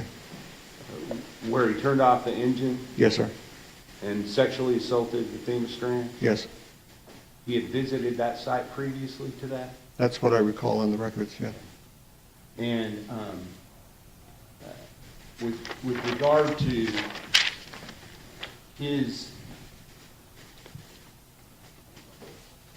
does the fact that planning engaged in this and preparation, does that make it different from somebody that is just overreacting to something that happens in the spur of the moment? Yes. In what way? So again, this per my training in evaluating individuals who are, commit sexual offenses, most of the time there's planning involved, as opposed to somebody just attacks somebody out of a bush. Okay, that's very impulsive, and that's a very different type of sex offender. Probably more, there's other things going on with that individual. So I'm trained to look for whether planning is present, grooming, those kind of things. That's why listening to the audio visual of the abduction made sense to me, that it was planned. So I want to ask you ultimately, because your findings are laid out in your report, but the one finding that you were not asked to make has to do with the special issues for punishment in this case. Do you have an opinion as whether or not the defendant, that there is a probability of the defendant committing criminal acts of violence in the future that would constitute a continuing threat to society? Yes. And can you explain what that opinion is? Yes, based on the evidence that I have reviewed, it's my opinion that there's a probability Mr. Horner will commit future acts of violence and pose a continuing threat to society. And is that true whether or not he is incarcerated for the remainder of his life? Correct. And can you explain that? Okay, so not to rehash everything, but I'll just succinctly say he's had issues with controlling himself pretty much all his life for a number of reasons. That got worse as he got older. It culminated in this. Other experts have said he has issues with executive dysfunction, controlling his anger, emotional regulation, and impulsivity. That's all involved in this. So whether he's in prison, I've been in prison quite a number of times just to visit and interview people. It's like a little society, all right? So it doesn't really matter the setting, because he's going to come across in prison more or less people that he would probably come across in society. Because he has a mental health issue, history, he's going to go to the clinics. There are techs there. They're almost, at least for me, my experience, most of them are females, techs, nurse practitioners, therapists. And there are female guards, of course. So it's a replica of our community, but it differs, obviously. The type of people that live there are also very aggressive, threatening. It's stressful, at least from the people I've talked to. Now I want to talk to you about incidents specific to you. You said that when you did your interview with the defendant, it was you, the defendant, and 3 guards in this room, correct? Yes, sir. Can you explain the situation that happened with regard to when you were questioning the defendant related to whether or not he sexually assaulted Athena Presley Monroe Strand? Okay. So that was towards the end of the interview, and he had been we'd taken some breaks because he didn't want to answer questions, and that's okay. But he was becoming a little bit more worked up, and this last question, I was looking at the transcript, and he was kind of critiquing me that transcript was the DA had made up, and it had inaccuracies and blah, blah, blah, and he didn't do anything to Athena, et cetera, et cetera. And then I responded to him, I heard everything you told her. And it just stopped him. He was very upset. His stare went right through me. It took me aback because I wasn't expecting that. And then the rest of the interview, I didn't challenge him after that because I could sense his anger. Was it incongruous with what you had up until that point? Yeah, as I said, there was some increasing irritability when he refused to talk about certain subjects, and then he would come back and say, I needed a break. That's fine, I understand that. But this one was different. I was not expecting that type of anger from him. Pass the witness. Cross-examination. Oh, yes. Dr. Rambula, we had a hearing back in December to discuss your review of the records and your opinions in this case. Is that correct? Right. And at that time, you had not evaluated Tanner Horner. So Right. you really didn't have a lot of opinions on that day, did you? Right. You had the opportunity to review all the records in this case, is that right? Yes. The records you reviewed, and I imagine you did a thorough review of the records, right? Yes. I mean, let me add, there were a lot of Facebook posts, and some of them may have been years ago, and so I just kind of scanned them, for example. So, But I looked at them all. I just didn't spend a lot of time on some compared to others. So you scrolled through all 10,000 pages of the Facebook records? I didn't have 10,000 pages. I didn't count the Facebook posts, so I don't know how many there were. Are these posts that were provided to you from the state? Yes. So they didn't provide you the entire 10,000 pages of the Facebook records?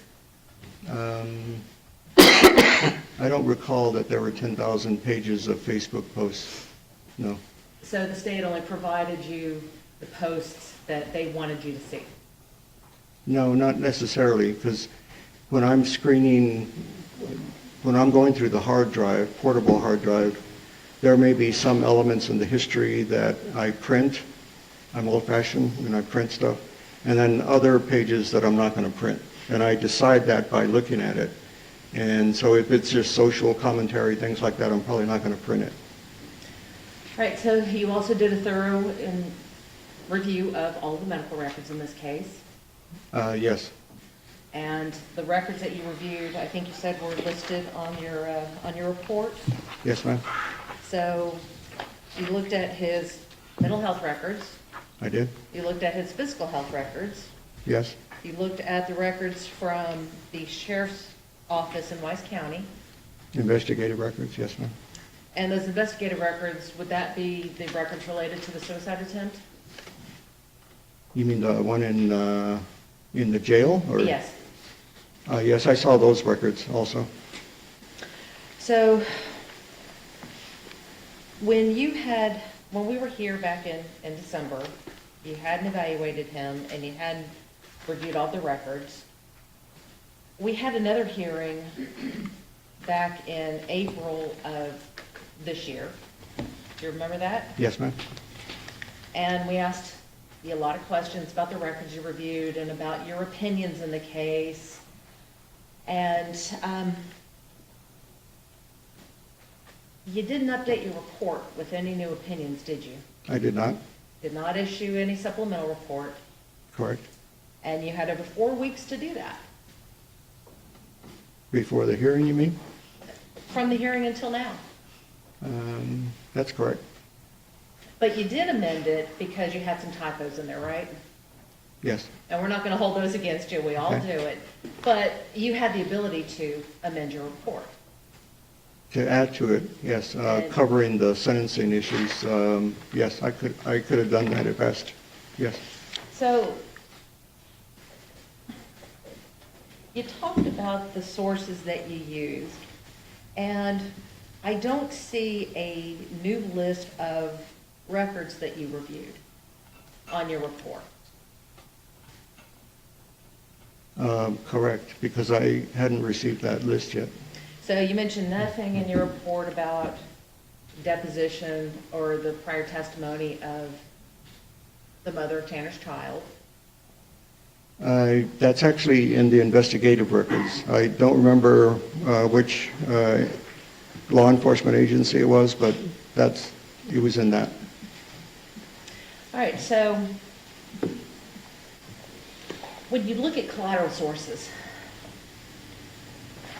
you would agree with me that collateral sources are an important source of information. They typically are, it just depends.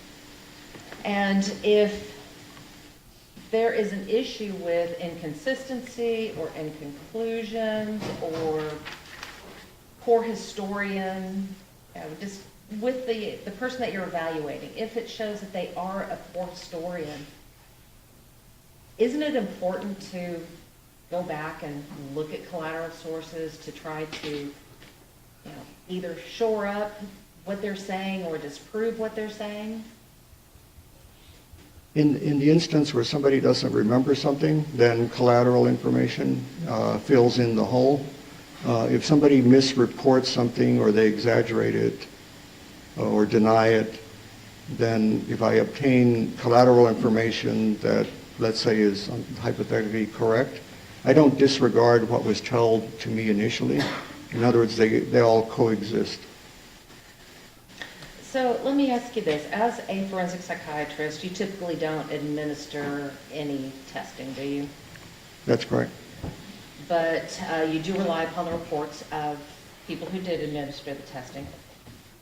Yes, I do. And you reviewed all of the reports from our doctors, I did. all the reports from our experts, and you had the complete file of the DA. Did you review all 40 hours of the video that was provided to you? Probably. How much do you charge an hour? $3.50 an hour.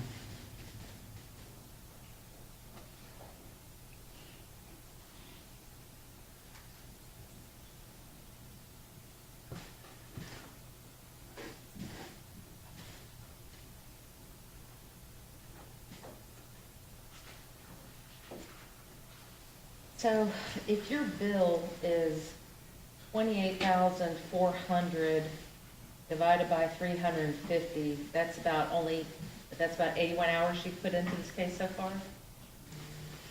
Up to the time of the billing. I think the last bill was April, so it wouldn't include whatever I've done getting ready for this trial. And Okay. Go ahead. I didn't review your experts, which took some time to read also.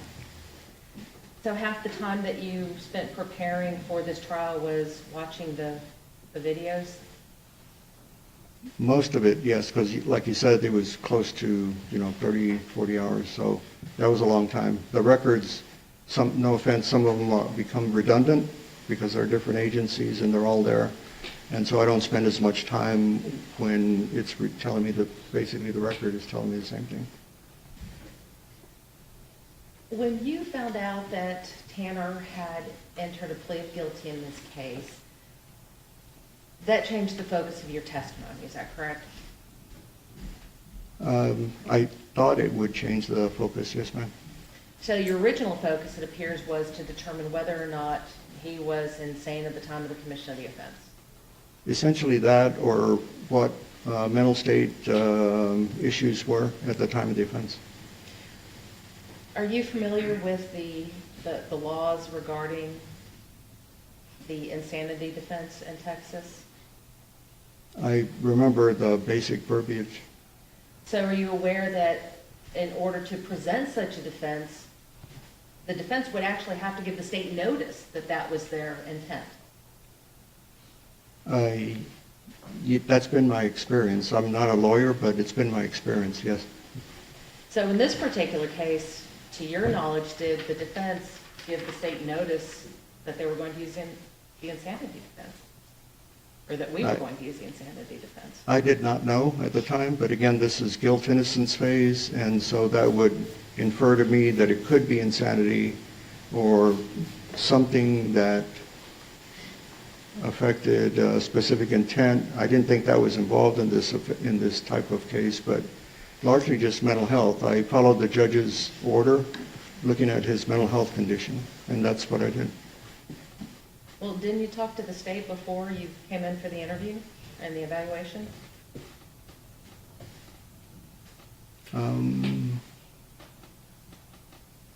Just where to meet, that's basically it. So earlier you testified that Mr. Berry went to San Antonio to meet with you in your office about the case. Right, I thought you meant meeting before the evaluation of Mr. Horner, but no, I didn't talk with them about what I was going to do. It's just logistics, like what time, where do I go, those kind of things. The meeting, yes, that's when they retained me. Okay, so that's what I'm getting at. So at the meeting where you were retained, they talked to you about what they wanted from you in this case? As far as just looking at the records and providing my psychiatric analysis, that's it. And that discussion took place in 2023, or when did that discussion take place? February of 2023. So from 2020, February of 2023? Actually, I take it back, it was probably January of '23. Okay. So from January of 2023 to February of 2026, you did not have any discussions with the prosecutors about this case and the direction it was going?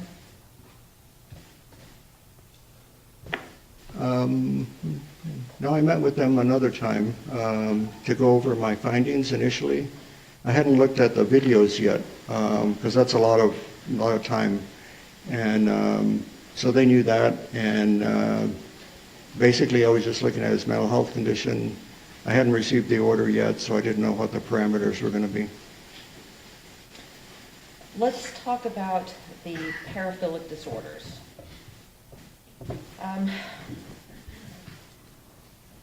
Sexual deviance is not a diagnosis in the DSM-5, is it? No, You just use that for your testimony? I use it Because of the well, historical significance of it? right, because of historically that's been the term. The DSM is not the Bible, so to say. So if they switch it, that's fine. If you look up like literature searches, etc., loads of research regarding sexual deviance, very limited regarding paraphilia, as an example. However, you would agree with me that the DSM-5 is a diagnostic tool for mental health evaluations, Yes, it is. and that sexual deviance does not appear as a diagnosis in the DSM-5. It does not, no. Would you agree with me that most of the people that have an atypical sexual interest do not have a mental disorder? That do have or do not have? Do not have a mental disorder? If they have an atypical sexual interest or if they don't have them? You would, I lost you, sorry. do most people with an atypical sexual interest have a mental disorder as well?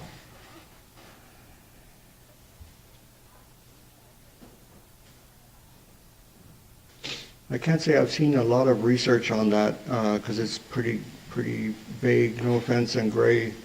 But that could be fair. I would say that, at least from my experience seeing patients, there's typically something involved, but it's not major, so to say. It's just maybe something that happened in their history such that it has some segue to what they are doing as an adult.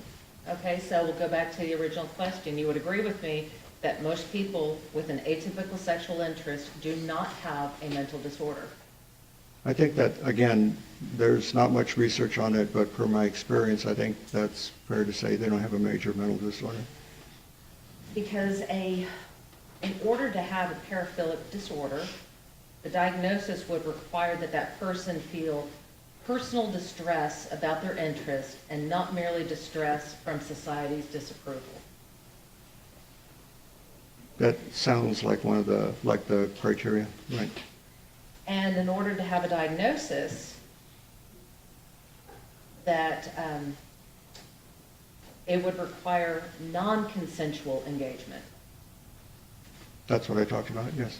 And so if someone is consensual and engages in these activities, that doesn't qualify as a paraphilic disorder, does it? I agree. You specifically mentioned that the interview and the testimony of Tanner's, or the mother of Tanner's children. Isn't it true that she consented to the behavior that you described? I remember reading that, yes. And when she became uncomfortable with anything, she took the initiative and she withdrew that consent, didn't she? Yes, I spoke about that earlier. And when that consent was withdrawn, Tanner stopped what he was doing. Yes, same answer. So he didn't continue against her will, did he? No.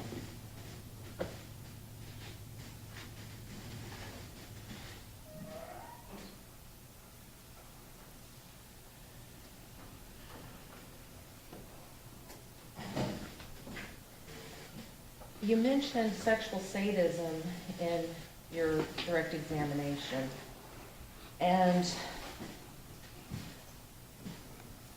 you would agree with me that sexual sadism wasn't included in your report, was it, as a diagnosis? I did not diagnose Tanner with pedophilia or sexual sadism. And the reason that you did not diagnose it, I believe you had said that there was no diagnosis because of the one-time occurrence. Correct. Now, you're talking about the sexual sadism, and you're basing it solely on this offense. You said that you had talked about, the distress that you heard on the video.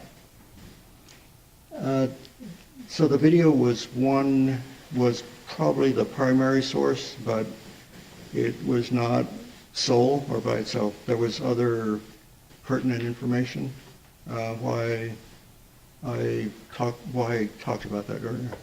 Well, there was no collateral evidence of sexual sadism, is there? No, I'm not referring to that. I'm referring to what's in the literature, and again, per my training in this subject matter.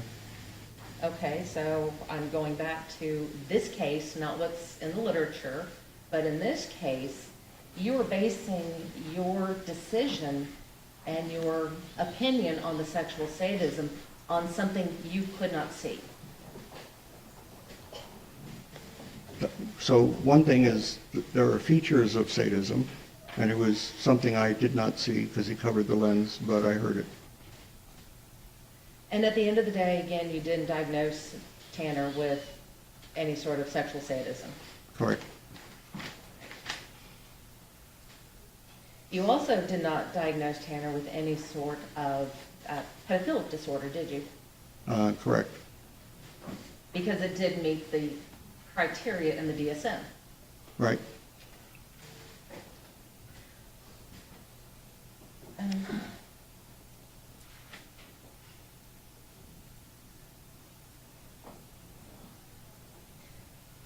You commented that things like this just don't show up. Right. So it sounds to me that you're basing your opinion on if he did it once, he must have done it at some other time, without any evidence-based criteria there. No, not using your verbiage, no. So let me ask you this. You reviewed all the records, you looked at all the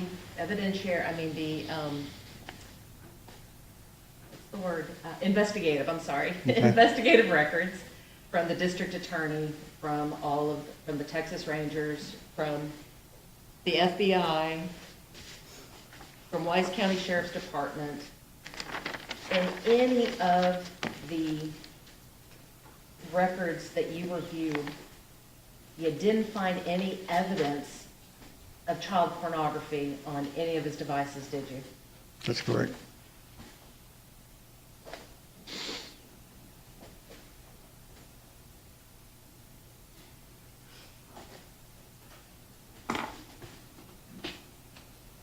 And the things that you spoke about, the spanking, the hot wax, the needles, none of that's illegal, is it?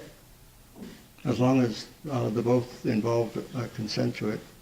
You mentioned threesomes. That's not illegal, is it? No? As long as there's consent between the three. Asphyxia during sex. That's not illegal, is it? If there's consent? Correct. Role playing. That's not illegal, is it? With consent, no. The same thing. And you'd agree with me that it's not uncommon for couples to have pet names for each other? No, it's not. And so if I call my boyfriend baby, that doesn't necessarily mean I think he's a child in diapers, does it? I hope not. No. I hope not either.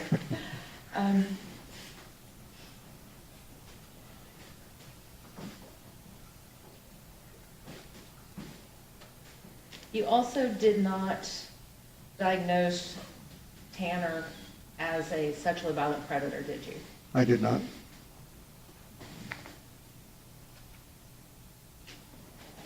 Now, when you did talk to Tanner about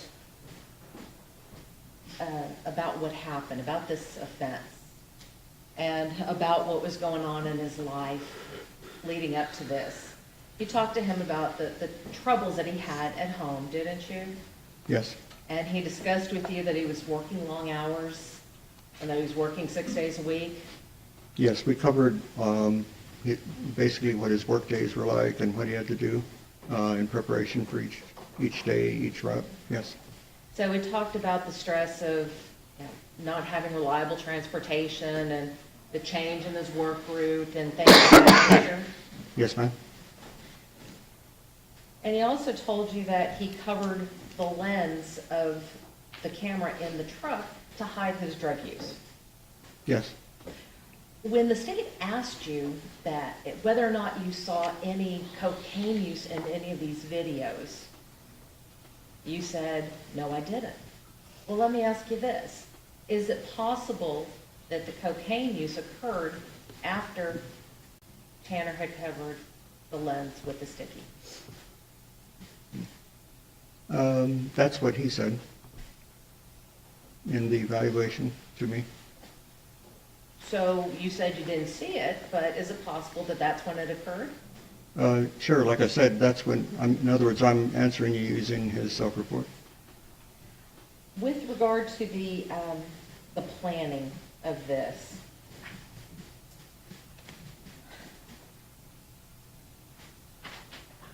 Tanner had been on that road before with his truck. Do you recall that? Yes. So it's not that, when you said that he had been there before, the way that it came out is that he went there to scout the place as a place to bring a victim. But that's not what was going on, was it? He had actually been there because that was the route that FedEx had sent him on to deliver packages. I'm going to object to that, Your Honor, it's a misstatement. I'll let him answer it if he can. Well, he had been on those routes before, but I remember from the investigative records that before he abducted Athena, that he spent some time at that place where he drove back to. What So records? yes to both. So what records are those?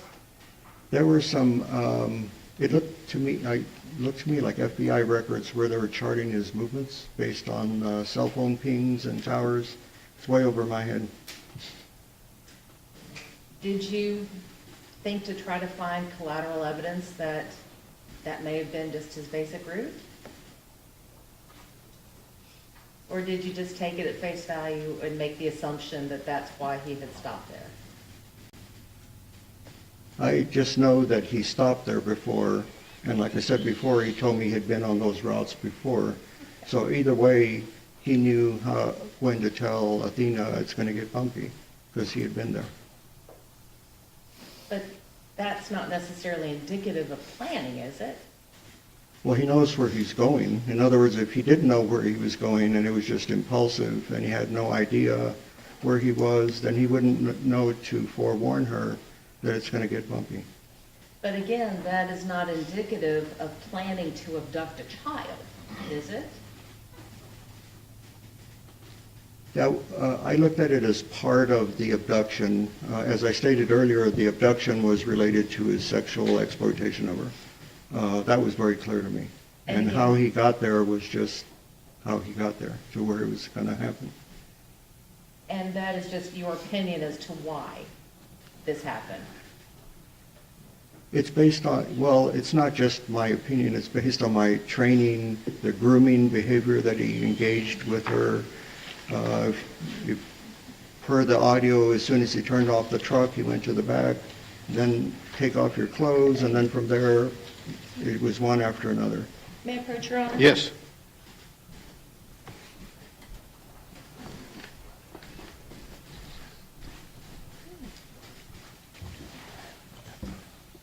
Dr. Rambula, I'm going to hand you, let's remark this. It's Exhibit 312. It's your report. Can you point out in your report where you talked about going on the bumpy road and planning this incident? I don't remember actually doing that, no. Okay, can you point out in your report where you talk about grooming? I think the only thing I talked about was that this event didn't just show up out of nowhere. Again, this is during the guilt innocence phase, so it's different than what we're talking about today. So planning would not be a part of the guilt innocence phase? If it relates to the mental condition that he had and he was claiming confusion, then that would counter it, but that's not what he was claiming, so I didn't include it in my report. So grooming wouldn't be relevant enough to include in your report?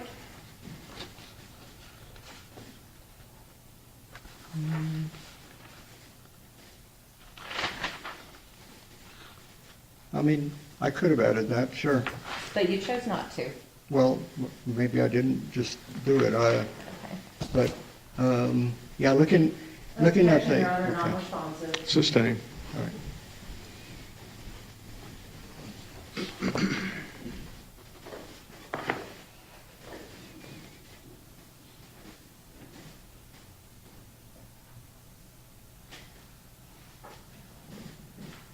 I want to talk to you lastly about your opinion on future danger.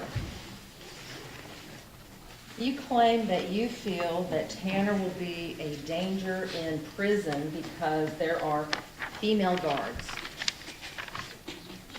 Not That's part of it. as a potential component, yes. So, you review the records, and you realize that, and you understand that Tanner has not had any disciplinary write-ups in Tarrant County. I think, yes, that's correct. In his solo cell, he has not been a behavior problem. And he did not have any disciplinary write-ups in Wise County either, did he? I think there was only one time where he was put in a restraint chair that he pointed out to me, but other than that, no. And he was put in a restraint chair because he was inflicting self-harm. Is that your recollection of it? Vaguely. I don't remember the reason that he explained to me. So that wasn't really a disciplinary, was it? It's a form of disciplinary because the people can't just let him do what he's going to do, so they have to discipline him in some way so he won't hurt himself. But It's he wasn't not acting- a form of discipline. It's more of behavior modification. So he wasn't being aggressive towards anyone when that occurred, was he? I don't remember that. No. Now, when you're in a jail, you don't eat in your, you don't stay in your cell 24/7, do you? Yeah. You mean if somebody's in general pub? Let's say you're in SAG. You don't stay in your cell 24/7, do you? No, there's some time out where a person is allowed outside. I think it may be an hour, maybe more, but I'm not the expert about jail stuff. Okay, so, but you know that there are female guards in prison, right? And jails, yes. So you have guards in jail, you have guards in prison, you have access to medical unit, access to the transport people, Right. access to, I'm going to check defense counsel testifying, first of all, and secondly, what the purpose of her being up there. about to enter some records, Your Honor. I'm assuming you were going to show him a record. Yes. Go ahead. So, how many people in Wise County did Tanner attack? I don't recall seeing any records of that, no. How many people in Tarrant County has Tanner attacked? Same reason. He's been in a solo cell and no acting out. So you say he's been in a solo cell, but you do know that he has been going to the doctor, Yes, that he's been coming to court, correct. that in court you had other people with you in court. He didn't try to attack any of you. No, he didn't attack me. He was just angry with me. Your Honor, I'm going to offer defendant's exhibit number 93, which has already been tendered to, yeah, we just never offered it. No objection. Defense Exhibit 93 has been, And Your Honor, to publish to the jury. That's fine. And it requires, we just kind of all the evidence. Affidavit of no records.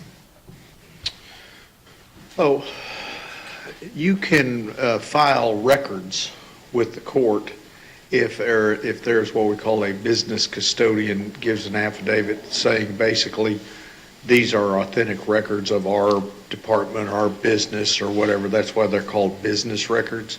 And they are admissible without a sponsoring witness testifying. So you may accept what is contained in the records in the same manner had somebody been here to testify to them. Okay? Go ahead. And may I explain what the affidavit Yes. means? Okay.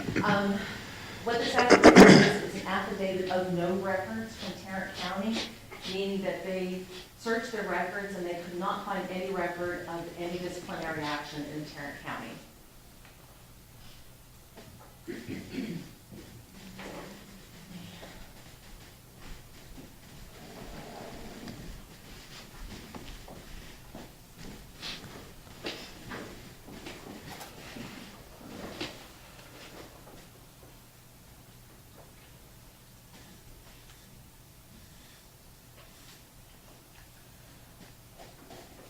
When people are in custody, Dr. Rambula,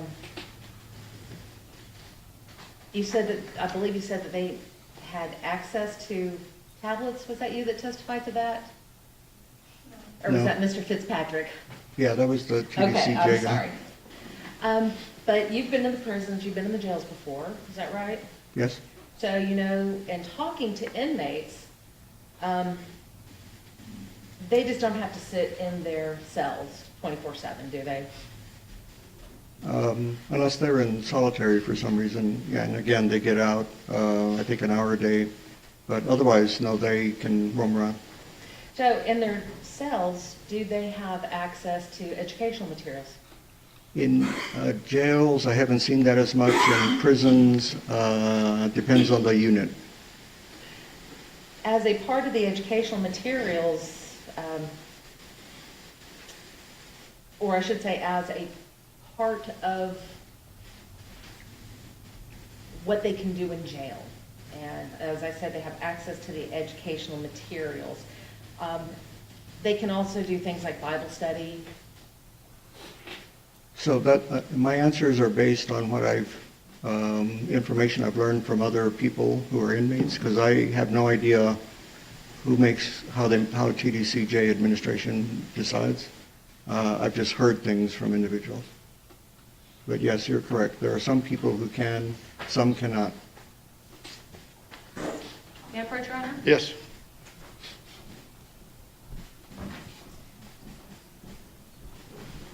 Dr. Rangula, I am going to show you what has been marked as defendant's exhibit number 95, and we move to admit, I'll just start with 94 and 95, which have been previously tendered.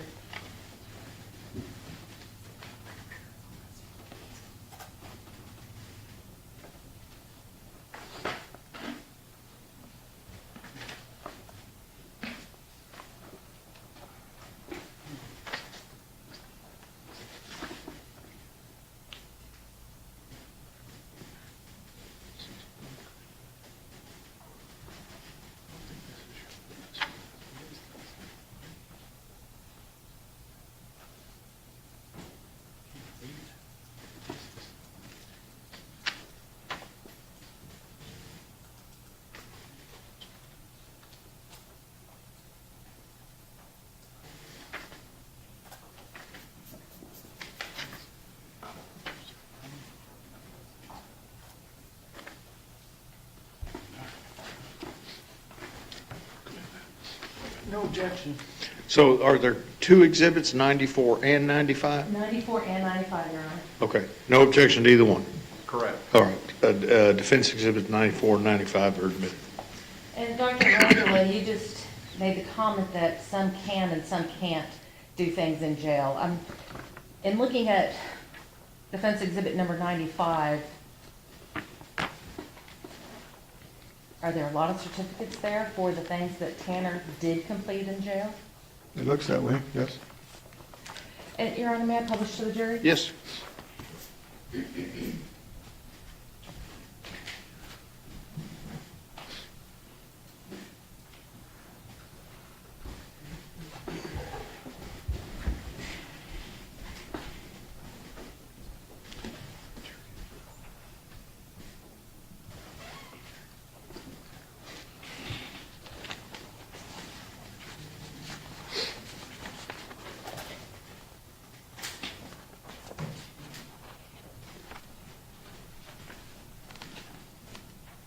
All right, Your Honor, I'll pass the witness.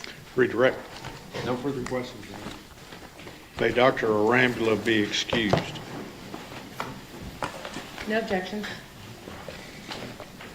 He may be excused? Yes, Your Honor. Okay, thank you, doctor.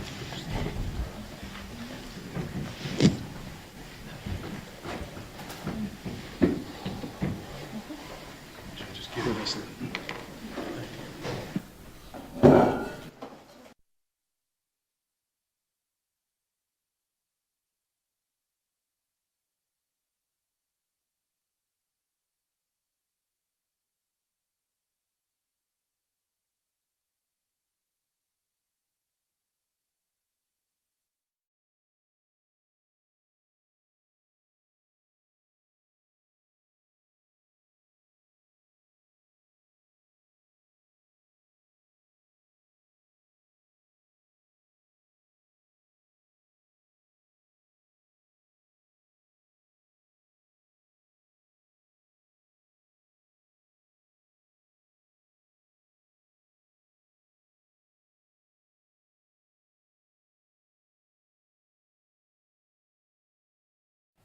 There are a number of you who have not seen the last few exhibits, okay? What I'm gonna do is I'm gonna send you to your jury room with those exhibits so that y'all have a chance to look at them. And when everyone is finished, buzz. This will include all of the evidence that you're gonna hear in the case. You know what your instructions are for in the morning, okay? And we need to get started promptly in the morning. So after everybody finishes looking at the last two exhibits, it'll be regular time, 9 o'clock. Finish looking at the exhibits, buzz, we'll bring those out, and then we'll get you home. Okay? See you in the morning.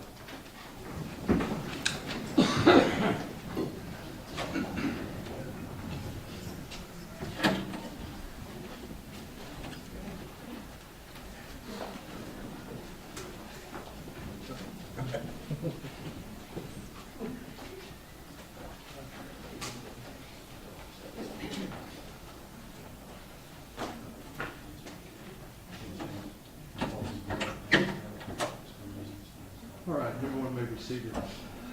Both sides having rested and closed. Ms. Anderson, it's my understanding the defense wished to make some motions.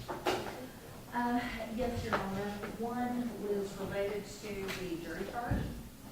Okay, we'll talk about that in just a minute. Okay. The other one is related to our motion to preclude the death penalty because of the autism. When we initially argued the motion, I had put all my arguments on the record, and we had held it to determine whether or not there were any valid diagnoses for autism. And so at this time, we would re-urge the motion and ask the judge to take judicial notice of all of the evidence that was presented by the defense witnesses related to the diagnosis of autism. I'll take judicial notice as requested, and any other requests? No. Okay, those are denied. Now, that's the only other motion other than dealing with the jury charge. I believe so. You're asking me as if I should have another one, but. Just making sure. All right, let's talk about the jury charges. I have furnished charges, proposed charges, ad nauseam to everybody. The court's intention is to have two separate charges, one dealing with the issue of guilt, and then the second one regarding the issue of punishment. Is that agreeable with the state? Yes, sir. That's agreeable with the defense. Yes, Your All Honor. right, in regards to the guilt charge, are there any objections or specially requested charges on behalf of the state? No, Your Honor. Defense? No, sir. Okay. All right. The punishment charge. State have any objections or specially requested charges to the punishment charge as proposed? No. Defense? Your Honor, we don't have any special charges. However, we do have I guess a form issue rather than content. And that is, we wanted to move the verdict forms to, let's see, the verdict form on special issue number 1 to page number 3. And insert that and let the jury have the law related to special issue number 1, and then answer special issue number 1 before they move on to the law on special issue number 2. And then we would ask that the verdict form on special issue number 2 be moved to right behind that. And that we move all of the instructions to prior to special issue number 1. Did that make sense? It does. Okay. The record should reflect that counsel, for both sides, have been very forthcoming with me in regard to their requests, and it's my understanding that that's the way they do it in federal court. That is correct, Your Honor. But I am going to deny your request. Okay? Finally, it's my understanding, having had a conversation with the lawyers, that 1 hour for closing arguments on both sides is agreeable. Is that correct? Yes. Mr. State said he'll leave 20 minutes, that's all. And before we break, may we approach? Yes.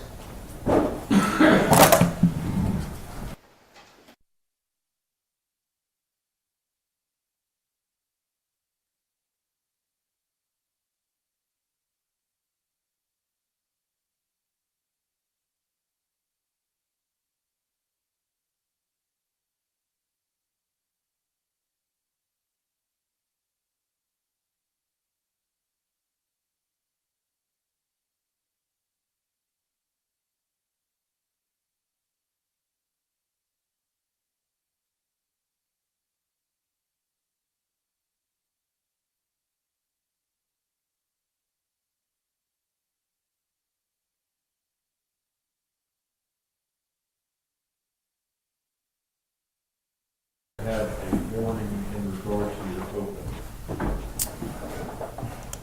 Yes. Okay. How much time that you have used? Yes. Okay. What's the amount? When I get to 25, That you have used 25 minutes? yes. Okay. Mr. Goble, it's my understanding you're going to open for the defense? Yes, I'll begin, Ms. Anderson also, so if I can have a 25-minute warning, that'd be great. That you've used 25 minutes? Yes. All right. And Ms. Anderson, do you wish to have a warning as far as time remaining? Time remaining, if I have 30 minutes remaining, then that'll be my warning. No, actually, I need 5 minutes. 5 minutes? Yeah. Okay. And Mr. State, do you need a time remaining? Same, 5 minutes. I'm sorry? Same. 5 minutes? Yeah, sorry. All right, council, y'all come in 8:30, 8:45, so that we can present whatever final motions that need to be presented, and we will go from there. All right? Thank you, everybody. Thank you, Judge.